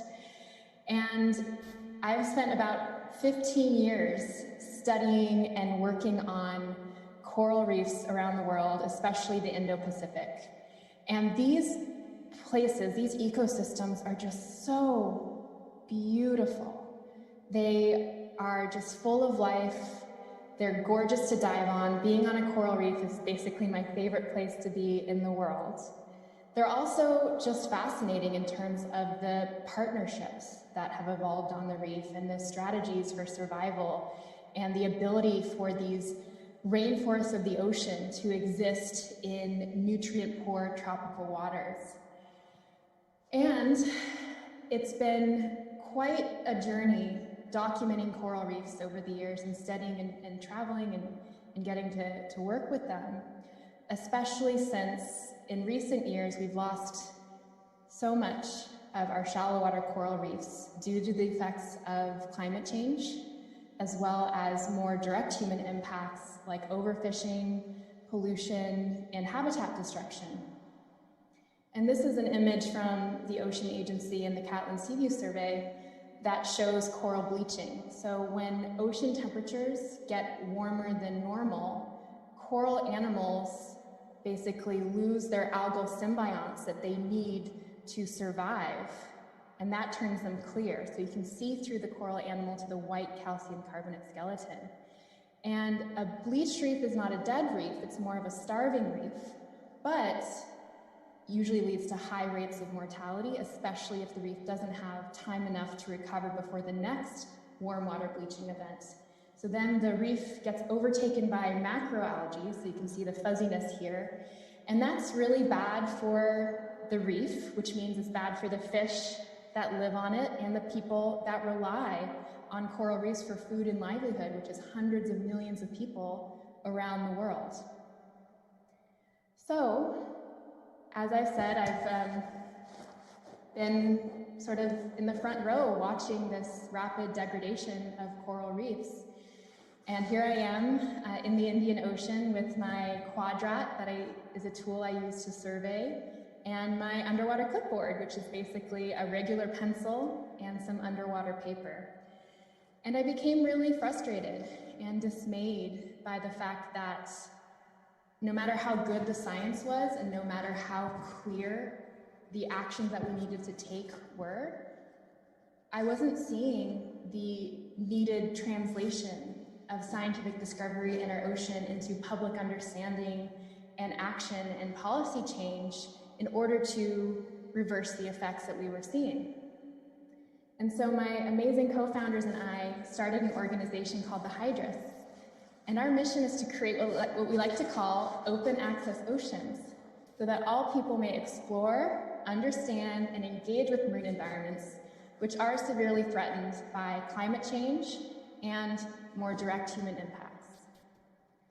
And one of the first things we became known for is creating 3D models of coral reefs. And so here are examples of individual coral colonies that we quote unquote collected using a method called photogrammetry. So as divers, we would be underwater with an underwater camera and take lots of pictures around the coral colony, and then use Autodesk software to stitch it all together and create a digital 3D model. So this model that I'm holding right here was quote unquote collected from a coral in Hawaii, but we really hope that that coral is still alive and well on the reef. We were able to use a reality capture method to duplicate it digitally and 3D print it. And these models are available on Sketchfab, and a number of them are also available for free download if you have any use for them. We found them really popular among scientists and educators and artists for their projects. We've also partnered with the Smithsonian Institution with the Smithsonian Digitization Program Office to help them digitize and curate their back-of-house coral specimen collection. So there are all of these incredible, beautiful, important to science specimens that are on shelves and in drawers and have been for over 100 years. So we're working with them to digitize and curate and make available on an online platform for anyone to view. So look out for that. We plan on releasing it next month. So on the left here, one of the other ways we use our 3D printed coral models is in ocean education kits, which we've developed with support from National Geographic. So these particular 3D prints of corals have a special type of thermochromic paint on them. So when you put them in warm water, they turn white. So So they go from colorful to white to visualize bleaching. And it's all part of a curriculum. We have workbooks and games that we are using to teach science-based curriculum and engagement with ocean science. And the center photo here shows another big project that we have at the Hydrus, and that is immersive virtual environments.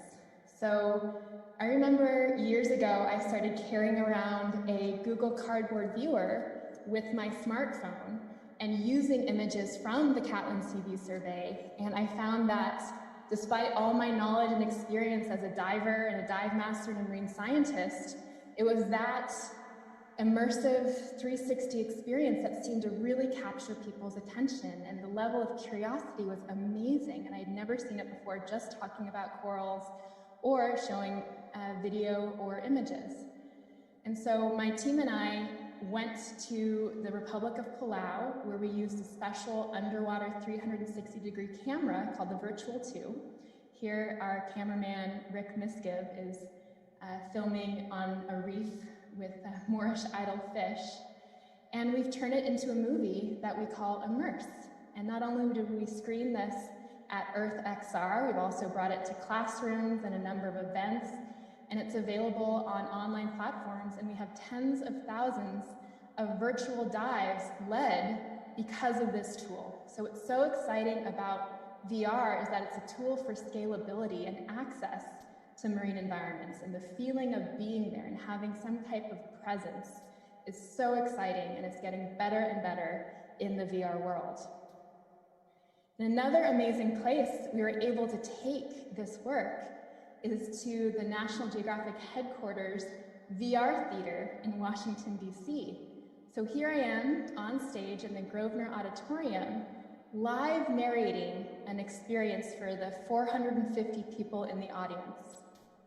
So on the screen, you can see in 2D, that's a manta ray, and it will swim over everybody's head, and they'll look up and look around. They can see all around them and feel like they're in the water with the manta. And this is just such an exciting tool of how virtual reality can become more and more social and engaging. And of course, during this time, that's not quite possible, so we also have it available on a number of online platforms, including Samsung VR, Viveport Video, and the Oculus Store. And like I said, because of this, we've been able to lead tens of thousands of dives around the world, and the feedback has been phenomenal, and I'm so proud to have been a part of it.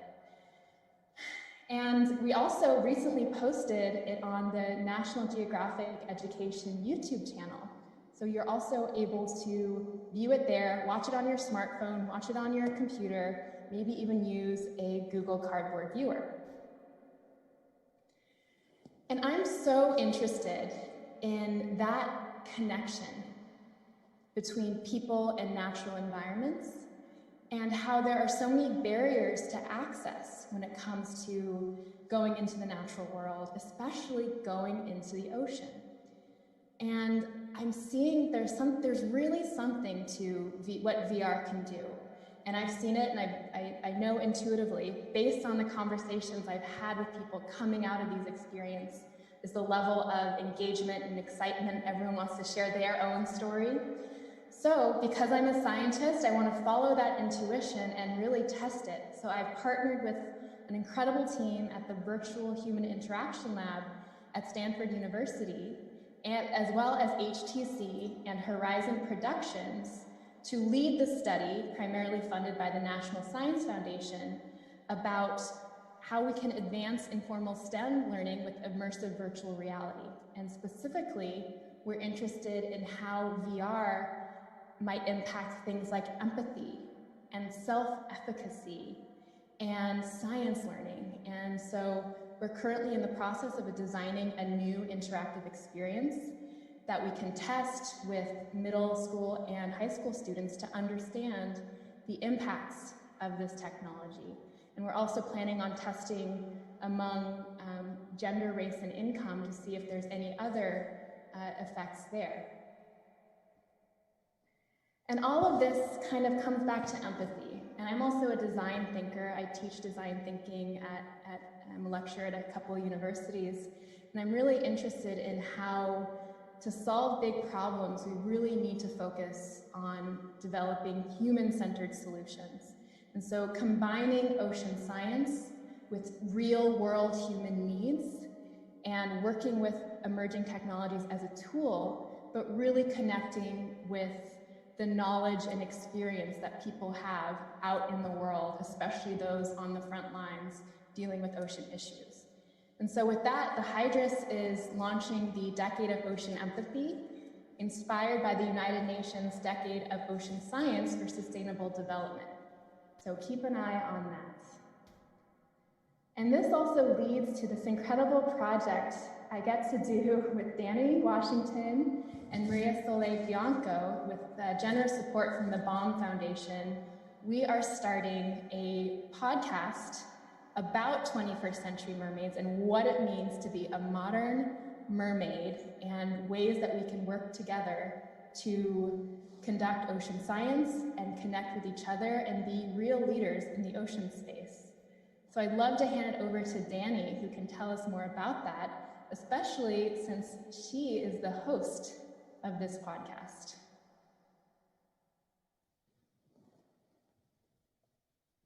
Great. Thank you, Erica. I'm going to go back to our screen share there. Perfect. Come on now, computer. There we are. So yeah, I'm very excited to be a part of this project with you, Erica. I think it's a perfect intersection where we can bring our, decade of experience, more than a decade, lifelong experiences as women in ocean science and share stories of other women in science, in ocean science, because this is, I think, a career path that a lot of young people are interested in. I think most folks, when I talk to them and I tell them about, my education, they're like, I wanted to be a marine biologist when I was a kid. That's usually 9 times out of 10, that is the reaction. And so how can we amplify that story and talk about the real experiences of people in this field, specifically women and non-binary people, and how they've lived through it, and what have they gained, what kind of experiences have they had, what kind of adventures have they had. So that's what this podcast is all about. And the reason why we chose the name 21st Century Mermaids is because obviously we're in the 21st century, but I think that the story of mermaids has transcended so many cultures and years. Every culture has some type of mermaid mythology, a water creature, half human, half fish, and there's a reason for that. I think mermaids are the messengers of the ocean because it shows the literal embodiment of the intersection between humans and our ocean. And it's sometimes a story of danger. A lot of stories related to mermaids are about, mermaids that kill people and kill sailors and lead them to their death. But at the same time, they're beautiful, they're alluring, they're magical. And that mythology is a great tool and a hook to attract new audiences to listen to the stories of the ocean. So we're so excited to be launching this podcast. It's not officially on platforms yet, but stay tuned because it will be coming out in July. So I'm really looking forward to that. We're in the process of recording episodes right now. And we've actually recorded one episode. We did a triple episode with all 3 of us together, Maria Soleil, Erica, and I, and such a blast. Just having these conversations really are fulfilling, especially during this time when we're dealing with the pandemic and we're quarantined and we're socially distancing. It feels good to have this type of connection with like minds. What's been your experience, Erica? I just so cherish the conversations we've been having together as mermaids and the stories we tell each other and the obstacles we're facing, especially now, and the fact that we are engaging mermaids all over the world and recruiting them, and we're hoping to get a mermaid on every shoreline because there's really something fierce about women when it comes to protecting their land and their sea. And I'm just so excited to explore that more. I think there's a really divine connection between women and the ocean, and there's a lot of history there. And you mentioned indigenous knowledge and mythology, and I'm just so excited to explore this and think about what it means for the future, especially to look back with that lens. Absolutely, absolutely.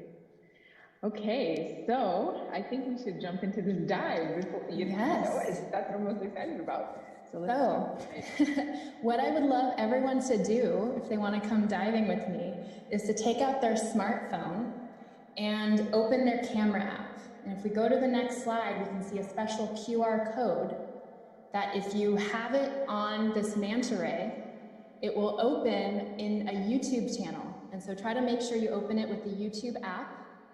And then once you're in there, you'll be able to scroll with your phone or scroll with your finger just on your phone or move your phone around.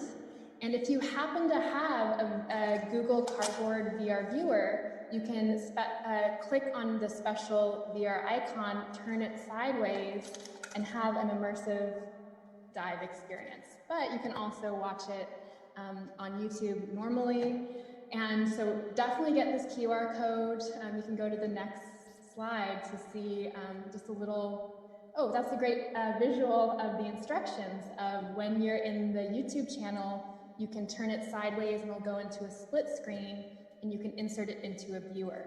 And something I also love to say is that Danny and I are both manta lovers, as you can probably tell, but we love everything in the ocean. We don't discriminate there. But the fun thing about manta rays is on their bellies, they have these markings that are unique for each individual.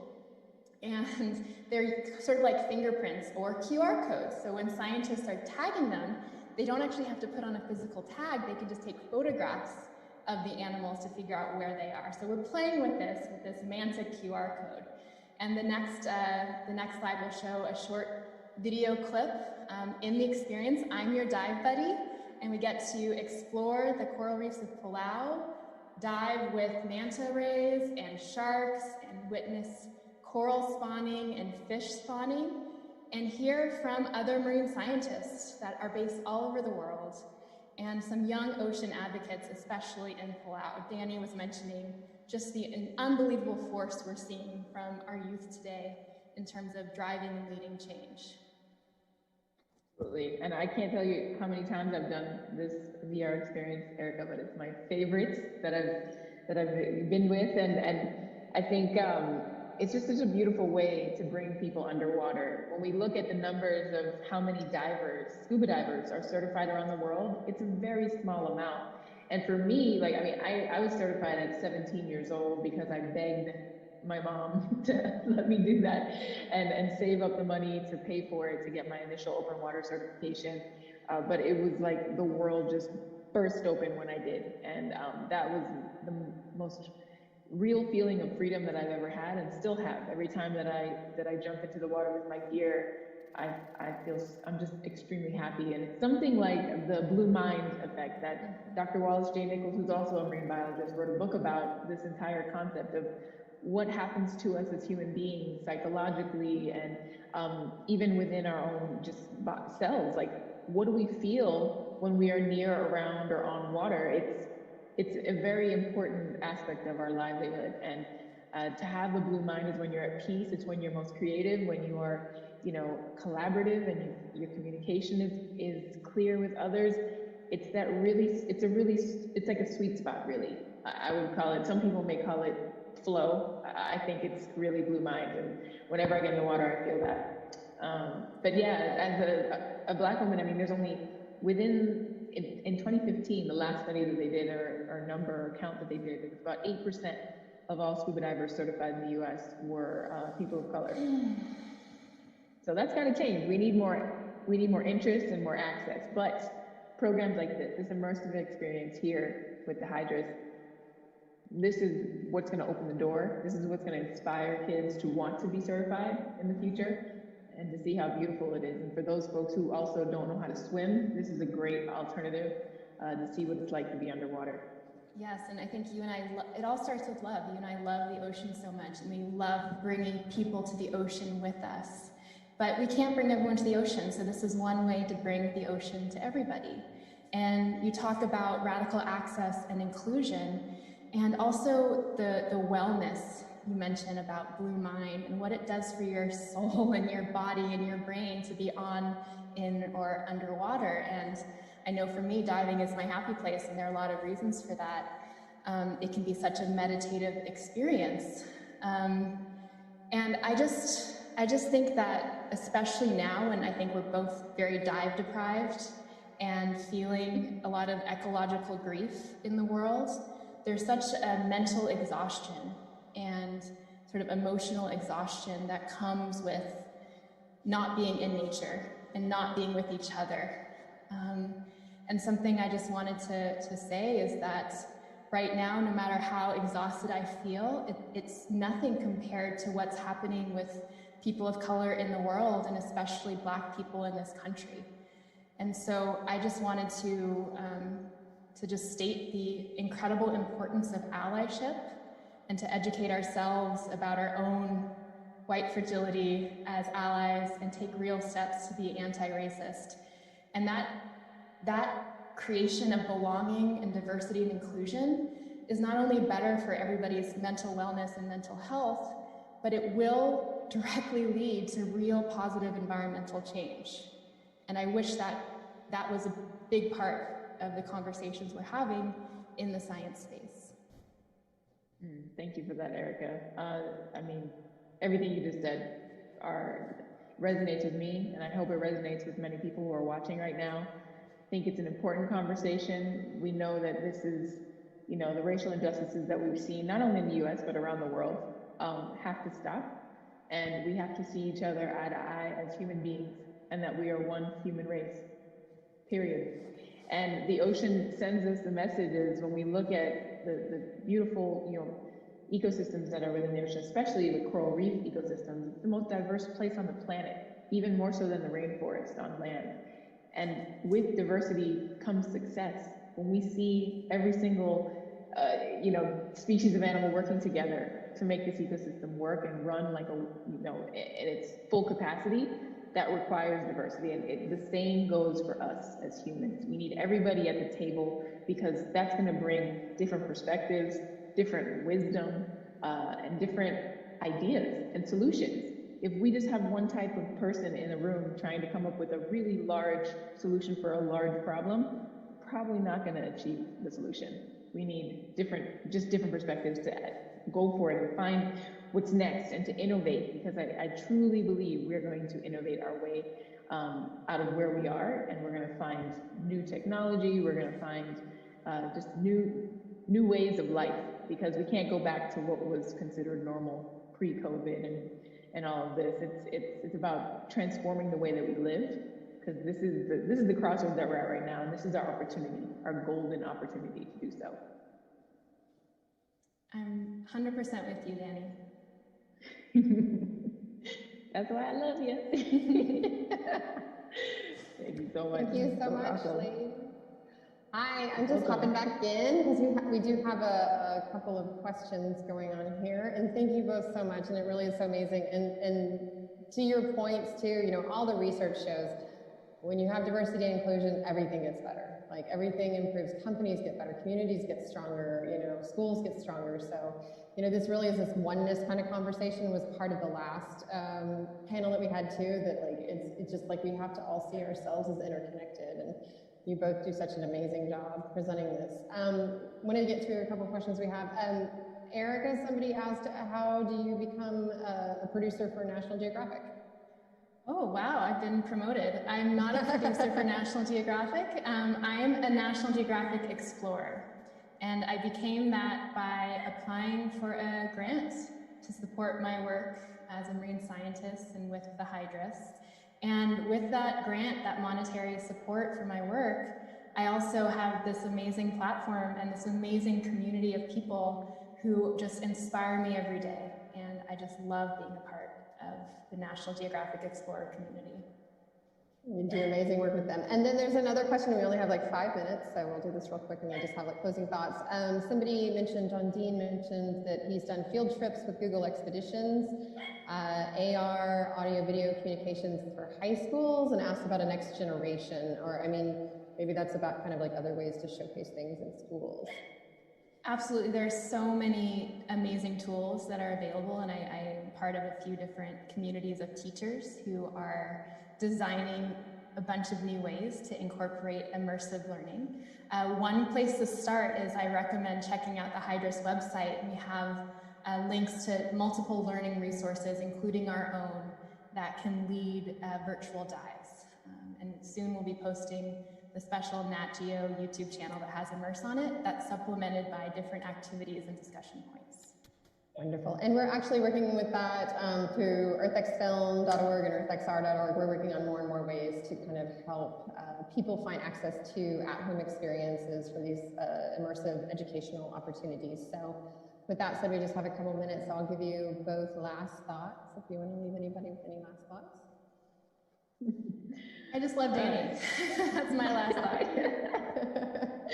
Love you too, Erica. I would just say, find what is going to fuel your optimism. I think for me personally, I've had a pretty rough couple of weeks, and it just seems like this ongoing battle to lift myself back up and feel energized again and stay focused.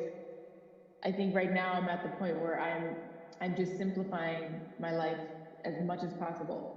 And again, looking back at what inspires me the most and what's going to keep me afloat. And so wherever you are right now, wherever you're watching from, if you're a filmmaker, if you're a creator, if you're a scientist, if you're an educator, look back at what is truly meaningful to you and figure out what the reason is, why you even got into the field that you're in the first place. And how can you use your creative talents, your gifts to create change, the change that we really need in the world right now. So we need boldness, we need courage, and we need optimism. So thank you all so much for being here with us.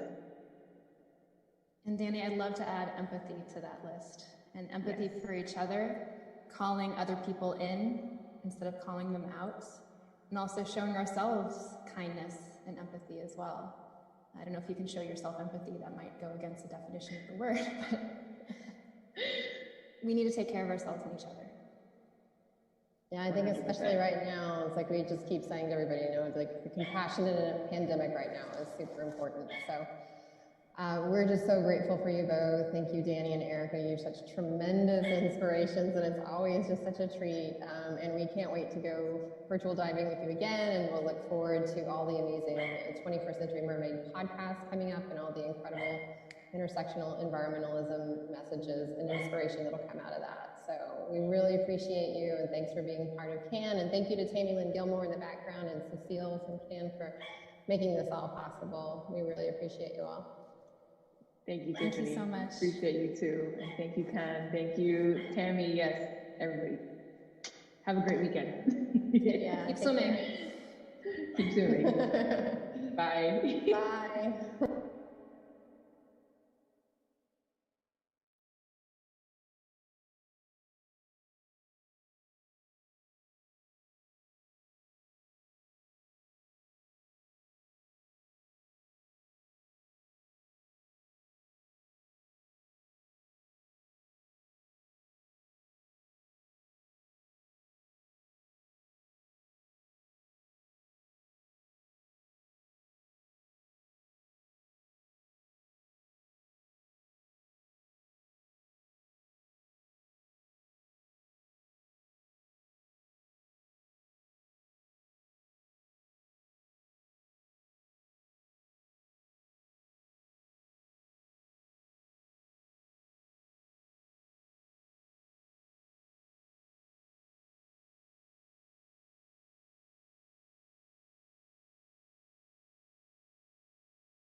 Hi everyone, I'm Selena, Acting Director of HTC Vive Arts. It's a great honor to be invited to Cannes XR and speaking to you all online. So today I'm gonna introduce to you our program and what we do and talk about how virtual reality changed the way art and culture are experienced. So Vive Art's core mission has always been to transform the way art and culture is created and experienced using the latest technologies. So this keynote aims to address how art, access to biotech knowledge, and continue to connect us to the radical experimentation and pursuit of freedom demonstrated by artists today as well as throughout history.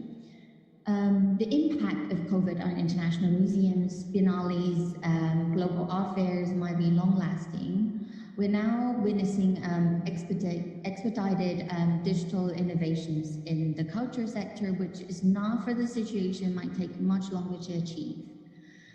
This is an exciting trend, and we are optimistic that it is only the beginning of a historical transformation that will continue.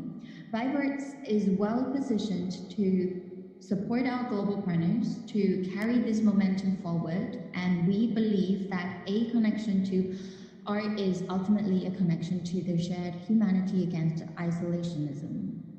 So art and culture has always been at the central position of human imagination.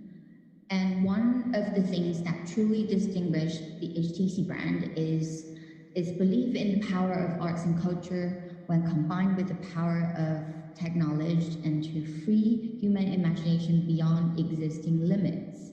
So Vive Arts is founded on this core vision.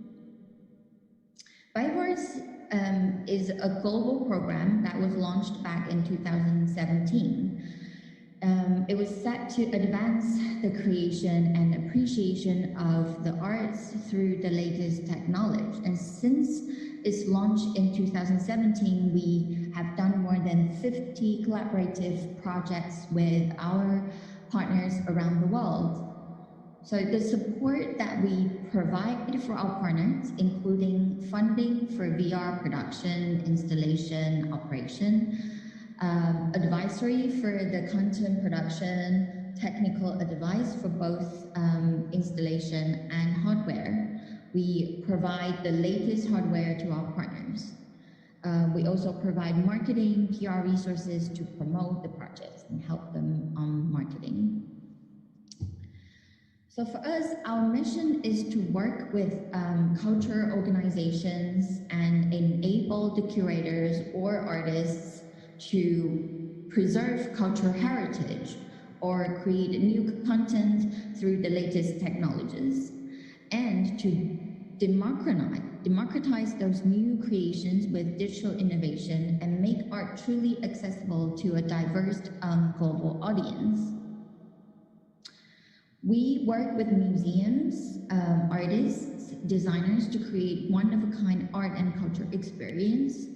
We help culture organizations to enrich their education programs. It not only helps to diversify and broaden the audience demographics for the museum and make the content available for the regions that would otherwise have no access.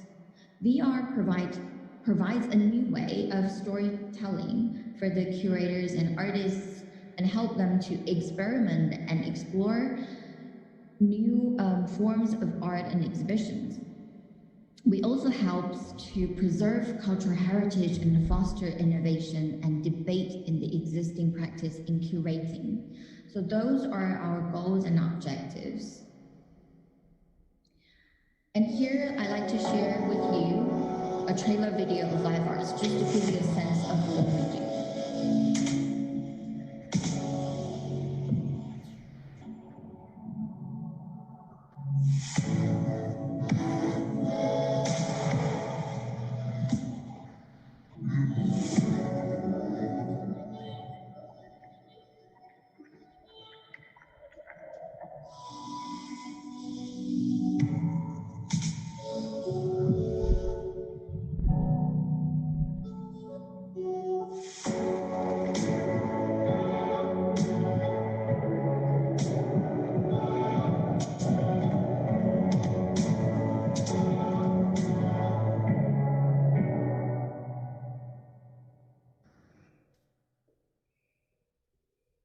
Okay, so here for the next sections, I would like to illustrate our partnership with museums using a few case studies. So to start with, we officially launched the Vive Arts program in 2017 when we collaborated with our first major museum partner, Tate Modern in London. The museum is one of the most visited museums in the UK and welcoming 6 million visitors every year. And we work with Tate Modern for its Modigliani exhibition. The curator's vision was to reimagine the artist's final studio in Paris, bringing historical, technical, and conservation research to life. The partnership consists of a museum's curatorial and digital and conservation team, a London-based VR studio, and HTC Vive Arts. So with the collective effort, we present the Modigliani VR, the Orchid Atelier VR experience. And the project has made a great impact in the art community. It was the first exhibition done by the Tate Modern, and with the visitors demographics of 70% age over 45, and 70% female, there were around 78,000 visitors seeing the VR in the exhibition. And the innovative VR exhibition was covered by Forbes, Financial Times, BBC's, the London Evening Standard, so with very positive review. The VR was also very well received by visitors as well as the users online. So this is our first major museum projects that we partnered with. And the second is the museum, L'Orangerie Museum in Paris, is part of the museum d'Orsay. The museum houses one of the largest collection of Impressionism artwork. So the museum welcomed 1 million annual visitors in the permanent home of Monet's 8 large water lilies panels. So for this VR experience is part of the museum's exhibition to celebrate the friendship between the artist and the French president at the time, Clemenceau. So the museum's curators to present this collection-focused Monet and Clemenceau exhibition to celebrate this occasion. The VR experience was created for this special exhibition. It's called Claude Monet Obsession of Water Lily, and it was integrated as part of the exhibition. So through the VR, the visitor shall visit the French countryside Monet once lived, next to the pond where the Water Lilies series painting was created. The visitors will be immersed in the natural surroundings and observe the changes of lightings and seasons. It is a very beautiful and powerful VR experience, and it was exhibited in the museum for 3 months and then extended further 2 months. Okay, so for the next project is our collaboration with the National Palace Museum in Taipei. It is the most well-known museum in Taiwan, and there are 7 million visitors every year. So for the past 3-4 years, the National Palace Museum in Taipei has been using VR technology to interpret their collection, permanent collection, including a few very famous paintings, The Spirit of Autobiography, Autumn Color, and also the very famous painting called Up the River during Qingming. The museum also using VR for their education program in the remote area in the country, which allowed the students can experience and learn about those art without traveling to the museum. The museum opened their new exhibition, A Carnival of Fantasy, last December. Apart from the museum's own collection, they also invited those international museums that Vive Arts have worked with to present their VR artwork. So for this museum is our longest partnership, even before the founding of HTC Vive Arts. So we continue our collaboration with the museum today. And apart from art and culture, we also worked with Natural History Museum, including one of the most authoritative institutions, American Museum of Natural History in New York. And with annual visitor of 5 million visitors, it is the location for the movie Night at the Museum. And in order to celebrate the museum's 150 years anniversary, in 2019, the museum curated T-Rex exhibition.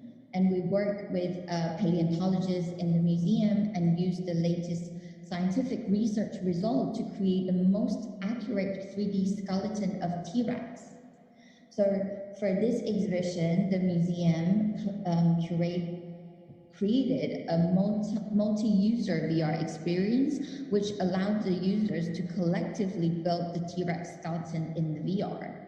And this exhibition was at the museum for 8 months, and then it's planned to travel, and it's also went online after the museum exhibition opening. And our latest project bring us back to Europe. We worked with the Louvre Museum in Paris. The Louvre Museum attracts 10 million visitors every year. It is the most visited museum in the world. So the museum was to celebrate the 500th anniversary of Da Vinci's death. So they curated this huge exhibition, the Leonardo da Vinci exhibition, and this is the first VR installation for the Louvre Museum. So the curators have chosen Mona Lisa, the most famous painting in the world, as the subject of this VR experience. So apart from being a famous artist, Da Vinci was also an ingenious inventor. He has designed tank, flying machines. So in this, the visitors will be able to see many of his writings and design sketches and oil painting in this exhibition. And in the middle of the exhibition, there is this VR room where the visitors will be able to get very close to Mona Lisa and learn her stories. Because the museums has done so much research to the paintings, and for them, they really want to use VR to tell the stories about Mona Lisa, about the research they've done, about the artist and how the painting was created. And the curators also wanted to use the VR to also correct a lot of like myths about this famous painting and famous woman. And also, because the Mona Lisa has to stay where it is in the gallery inside the museum and cannot be shown in the special exhibition space, so it makes perfect sense to have the VR being, to let the Mona Lisa being inside the exhibition. So it's been a long project. We worked with museum for 8 months to create the content, but the discussion and the whole project started about 2 years ago to explore the possibility how we can do this. The online version has many extended features. So apart from Mona Lisa, the visitors will be able to enter the museum from the pyramid and explore the Grand Gallery warehouse, other 4 Da Vinci's painting in the Louvre collection. And also with a lot of extended information inside. So for the home version, at-home version, we want the visitors to take as much as they can inside the galleries and in front of the paintings and learn all the stories about that. So the review from major international press were very positive. The New York Times printed the story on its front page, highlighting the virtual reality technology, art and culture, and explored the possibility of how it might affect our future lives. And there have been around 80,000 visitors saw the VR in the museum, and online download has around 30,000 across online platform so far. So Vivearts has made a huge difference to arts and culture. Because of us, we say a lot of museums and institutions present art and culture will never be the same. And moving on to the next sectors, I'd like to present to you about our contemporary project in collaboration with artists and curators. So since 2018, Vivearts has been the official virtual reality partner of Art Basel in Hong Kong. In 2018, we supported artists Marina Abramovic and Arnish Kapoor to exhibit their VR artworks. That was the first VR works created by the two artists, and it was a big highlight in our fair, very well received by the press. And we even had this launch event in collaboration with Academy of Arts in London, and it was moderated by the Royal Academy Artistic Director Tim Marlowe at the time. And since then, we always trying to feature the latest or most innovative and creative projects at Art Basel. In 2019, we presented the work done by Laurie Anderson and Taiwanese artist Xinjiang Huang. It's called To the Moon. So, and this year, because of the COVID, the fair was cancelled, but we are working on our new projects, and we are aiming to launch a new artwork next year.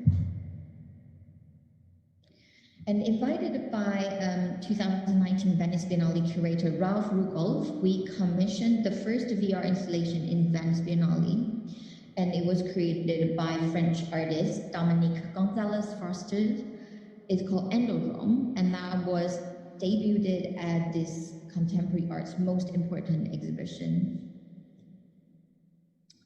So for this installation, it was in the Biennale's Arsenal's exhibition space, and it was part of the main exhibition, May You Live in Interesting Time, and curated by Ralph Rugolf.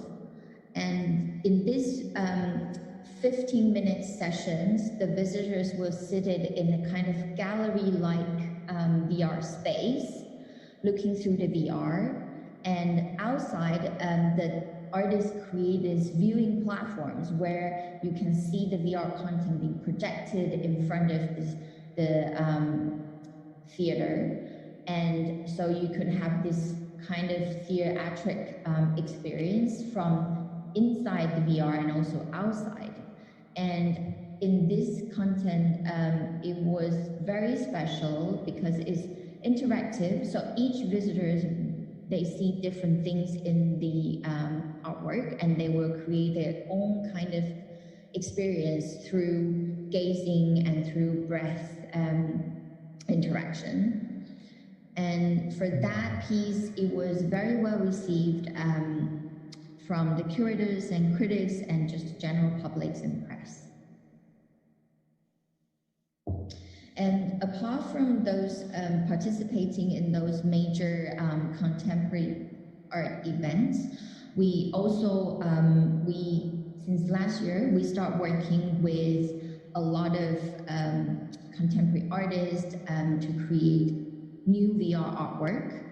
Since then, we have worked with artists like Chen Ran and a very upcoming new Chinese young artist, Lian Yang, as kind of trained architect and / artist, and also working with Taiwanese ink art master Liu Guosong to create this VR artwork using his classic artwork.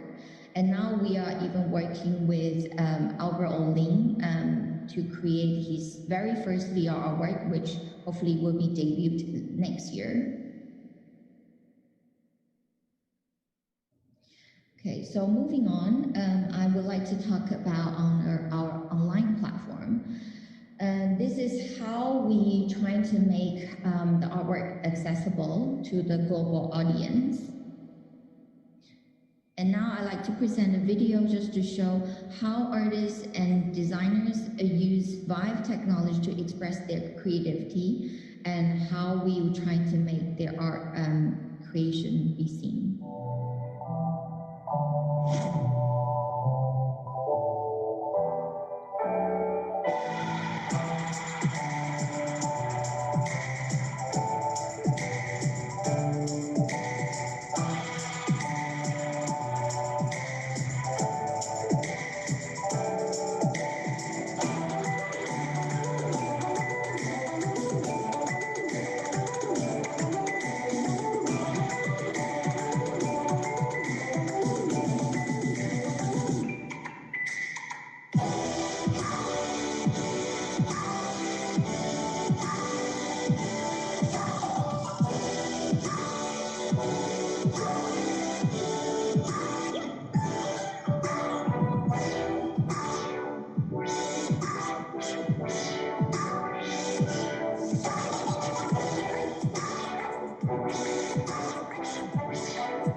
Okay, so here is our online platform called Viveport. Many of you might know, but we do have what you might don't know is we have a Vive Arts dedicated page on this platform. So we work with our partners and the museum partners and artists, sometimes just individual kind of content creators, and encourage them to launch their arts and culture VR content on this platform. So yeah, from the Vive Arts front page, you can access it. I would say this is probably only kind of platform has a dedicated arts and culture page in sectors. So far, we have 20 plus quality titles and of course more to come. So this is part of our mission and try to make art accessible, and a lot of titles on the page are free for download. We also work with schools in Taiwan or in the world and trying to use the content, encourage them, the schools, to use the content for education. A lot of the schools that well, at least in Taiwan now has the VR hardwares, and then these resources is very, very valuable for the teachers to use for their curriculums and classes. So one of our mission is definitely to enrich the programs on this page and trying to find the best ones around the world. And then here you can see a few like major titles we launched last year and this year. A lot of these titles are created in collaboration with our museum partners. For example, the Louvre Museum. Here you can see the MUCA from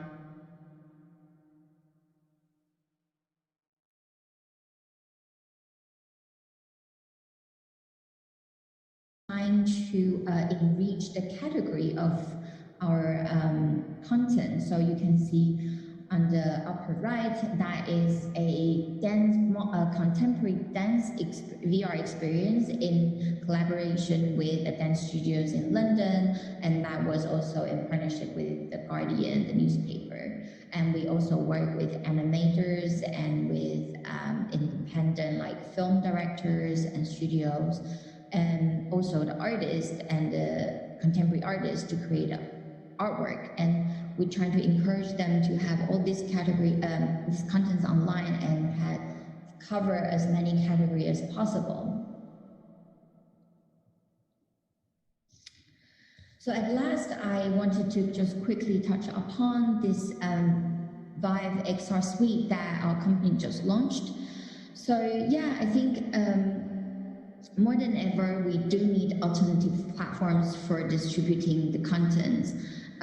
Well, because of the COVID, a lot of museums and our institutions are closed.